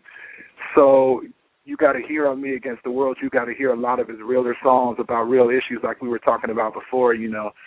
You just got to hear real emotions that weren't about being pop and making singles, you know what I'm saying? You got to hear, like, real records from Pac. And I think Pac, since he's so, you know, he's the most famous rapper of all time, and if you took a poll, most people would say he's the best ever. So, I mean, people on the East Coast would say Biggie or whatever, but if you polled everyone in the world who likes hip-hop, there'd probably be more votes for Tupac than any other rapper.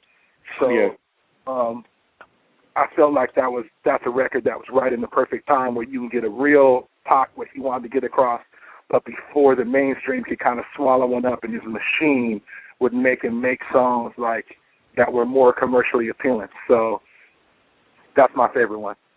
Very good album also. Fuck, all the Tupac is fucking great.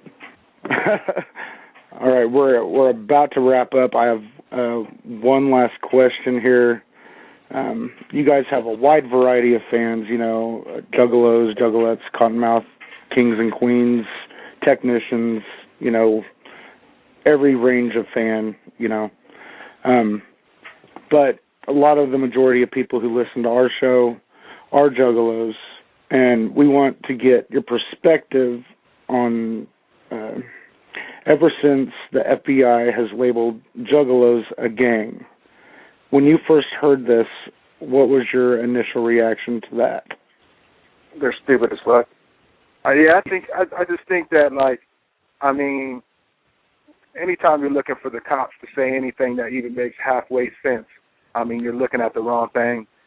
You know, fuck the police, the cops are dumb, the government, you know what I'm saying, they can't even keep the, you know, the budget balanced, and they can't even, you know, do the basic things that we need sometimes in this country. So when I always consider the source when someone says something. When the FBI or CIA or whoever wants to label juggalos a gang, that's just based off ignorance. And to me, I think is ridiculous. From the outside looking in, before we were welcomed into the family by Twisted, and got to see just the great Juggalo movement and got to, become part of it, it can be a little bit intimidating because it looks very intimidating at the beginning. But once you go and you experience and you become part of the family and you see the love that's there and you see, people saying, hey, I live in Oregon and I'm trying to get out to the gathering, and they just post it on the internet, and then some fam just drives by their house and picks them up, somebody they never met in their life, and they spend 4 days driving across the country so they can go to the gathering. And you go to shows and there's mosh pits and kids are falling on the ground and they're picking each other up, making sure everyone's safe. And when you start feeling that love and that thing, it's unlike any other thing in music that I've ever experienced, any other type of fan base. And to just discredit that out of ignorance, to me, I just think it's just straight ridiculous. But again, in the end, I don't even hold the FBI and all them in high regards anyway. I think they're idiots. So, I mean, absolutely. I don't even really trip on what they think or what they say. I just know it's based out of ignorance. Would you say it's a fraternity more than it's a gang? Kind of, but it's not even that. It's a family. It's for real a family. You know what I'm saying? It's just like your cousin said, hey, man, I know you going to the family reunion out there. You know what I'm saying? Hey, come pick me up. You know what I'm saying? You say, sure, I'll come by and pick you up. It's for real a family.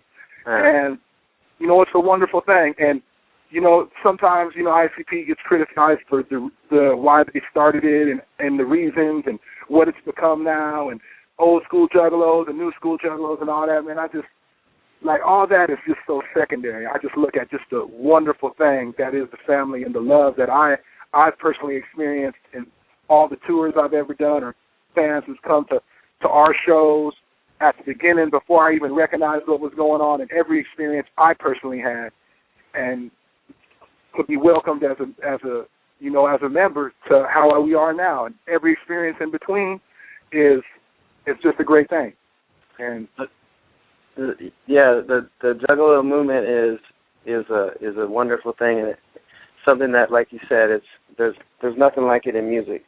And I think that it's just when you could say the FBI or whoever's in power, when someone in power doesn't understand something, they like to just hate on it.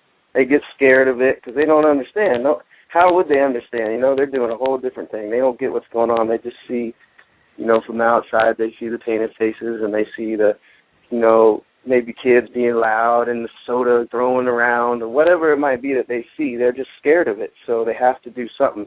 And other people around are scared of it because they don't get it. This is how it is. If you don't understand something, usually, not us in general, but people who are in power, if you don't understand what's going on, you usually want to stop it because you don't know what's going on. You're scared of it. You're usually in control of everything. So, I think that's a big part of it too. Absolutely. So it's ignorance. It has nothing to do with it being a gang or anything. It's just, they want to have control and say, look, this is what we think it is, so we're just going to call it that. And now, we're better than that. It's a gang, so it's negative, something that we don't get, so it's a negative thing, which is completely the opposite of what it really is. And you can't really explain it to people. You kind of just got to be involved in it and see how it's going to understand. Like, we didn't understand. We didn't look at it negative, but we didn't understand. And then once we got into it, we were like, okay, now I get it. And the shit, it's an amazing thing. And I would never, ever, ever talk bad about it once I figured out what was going on. Right. You guys nailed it. Yeah, it's a great way of explaining it, definitely. So well, guys, anything else you guys want to add before we wrap the show up here? Thanks for having us, and anyone out there who's not familiar with the potluck music movement, man, you can follow us, Facebook, Instagram, Twitter. They're all Potluck Music.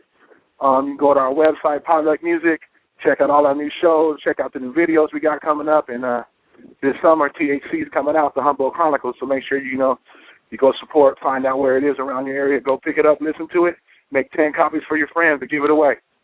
And there might be a 420 mixtape. There might be a 420 mix coming out too, but just kind of think about that for a little bit. Yeah. Think on that a little bit. Every 420 we got to have something for y'all, so think about that too. Right on. I had some homies on the other day, OS7, and they wanted me to say what's up to you guys, and thanks for the ride from Chicago. And, OS7. OS7, yeah. We got a track with them, and they're out there grinding too, so shouts out to OS7 too. Right. Rolling up a blunt, every crown world sipping. It's an everyday thing, homie, this is how we live it. Rolling up the blunt, every crown world sipping. It's an everyday thing, homie, this is how we live it. West Coast high life to the day I die. Humboldt County is the best, never say I lie. Think alumni represent, you know a player high. I'm sure not about my money, better pay the guy. Put one in the sky every 5 minutes. I'm not Rick Ross, but I'll push it to the limit. A giant to you midgets, I'm faster than the speeding ticket. This is my weed life, best believe I really live it. I'm high like the man on the moon, in a good mood. I can't stop laughing like I ate a mushroom. Pretty girls in the room, shotgunning on the couch. I inhaled the weed, then I blew it in her mouth. I'm so high in another solar system. We smoked all day, but we keep on twisting. It's the Humboldt County way, and we Crown Royal sipping. Spark another J, this is what I call living.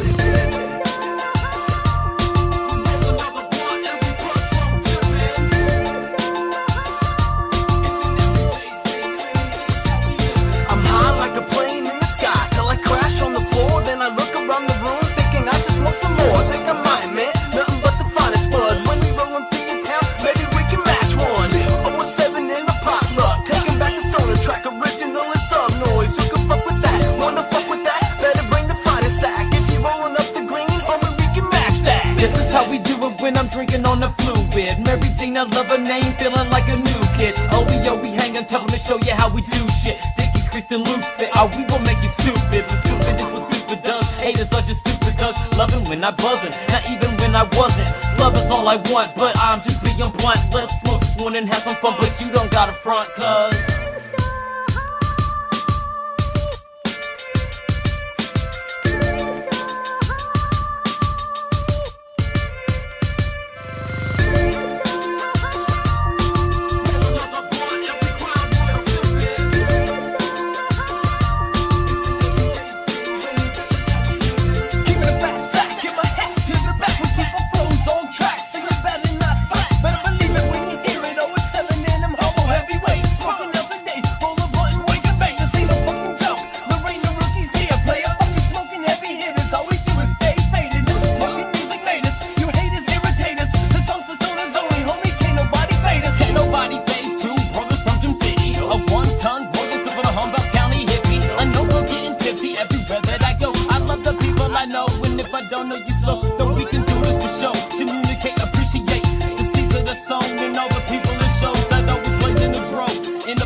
amazing, so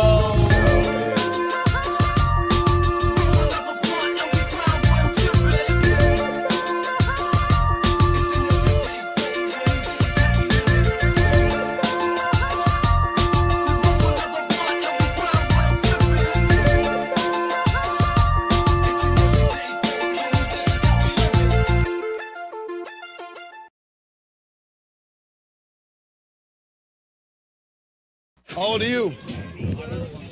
12? Did your nuts drop yet? Listen, if you're ever going to commit a crime, you should do it now because you're still a minor. They'll lock you up for a long time if you're my age. Your skill is extraordinary. ICP, they are definitely way past a parent's worst nightmare. And they look too spooky, more like, like Halloween. ICP, they are definitely way past a parent's worst nightmare. What do your parents think, ICP? They fucking hate them, but fuck them. Do you care about the audience? I care very much about the audience. All right.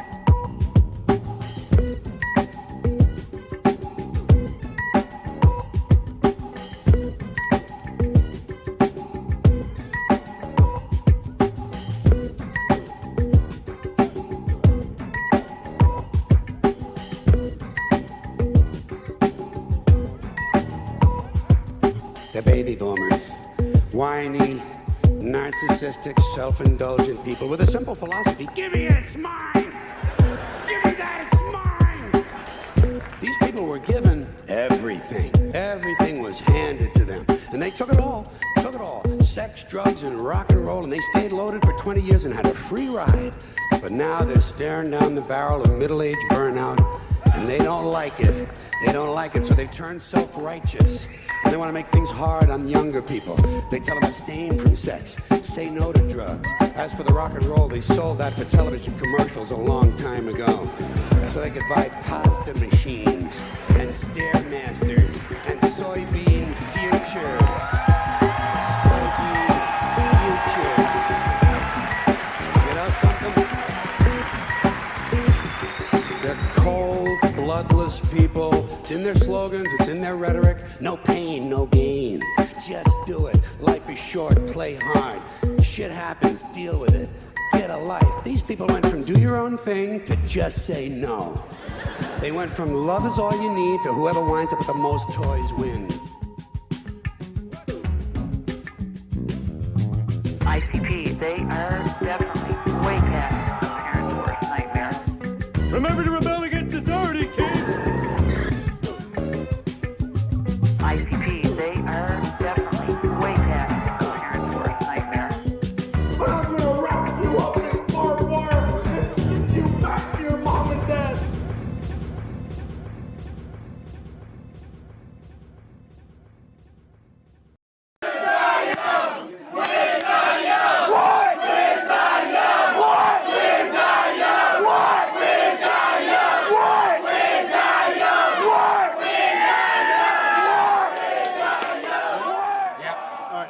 What's up, Carnival Spirits? I'm TJ, aka BeastMaster, and I am here with Weird Die Young. This is Spooky Diddle Fingers and OD. Hello. These guys are from Plymouth, Massachusetts, and I am here with them in Quincy. They just had a mixtape release party for Anthill Mountain. Tell me about the new record, boys. Well, I gotta correct you right off the bat. We are from Planet Mana, man. I don't know this. Plymouth, Massachusetts, to speak of. Yeah. Here, it's close by. Manome is how they pronounce it in the old country, which Anyways. is Manome. Excuse us. Anthill Mountain. It's for the kids. Tell them about it. It's for the children. Basically, it's a kids album, 100% online. But if you were here tonight, there's 2 copies. Then there's an adult version.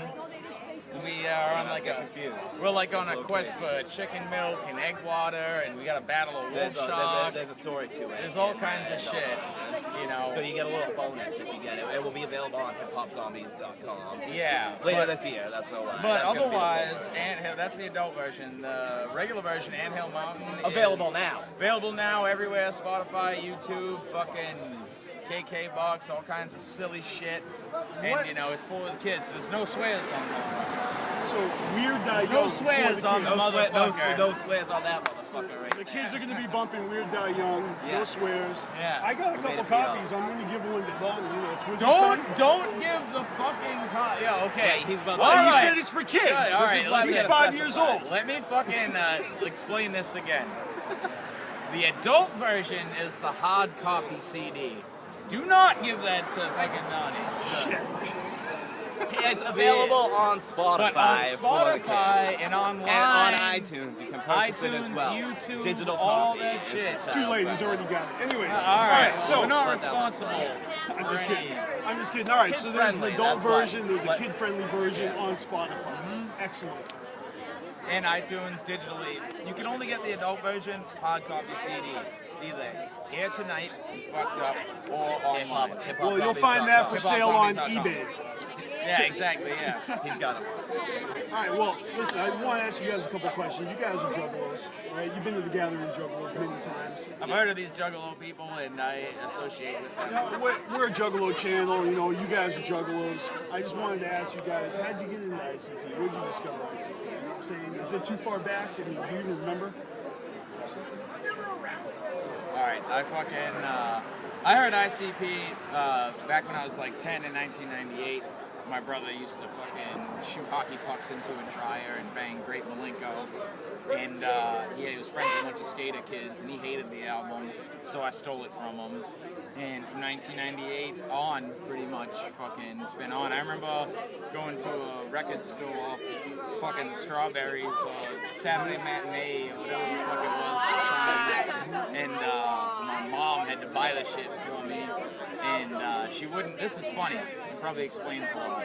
She seen, because I went up to the counter and tried to buy it myself, and then I seen fucking. I went up to the counter and they're like, "Oh, you're too fucking young to buy this shit." I was like 10 years old, so I get my mom to go get it, and she sees the Terror Wheel CD, and she's like, "Stucco with my wang? No, I'm not getting you this shit." So she's looking through ICP CDs and decides on Tunnel of Love, because that one had the least, which is much better. More kid friendly, right? More kid friendly. Hey, after party can't start until you tell me where I'm going. 52 Larchmont Street. Edit that out. Place again? We got Chuck Reeves. Let me tell you about 52 Larchmont Street. Let me tell you, okay? Got so lost one time, I ended up throwing a kid in the sewer. I'm sorry. But yeah, I'm gonna go around here and see why she wants to touch my pee. Hey, yeah, do that. You got that. Anyway. Goldilocks is the place to be. You'll hear about that lesson on Anthill Mountain. Anyways. Well, look, thank you for sharing that. You know, the first time I remember meeting you guys was at Clown Shows in Worcester at the podium. Yeah. Especially you, Worcester, Dave. Worcester, Massachusetts. You used to wear a shirt that said, "I need money." And you used to call me out by name, BeastMaster, and ask me for $1 at every show. And I didn't even know who you were I knew you for a couple via, of years. I knew you via Dear Joe and Joe. That's right. So that's how everybody wants to know BeastMaster. Don't let him front. He's a celebrity around this motherfucker. Yeah. We have fun. But That's what it's all about. I figured it out. It's been 10 years because it was like 2006 when I actually first kind of connected with the rest of the crew. You know what I'm saying? In the upper parking lot. Yeah. Had a picture at Hallowicked, you know, with the guys. The upper parking lot was just before my time. I was there for like the last year of the upper parking lot. That's a lie. I tried to feed him mushrooms in the upper parking lot, and he was too scared. Like I said, the last like year or so of the upper parking lot. It's like with the I exception corrupted of Boppo. him. Like Boppo's the only one I met. Photobombing. I love all you. Weird Die hate Young. him. OE in the building. OE. I love Weird Die in the Young. house. Spooky Little This is Fingers, Andrew. Dr. Dan. Andrew likes Weird Die Young BeastMaster too. in the Look building. at I love all you. I don't know who the fuck you are. Look at the Fucking people. videotaping. Look at the with people. Look at the people. Look at the people. I'd smash. I don't know who you are. I'd smash. That's how you do it, right? All right, so reel it in. What do we got? What do we do? So listen, you guys Weird Die Young. Buy You wear that the outfit. shit. I know you got a third member. Where's he at? You don't have to call him over here, but Porno! Anthill Mountain. Buy that shit. Buy it. Anthill Mountain. $10. He's here. He doesn't do much, but he's here. He does a lot in the behind the scenes music things. He's the more man. incognito. You're not gonna see this man's face no, anyway. this so is catch a quick this glimpse is of Mad him. Max. Behind Mad Max, right here. All right. Hold on. They want the elusive. There we go. Buffalo Dills. I got set up, but okay, start the question. You're the third member of Weird How Die big Young, is your man. dick, homie? We've heard a lot about it. 5.5, it ain't even all that big. Buff Dills, we call It it. ain't even all that big. That's in circumference. $dollar bills, y'all. What he said, fuck it. Yeah, dollar bills, all that shit they set up. Get him out of here. No more questions. It's all framed up. It's framed, all right? This is all choreographed and fucking scriptured and shit. We practiced this. All right. You heard it. This is the second fucking run through. I hope we got it right. Fuck the game all up. So what's the question? Buffalo Dills. What's the question? You're the beat maker, correct? Yeah, You're the correct. mastermind. You're making the beats for Weird Die Young. Correct. I love that shit. This is the man. I hate that shit. So what? You got something else in store for us? You guys working on a new album? I got beats I'm charging $50 for now. Get at him, child the sound. I bumped it down to 35. We talked it over and shit, but we bumped it down to 35. And we're just because I gotta make some fucking money. Yeah, we're all crew and shit, but we gotta make some fucking money. So 35, 95. You heard it, yeah. It was fine. Rock and roll, 95, baby. sure. Okay. So we're at 35, 95 now. We're all good. You know what I'm saying? So we 35.95. So we paid my boy $98.99 to come out tonight and rock with us. That's just He a said- stand in the he crowd. Said fuck that. He didn't want to do it. I hold the camera up, you know. I do what I can do. He makes magic happen. Don't let anybody lie to you. I'm a big fan of Club Ugly. You guys knocked that out of the park. Yeah. Thank you. Yeah, that's this motherfucker. 80%. That's right, yeah. Motherfucker. 95. 50. All right. Since we're all saying names and shit, 50. You ever fucking Dr. Dr. Colin. Dr. Colin. Dr. Dank. Mr. This is McBride. Dr. You get some Collins. hugs in. Let me get So some what hugs about in. Make it look snappy. man, that's my Make shit. it, Make it look real, dog. Make it look like I love you and shit. Make it look like you like us. Make it look like I'm definitely not embarrassed by their music. This is Weird Young, ladies and gentlemen. I'm like fucking Underground Sound Records, I'm in the back. hiphopzombies.com. I'm in the back. My dick's only 5 inches. This is my money in the bank right there. We got 5-inch dicks. I'm all out of gas, man. I think it was a pretty juggalo interview. I love it. That was pretty juggalo. All right. Yeah. So what are we plugging? Carnival Spirits. Yeah, man, Carnival Spirits. $35.95. Child of Sound Productions. .com. That's what's up. hiphopzombies.com, Frankie? Ant Hill Child Mountain, of Weird Sound Die Young. Productions. Our brothers in Outland Camp just dropped some new shit. That will be available, I'm sure, very soon online. AntHillMountain.com. Right now. Otherthings.com. We don't actually have websites like that .com, but we got childofsound.com. Male touching makes me homophobic. We have fun. And I got a 5-inch penis. All right. It would have been 7 if I wasn't so homophobic and all scared as shit of the male figure. Of the male figure. All right. I think we got I it. think All right. Thank you, guys. She's like, yes, end it now.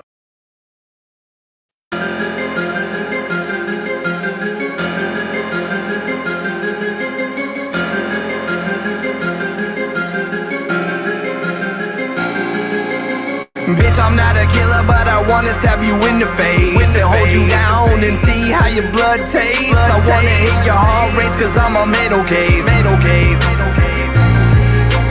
Bitch, I'm not a killer, but I wanna stab you in the face and hold you down and see how your blood tastes. I wanna hit your heart race cause I'm a metal case. Wow, bitch, jump out the gate, bitch. I put the gauge to his face and let him taste this. I'm fucking ruthless, I do him dirty, bitch. I know you heard me jump up off the floor, kicking in the door. They say please, I say more. They say peace, I say war. Say I'm hardcore, chopping like a dinosaur. Ugly like an eyesore, cold like a fucking more stiff than the board, listen to me roar. I'm a fucking beast, in the club, in the streets. I'm a psycho, what the fuck you need a knife for? If you trying to cut them up in the sheets, all you need your teeth. They say grinding like I'm tripping on a mission in the kitchen with the bitches that be missing from the neighborhood. Kissing and it's all good, so don't fuck around. I put these hoes in the ground, bitch, don't make a sound. Locked up, kid, like the lost and found. Bitch, I'm not a killer, but I wanna stab you in the face and hold you down and see how your blood tastes. I wanna hit your heart race cause I'm a metal case. Bitch, I'm not a killer, but I wanna stab you in the face and hold you down and see how your blood tastes. I wanna hit your heart race cause I'm a metal case. Fuck it. I'm crazy, I'm out of my mind. The new Tech 9, I turned to Caliban. Bizarre the weirdo. You heard of me, sick fuck, get you stuck, leave you in surgery. The Xanax got me blacking out. The Molly got me wildin' out. I don't date bitches, I hate bitches, I rape bitches. Man, I'm too fucking vicious. Dirty bitch thing got me mad. I hate all faggots while I kill my dad. Rape bitches like the guns spark. I was raised in the trailer park. Bitch, I'm ghetto. Ain't no telling what I'll do to you. I was raised by Lucifer. I'll shoot you. I'm depressed, that's why I got on this dress. Cut my dick off and grow me some breasts. I'm not a killer, but I wanna stab you in the face and hold you down and see how your blood tastes. I wanna hit your heart race cause I'm a metal case. Bitch, I'm not a killer, but I wanna stab you in the face and hold you down and see how your blood tastes. I wanna hit your heart race cause I'm a metal case.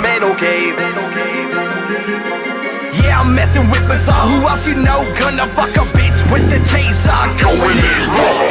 Smack that trick in awe, you gon' break that bitch's jaw. I'ma spray this shit like aerosol, yeah, I'm popping Adderall. Jacked up like some methanol, balls to the wall, cause they bout to call the law. Too bad, know it's all fucking witness, taking care of business, so malicious, even vicious things people say, it's so ridiculous. Get with this, I split wigs, run you over like big rigs, snap your bones like little twigs, put you in the hole I digs, murder, sex and drugs, your body sticking up my tub, even though I love, I'ma still wear a glove. You look look better under my ride than the fresh set of dubs. I wanna stab you in the face to taste the blood. Drip it on some bud, roll it in the fucking blunt. Smoke that shit, I'm about to kill this bitch. Bitch, I'm not a killer, but I wanna stab you in the face and hold you down and see how your blood tastes. I wanna hit your heart race, cause I'm a mental case. Bitch, I'm not a killer, but I wanna stab you in the face and hold you down and see how your blood tastes. I wanna hit your heart race, cause I'm a mental case.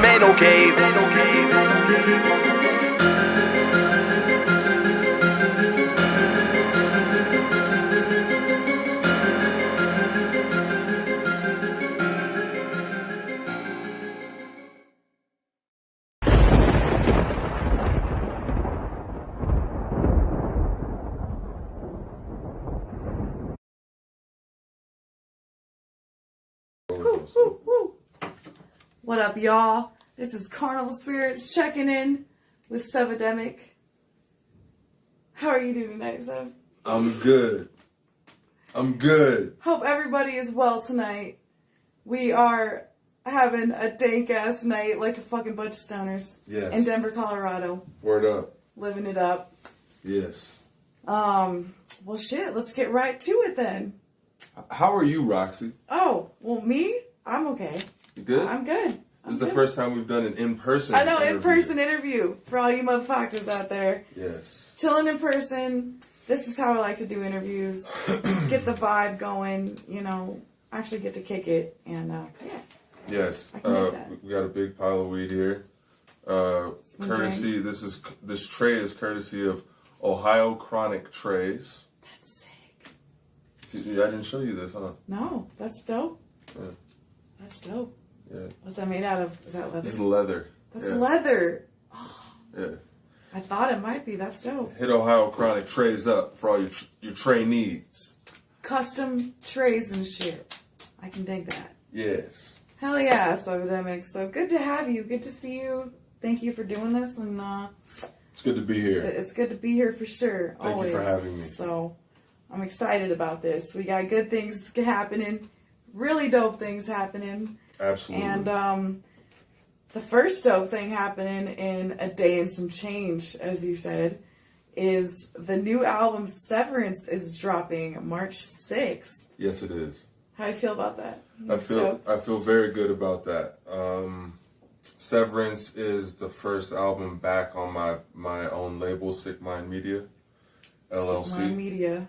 Hell yeah. Yeah, and the theme of Severance is very apparent throughout the album, just as far as me getting away from LSP and getting back on my own label. That's the underlying theme throughout the whole album. So I'm excited to put that energy, that moving forward energy of I'm not doing that anymore. I'm doing this. Doing your own thing, yeah? Yes. Oh, yeah, because that was going to be the next question, is like the vibe and the message of the album, so you Right. have already answered that as well. Oh, yes. Right on. So, this new music video, though, that you just dropped, Energies, Yes. off the new album, Uh-huh. that was pretty much dope as fuck and a trip. And Thank you. Yeah, and you were saying something about like a one-take type thing. It ended up just being like super dope off the bat. Yeah, I don't know about one take, but it was more so just a very clear understanding on the behalf of the production company that put it together. Right. Towering House Productions, like they called me over just to see what they had, like their first draft. Right. And the first draft I saw was the video that exists now. Like they just saw the vision so clearly that they put it together. Delivered it. Right off the bat. Like there were no edits in the video where I was like, oh, let's slow that down. Let's change that. I was just like, that's excellent. You gotta love when that happens. Yeah. First try. It was dope. So I just had to, had to go with it. It's dope. Hell yeah. So that just made me excited about hearing the new album too. So, speaking of which, there is, for all you fuckers in Montana who want to go have a good ass time, What? What's going on for the motherfuckers in Montana? In Bozeman, there's an album release party. Say word. The day that your album drops on March 6th. Is there? There is. Nice. And y'all motherfuckers who can make it, go out there, show some love, have some motherfucking fun, and get down and get this new album. The Filling Station. The Filling Station. Yes. March 6th. Bozeman. We're doing the album release party. It will be very, very many funs. All the funs. It'll be a lot of funs. And it'll be me, At Home in Hell, Nick Fury, and someone else that I can't remember right now. Damn. Now I can't remember where I put my water jug. Where did I put that? I don't know. That's some stoner shit. Yeah. Thirsty. All right. So water has been rejuvenated. We're good. You didn't see that? Nothing happened. Nothing happened just now. Anyway. So, Epidemic, do any of these tracks on the new album express point of view from like different personas or characters? Anything like that? Yeah. And I was very you showed me the cheat sheet for this interview, and when I read that question, I was impressed by it because it is a couple different, I would say a couple different perspectives. Okay. On the album. The majority of it is focusing on, like I said earlier, me leaving LSP. Right. And being back on my own label. But there's a couple outside perspectives that are more along the storyline of, say, the album Xeno God, right? Where it's just kind of like a supernatural, super fantasy, almost like a Star Wars story. You know what I mean? Like, just this epic tale that I'm telling, right? Just kind of getting back into the rhythm of telling that story as well. So I kind of wanted to tell the two stories. The Severance story and the picking back up with the Sevedemic story. Following that. Right, the long-term story that I can most recently remember being full throttle with in the Xeno God era, which was like this time last year, if I'm not mistaken. Yeah. Yep. Oh yeah. See, things are moving right along. So. Couple different perspectives. That's cool. Oh yes.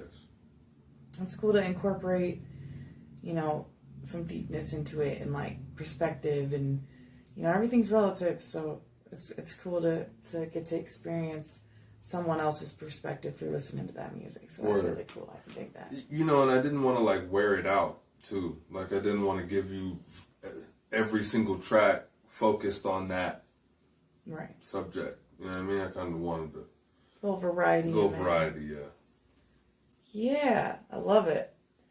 So then, I guess the next question that would lead into is, does the album title reveal anything about like the theme or the impacts of what, made you want to create that album?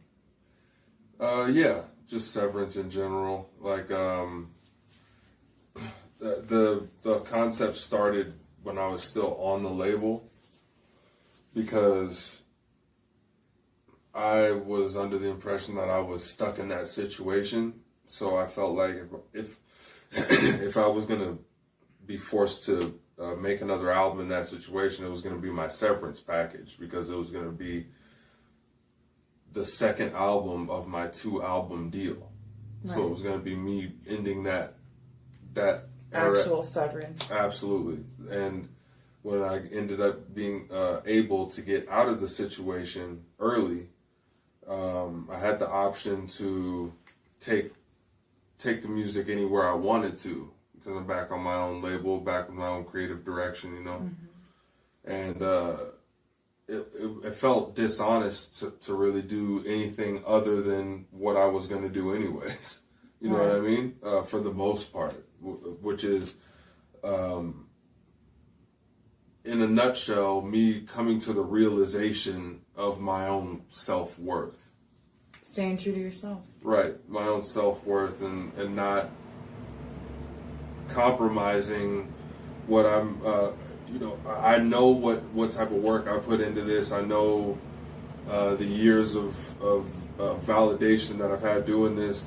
I don't need anyone else to add to that. You know what I mean? Yeah. It's all you anyway in the end, all you know. me. I just have to stay focused. Yeah. Yeah. And speaking of staying focused, another tour date is booked. Yes. May 2nd, 5:05. It's going down. Yes, in Albuquerque. Albuquerque, New Mexico. At the Eclipse. I'll be headlining, you know, how we're doing things. Headliner. Yes, only headlining shows from this point forward. And it'll be me, it'll be Project BC, it'll be Southbound, and it'll be some other acts. So if you're in the Albuquerque area, come on out. May 2nd. May 2nd. That. So then, I guess, another question that I had that you've kind of already answered is, you know, what direction are you heading? And you're working on your label, you're doing your thing, you're releasing albums and in sequence, and you know, you got things, you got plans, you know, and that's really dope that you're working on building up your own label again.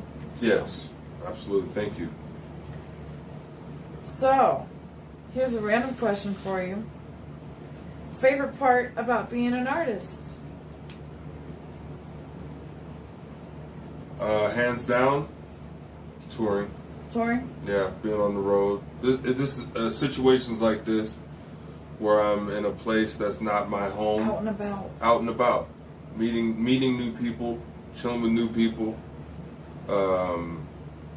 new experiences and new places, and most of the time you can wrap all that up into one when you're on tour. I love it. Traveling. Yeah. Yes. That's awesome. That'd probably be something I would enjoy too if I did something like that. Just traveling in any instance is the shit. I travel just to see shows. Need technical assistance. I got you. All right. So back on track.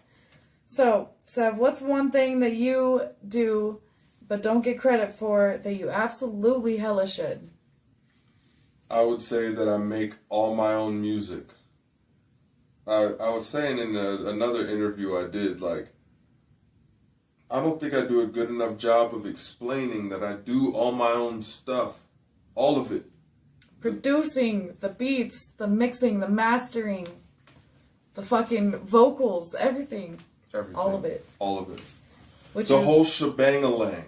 The whole shebang-a-lang for that ass, because that's something I have mad respect for, because, you know, the hardest working artists in the industry are the ones that do that shit.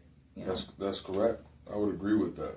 And people that can do everything themselves are skilled and fucking multitaskers and creative as fuck, creative abilities. And yeah, I think that's really dope. So yeah, motherfuckers, you heard it here. What she just said. Yep, that's right. CarnivalSpirits, fucking Sevidemic. Do you have any last words or shout-outs that you wanted to throw out there?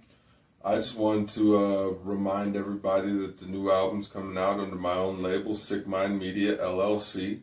Sick Mind Media, March 6th. March 6th, which is in a couple days, not even a couple days from now, when we're doing this. This is good timing for this interview. Yes. Right before. Yeah, so it should be dropping any minute. So, you know, go stream that. Now, I don't know if the people understand, but this is how we're going to roll 2020. 2020's here. We're going to do 7 tracks now for Severance. Okay. We're going to do 7 more tracks in the summertime, sometime, right. And 7 more tracks in the fall of 2020. And all 21 of these tracks are going to be put together as the hard copy joint that comes out along with the 3rd release. Everything else up until that point is going to be strictly streaming. Strictly streaming. Yes. Okay. So go stream the Severance. Physical copy will be 21 tracks. Yes, that's correct. That's awesome. Yes. I can take that. So go stream Severance. Stream that shit. Do it, because it's all very, very high quality, hippity hoppity music. It's fire. It's fire. I love it. She just listened to it. We listened to it and smoked a couple doobies. Yes, and it is wonderful, and I'm stoked for it. So, Yes. You motherfuckers, go check that shit out. Don't miss out. March 6th. Fucking stream that shit. And also, album release party in Montana. Yes, and also a new video for Energies. Video. Check out Energies. Yes. Subscribe. Give it a motherfucking thumbs up. And all that good shit. All that good shit. What else is there? I feel like there's all types of Ohio. Might as well plug Ohio. All right, let's plug Ohio. Listen, March 13th, which is the Friday after the release of Severance, right? Right. Friday's not even a couple days away. Friday, March 13th. Friday the 13th. I put the creepy fingers on you. I don't know if you saw I it. did see that. Yeah, that was perfect. I did it too. Friday the 13th, Akron, Ohio, the Vortex. I'll be headlining again. I thought you were going to give me... headlining. Yeah, see? Headlining. Because she said it last time. Okay, dope. So that'll be another show with the grimy ones. And I think they're still booking openers for that joint. And then another joint coming up after that. Hold on. What else is going on? We got St. Paul, Minnesota. St. Paul, Minnesota? On the 28th. 28th? Yes, which I believe is the last Saturday in March. Last Saturday in March. St. Paul, Minnesota at Sick Fucks. Church of Sick Fucks. Sounds pretty dope. Yeah, another headliner. Another headliner. Headliner. Just straight headlining. Yes. To record some music for the summer album and then getting back on the road in May. Okay. Starting with that hometown show. Then, steady working. Of course. Always. Of course. So there's a lot of good gigs coming up for people in Montana, in the Midwest, Ohio, Minnesota. Wait, was it Minnesota? Yeah, St. Paul, Minnesota. St. Paul, Minnesota. Yeah. Yeah, I've never been in Minnesota. I should hit that shit up. Yeah. Why not? Is there any other gigs that that haven't been mentioned this far? Not that I can think of. Alright, well, you motherfuckers better make it out. Yeah. Or I'll be pissed. Visit sickmindmedia.com for all tour dates. Sick Mind Media LLC. Mm-hmm. Going up. Yep. Fire. SMMLLC.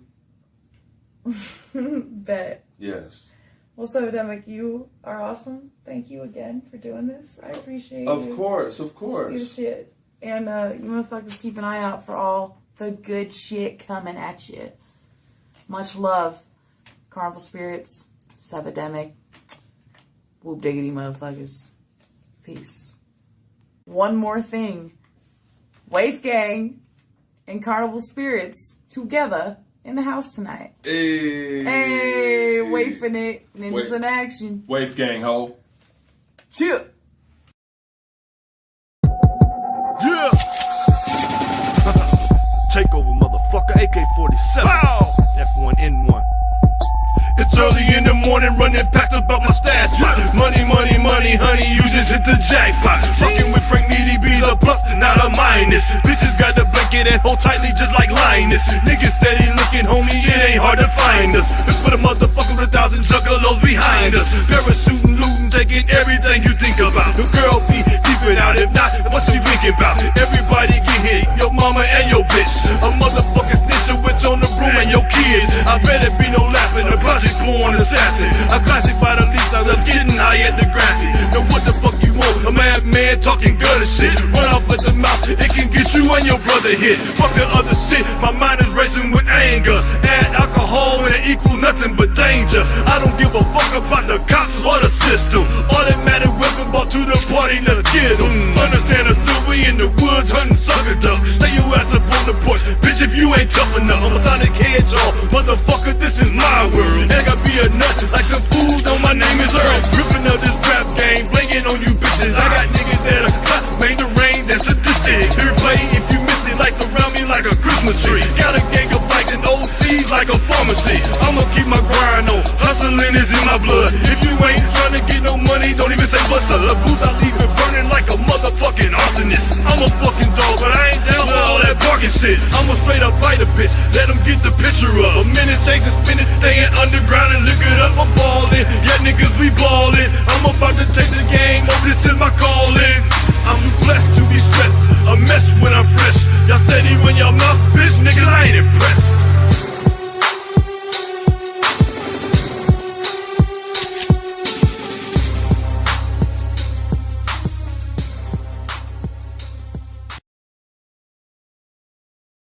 What the fuck is up, Juggalo Scotty? What the fuck is up, Juggalo Scotty? Two balls.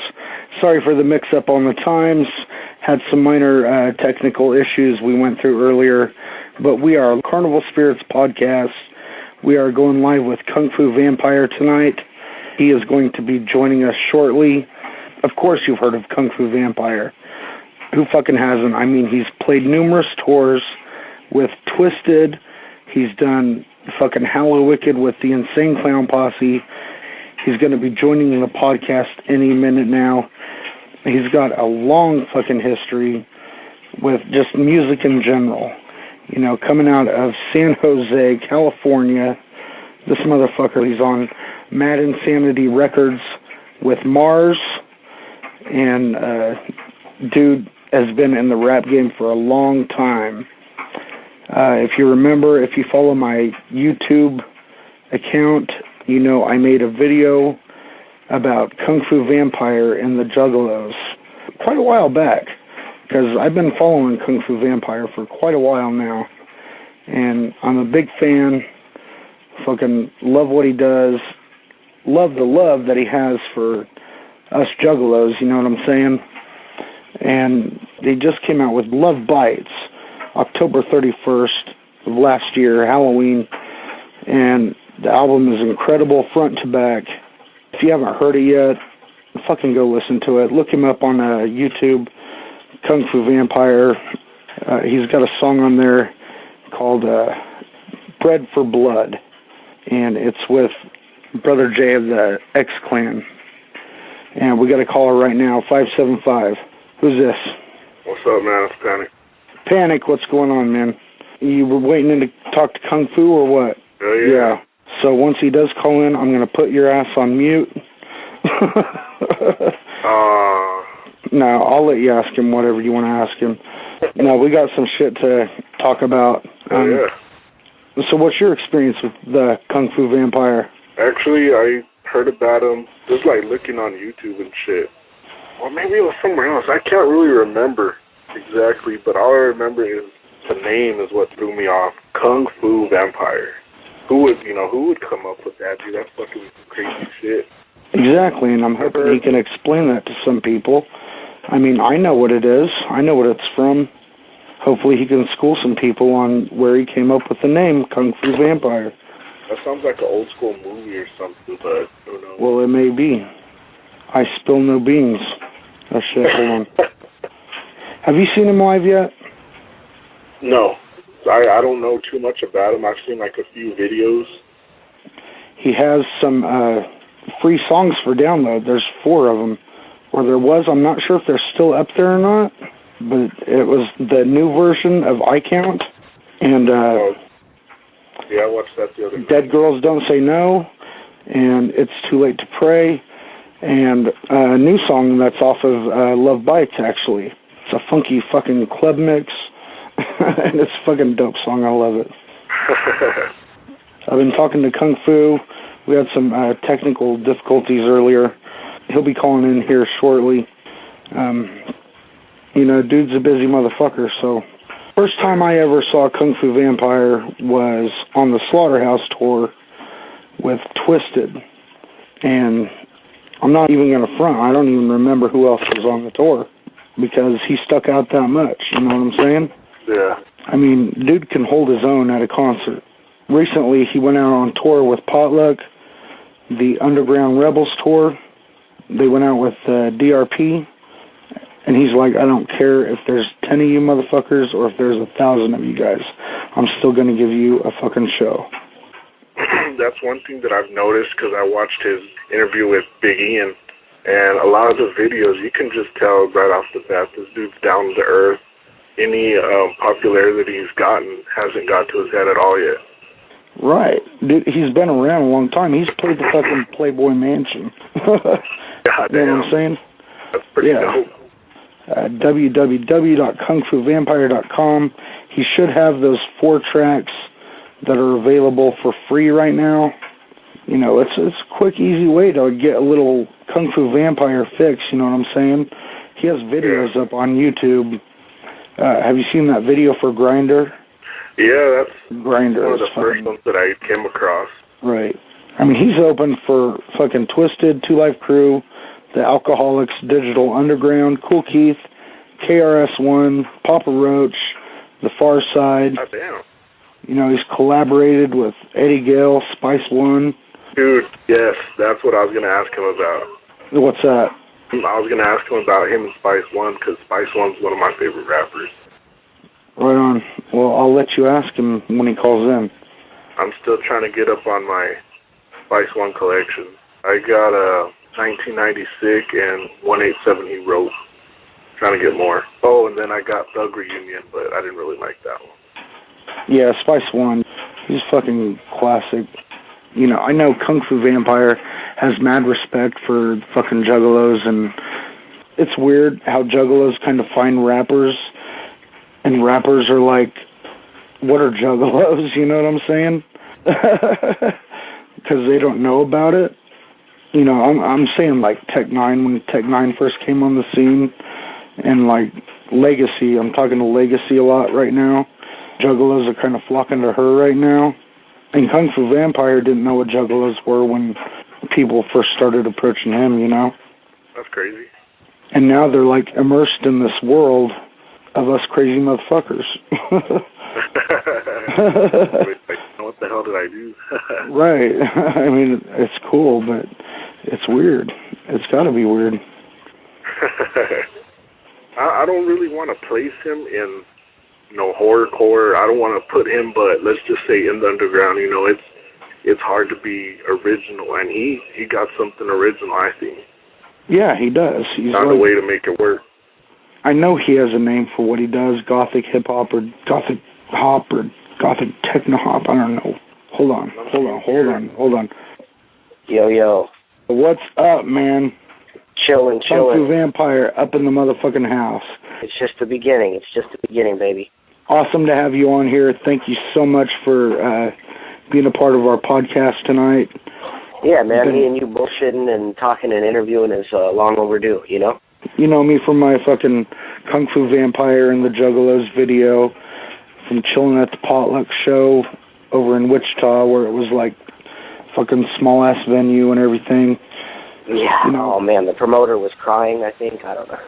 I don't remember. But, man, the potluck tour sure was a good one, man. And for anybody who did come out and see us. Like I was saying, no matter how small the show is, you just fucking tear it up.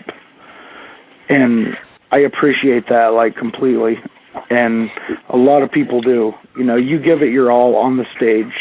I wish more people knew about what I do. I mean, obviously I have a fan base and people know about it, but what I do is so different, man, and I'm not part of any of the corporate claim to be independent powerhouses, but right.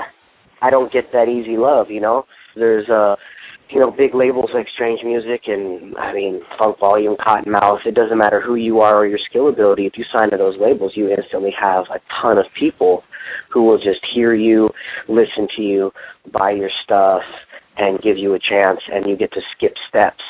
I mean, it doesn't mean that everybody does, but when you're someone like me, you had to earn it crawling uphill the whole time, and I don't get an automatic audience, you know what I mean? Right, dude. Right, I hear you. I've been reading up a lot on your history. Well, I know a lot of it already, but for the people out there that don't know, why don't you give me a brief history of Kung Fu Vampire? Wow, man, it's I don't know how to put it brief, but I will try and summarize. I know it's hard to do it brief, but people don't like to read nowadays. Yeah, I know. You suckers. 1991, I picked up a microphone and made my first rap song with some dudes from my neighborhood. And what we were doing was, you know, gangster rap, West Coast influenced stuff, because that's where we're from, mixed with influences from industrial music and heavy metal. And even though we weren't doing heavy metal, we were more into the trip-hop, electronica. We were one of the first people to ever put hip-hop lyrics to anything electronic, any kind of electronica, you know, trip-hop beats. We started doing that in 91. And in 99, 2000, the name Kung Fu Vampire stuck because of the decade of hip-hop that I just constantly gravitated towards the darker side of it, and always make darker beats. And there's just a million reasons why that name came about. But basically, Kung Fu Vampire, you know, I became that character in full in the year 2000. And since then, I've been going super strong. You know, in where I'm from, San Jose, California, the Silicon Valley, we've won, I think, 5 times in the last 6 years, the best hip-hop or live band in this area, in the Bay Area. And in 2006, I played at the Playboy Mansion. And 2000... Right. How did that come about? How did you get invited to do that? That's fucking crazy. Yeah, basically, man, one of my good friends is the inventor of the Little Minx stripper pole. He owns stripperpole.com, and he was the first one to actually bring stripper poles to a public market, you know, where you could travel with them. Wow. He had a huge party there, and for one of his birthdays, and had invited me and Kung Fu Vampire, us as a band, to play. Right. Now, the odd thing is that I actually had been there 6 months, 8 months prior to that for a party, and then a year and a half prior to that for another party because of him. So it was a pretty huge check mark on a big bucket list. For most people, that would be a huge bucket list. So I've actually been to the Playboy Mansion 3 times, and so it was a cool experience, man. It was a cool experience. So that's how I ended up there, and yeah, it was everything you would imagine, and it was great. Free lobster, you know, free crab, playmates serving drinks, all free drinks in the pool, anything I want. Could be high-end, it doesn't matter. So basically from 2001 to 2009, well, we could say 91 to 2009, but as Kung Fu Vampire from 2001 to 2009, I had done tons of shows up and down California, Hollywood, my hometown, started selling out shows in my hometown, and just working really hard to get to that. But in 2009, I hit the road with Esham and Mastermind of Nodis, for those heads out there who know they are. That kind of started a spiral, as well as my sound, my look, and my music video all kind of coming together around that time. Mm-hmm. So I did that tour, and then immediately Mars had called me, and he had jumped on a couple of the dates with us and was, like, really intrigued in what I was doing. Was like, damn, bro, he's like, you are just doing your own version of the wicked shit, of juggalo music, of horrorcore music. He's like, it's crazy. I've never seen anybody so, you know, he basically said, you know, it's crazy to see an organic, a natural person doing the same style music all the way across the country from where that kind of music started, which is Detroit. You know, I mean, Detroit, Milwaukee. I always say Milwaukee because I love giving them love because they love horrorcore out there. But, you know, the wicked shit started in Detroit, technically, you know, like on some, like, they named it, you know, that, or, you know, kind of, they claim to be the first ones to do it, which I kind of like to give them the credit for doing that.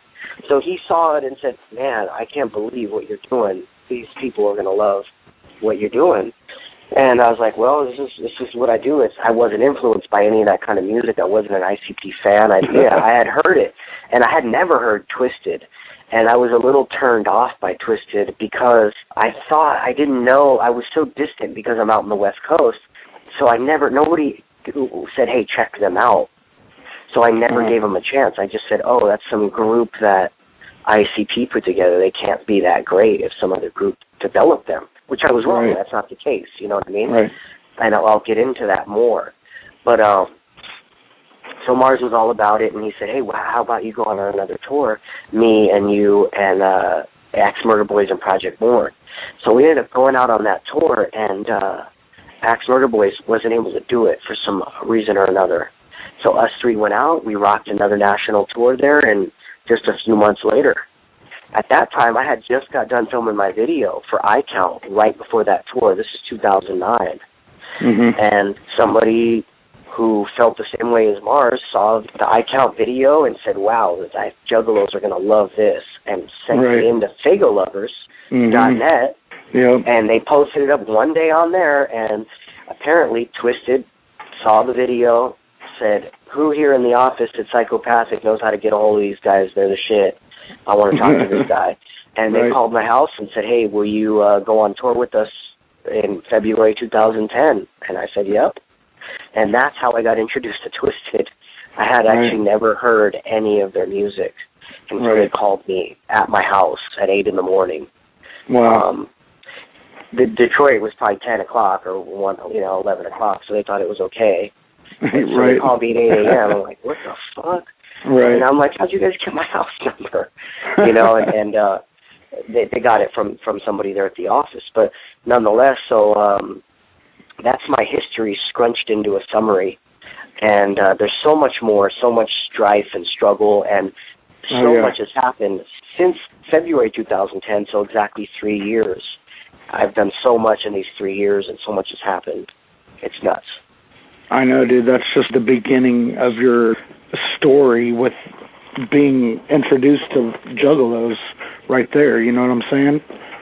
Yeah, man. And you know, I a lot of videos pop up on there, or especially the old format, how they had it, stuff would pop up, and you know, a lot of people don't put the time, energy, and uniqueness into what they do. And me personally, just the kind of person I am, I don't really feel the iCount video. I think it's crap, but apparently people like it, and I did put a lot into it, and I do put my heart into everything I do. But to me, I'm always thinking everything I do can be better. So the fact that it got on there and it caught multiple people's attention was cool. I'm gonna tell you, it was the sexy girls on there and the music is what got me. All right.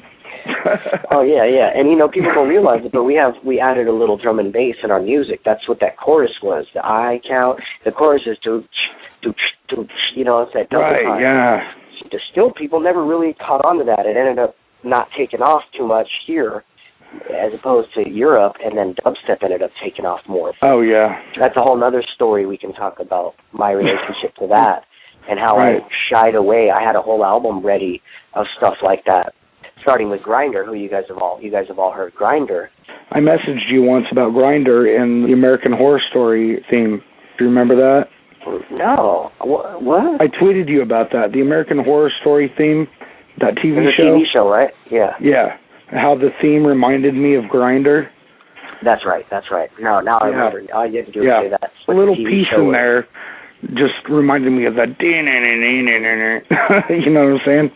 Oh yeah. That song, if you guys notice, is like it's dubstep-ish, but it's unique. It's not the typical. Yeah. It's not a typical dubstep beat. Well, around that time and a little after that, I started seeing it trending a lot, and I basically scrapped that whole album of glitchy, dubsteppy, dark shit because I was irritated with the fact that so many people were doing it. They didn't copy me. It just kind of started trending right after. I was into it early, and the reason why I was into it early is because of where I lived. I'm from an area where that shit came from. It doesn't come from the Midwest. It comes from Europe and San Francisco and Los Angeles, and you know what I mean? So I was hearing it early. People in my neighborhood, people where I lived in the mountains here in Santa Cruz, they were making that shit. You know what I mean? Like, that's what they made. That's what they spun. That's what they played. And so once I started hearing people doing it, and then, you know, I think even Tech kind of had one on all 6s and 7s, I was like, oh, man, no. I scrapped that whole idea. I thought I was doing it before everybody, and I kind of was. Grindr's 4 years old. But at the same time, doesn't matter how quick I come up with something, it's who does it on a bigger scale first. And I just kind of got irritated with it. I didn't like it where the direction it had gone, so I just scrapped it. And I didn't use any of those beats. Do you have any plans of releasing any videos off of Dead Sexy? Or Love Bites? God damn it, yes. I was just thinking of Grinder, god damn it. Yes. No, well, Love Bites Yes. is kind of a part 2 to Dead Sexy. Right, So, I yeah. mean, the names are kind of in the same feel, I guess, you know. So people get them confused a little bit. But, Well, I was thinking of Grinder. I'm a little tipsy, so. the end of this month, we're going to release the first video. It's less than 30 days. We're going to release the first video. Yeah. You gonna spill what it's for? It's track 1, Love Bites. Oh, awesome, dude. It's not a fan favorite. I think a lot of people have said they like it, but in general, I know what the favorites are. But we're actually going to do a video for almost every song on the album. Really? That's awesome, dude. So that's the plan. Are you planning on releasing a DVD or anything maybe later on? We have so much footage, man, and every time I think about releasing a DVD, I say, you know what? Let's do a couple more tours. Let's go a couple more. Let's go a couple more I'm years. saying with your video, you got to throw your videos on there, dude. Well, if I can get these 13 videos done in the next 12 months, which is my goal this year, that's Right. 2013 to do 13 videos. I should press a DVD with all 13, but you know, we'll see. We'll see what the You're gonna be a busy man if you do that shit, man. That's the plan. Damn. Man, there's some people who stay a lot busier than me, but you know, I'm just trying to keep up with those guys that got the big money men behind them. You know what I'm saying? Not envious, not popping any shots. Just don't have the same scenario as the Cottonmouth Kings and Tech Nine and you know people that have a label backing them. I don't have that. Right. It's funny when people talk shit once in a while online or something, and they say, "Oh, you know, you ain't doing this, you ain't doing that." You know, it's like, do you realize that everything I do myself? Do you even realize that? Like, Exactly. the stuff you're seeing from all these other people, they're not doing it. Someone's doing it for them. It could be anybody. Tyler, the Creator. These guys, man, they got teams behind them of people doing shit for them. Hobson doesn't do everything. He's got managers and teams, and these people have people doing stuff for them. So much love to them for that. But, you know, for those of you out there, the fans, wondering why I don't do stuff faster, well, I'm pretty much a one-man army. We've got me, Mars, and a couple friends that pitch in once in a while, but that's it. Right. How would you say your new tracks, like on Love Bites, differ from your old tracks, like, say, on Dead Bath and Beyond? Man, you are really drunk. You're mixing all my album titles. Did you say Dead Bath and Beyond? No, I said Blood Bath and Beyond. I don't think you did. We're going to rewind this later when you're editing this. You're Dead Bath You and fucking Beyond. caught me, dude. You fucking That's caught a me. great I album didn't see title, it. bro. Dead Bath and Beyond. They all come from a different place, man. Blood Bath and Beyond is 10 years old. 11 years old. Wait a minute. Yeah, 11 years old. That Right. music is from 2001 and 2. When I did that, it was meant to be man, it's so crazy. It was meant to kind of be a side project. It wasn't meant to be the main album. And I had a producer who's more East Coast influenced. So if you hear the album, the stuff that's not really horror, well, let me back up. Blood Bath Beyond is like half kind of Asian beats and half dark beats. But all of it is kind of backpack East Coast style hip-hop. That's the style of that album. And so lyrically, man, like, I don't think I was all there at that point because I was so focused on the project theme and the beats. I made a lot of the beats myself with my producer buddy. And so I didn't focus a lot on the lyrics, and I was focused on building the band and, you know, teaching the band music. And so my head was in so many places for Blood Bath Beyond and Dead Sexy. Both of those lyrics were the least important, which really sucks because a lot of people don't realize how much of a crazy beast that I can be on the mic when they hear Dead Sexy or Bloodbath, because they don't realize at that same time I was recording those albums, I was producing the beats, I was teaching the band the music, I was rehearsing with the band, I was booking shows, you know what I mean? So to be able to sit down and focus solely on lyrics was just impossible. Now, what's changed with Love Bites from those two albums is Love Bites, I got to focus more on the lyrics. And I think it's pretty apparent when you hear the album that the lyrics are stepped up. You know what I mean? Oh, yeah.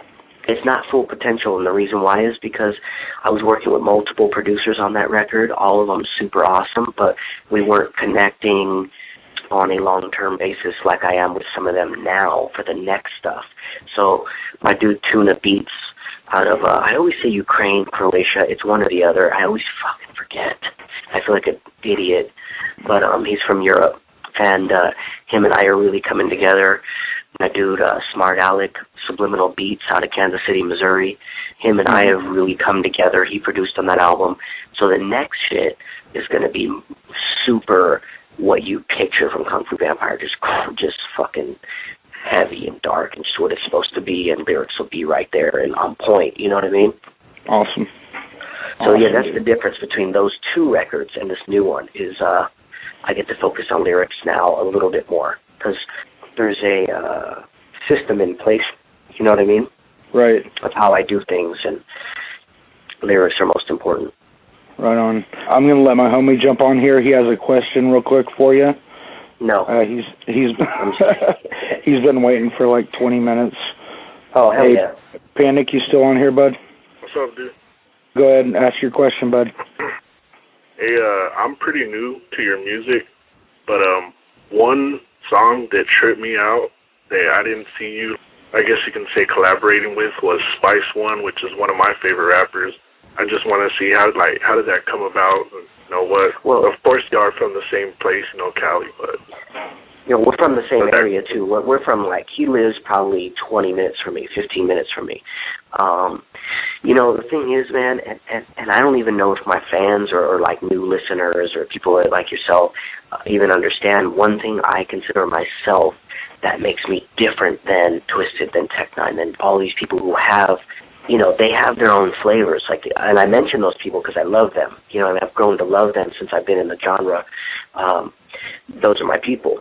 But one thing that I feel is way different about me than a lot of people is how diverse I am. My flavors, my voices, I can do a lot of voices, different styles of singing, funk, gangster rap, backpack shit, dubstep, electronica, rock, all of it around hip-hop.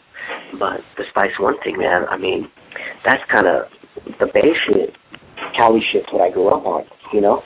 Oh, yeah. But I didn't grow up on Spice One. He was somebody I kind of, you know, growing up, I was always like, damn, that dude's sick, you know what I mean? But never really got resurrected.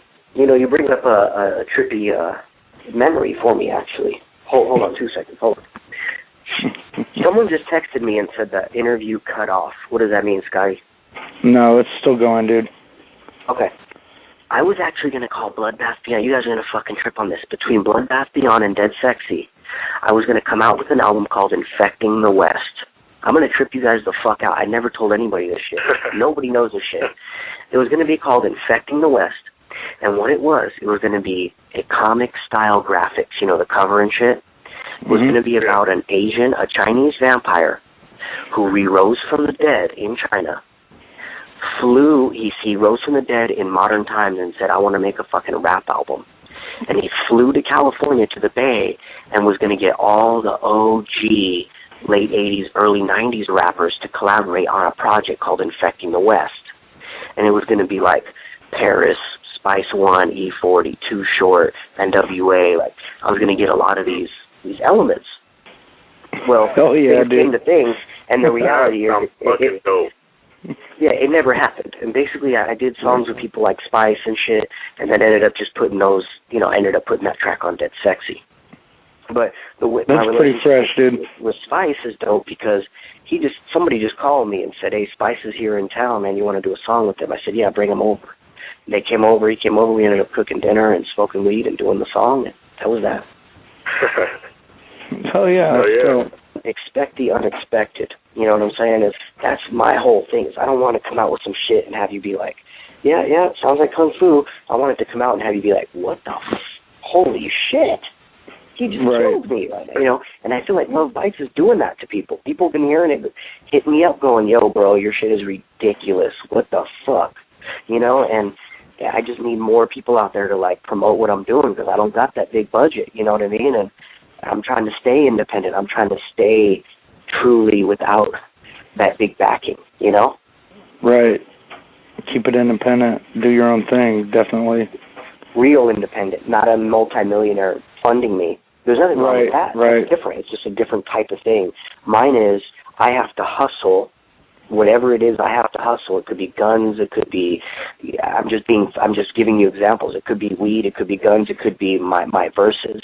However hard I want to hustle is how much money I have to put in my music. So when you hear my music, it's pure hustle. It's not, well, somebody gave me some money to do it. No. I sold a vehicle, did 5 verses, and sold 50 pounds of weed to get it. And again, I'm giving you examples. I'm not trying to incriminate myself. Right. I don't like people who incriminate themselves. They're fucking stupid. We know. But, yeah, I mean. Hey, speaking of, is your van still up for sale? Yeah, it's a Suburban, man, and it's a great car. I hate to sell it, but it's time to keep it moving. All right, dude. I'll post it up on our Spirits of the Dark Carnival page. We'll try to get some people interested. If I had enough money, dude, I'd buy that shit. Hell yeah. Well, I ain't even selling it for that much. I'm fucking broke, but yeah, man, I that hear shit's dope. Painted. I'll put it up tonight. Shit. Oh, and by the way, for everybody at the gathering in 2013, I did sell my tour bus to my homies in Australia, some fans out there. They're flying out here in April. They're going to drive it all around the U.S. and then drive it to the gathering. So if you see that tour bus, I'm not on it. Yeah. That's pretty sweet. Hell yeah. All right, I got one more question. We're about to be cut off in 2 minutes, so this is a 2-minute question, all right? And I want to go ahead and thank you in case this cuts off. Well, it's all love, for being man. on the show tonight. All love. I got nothing but love for the Juggalos.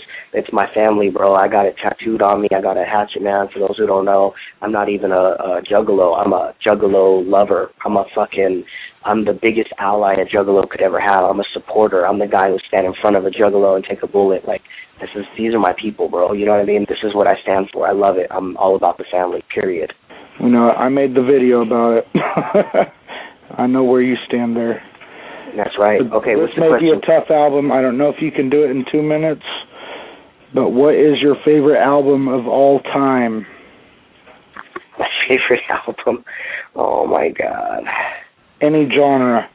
Dude, you know, I have to, what first thing that comes into mind, Alice in Chains, Dirt. Great album, dude. Yeah. Dirt, fuck yeah. Yep. All right, this has been Scotty Two Balls and Kung Fu Vampire on Carnival Spirits. Yes. You guys should follow me on Instagram. That's the best way to keep up with what I'm doing. We will link up all your shit, dude. Wherever you're at, we will link it up. We got ninjas who do that. And hell yeah. Thank you so much, dude. Yeah, definitely stay in touch. And respect to everybody. Respect and love. Peace. Much fucking love, dude. Thanks a lot for doing this. You got it. Peace.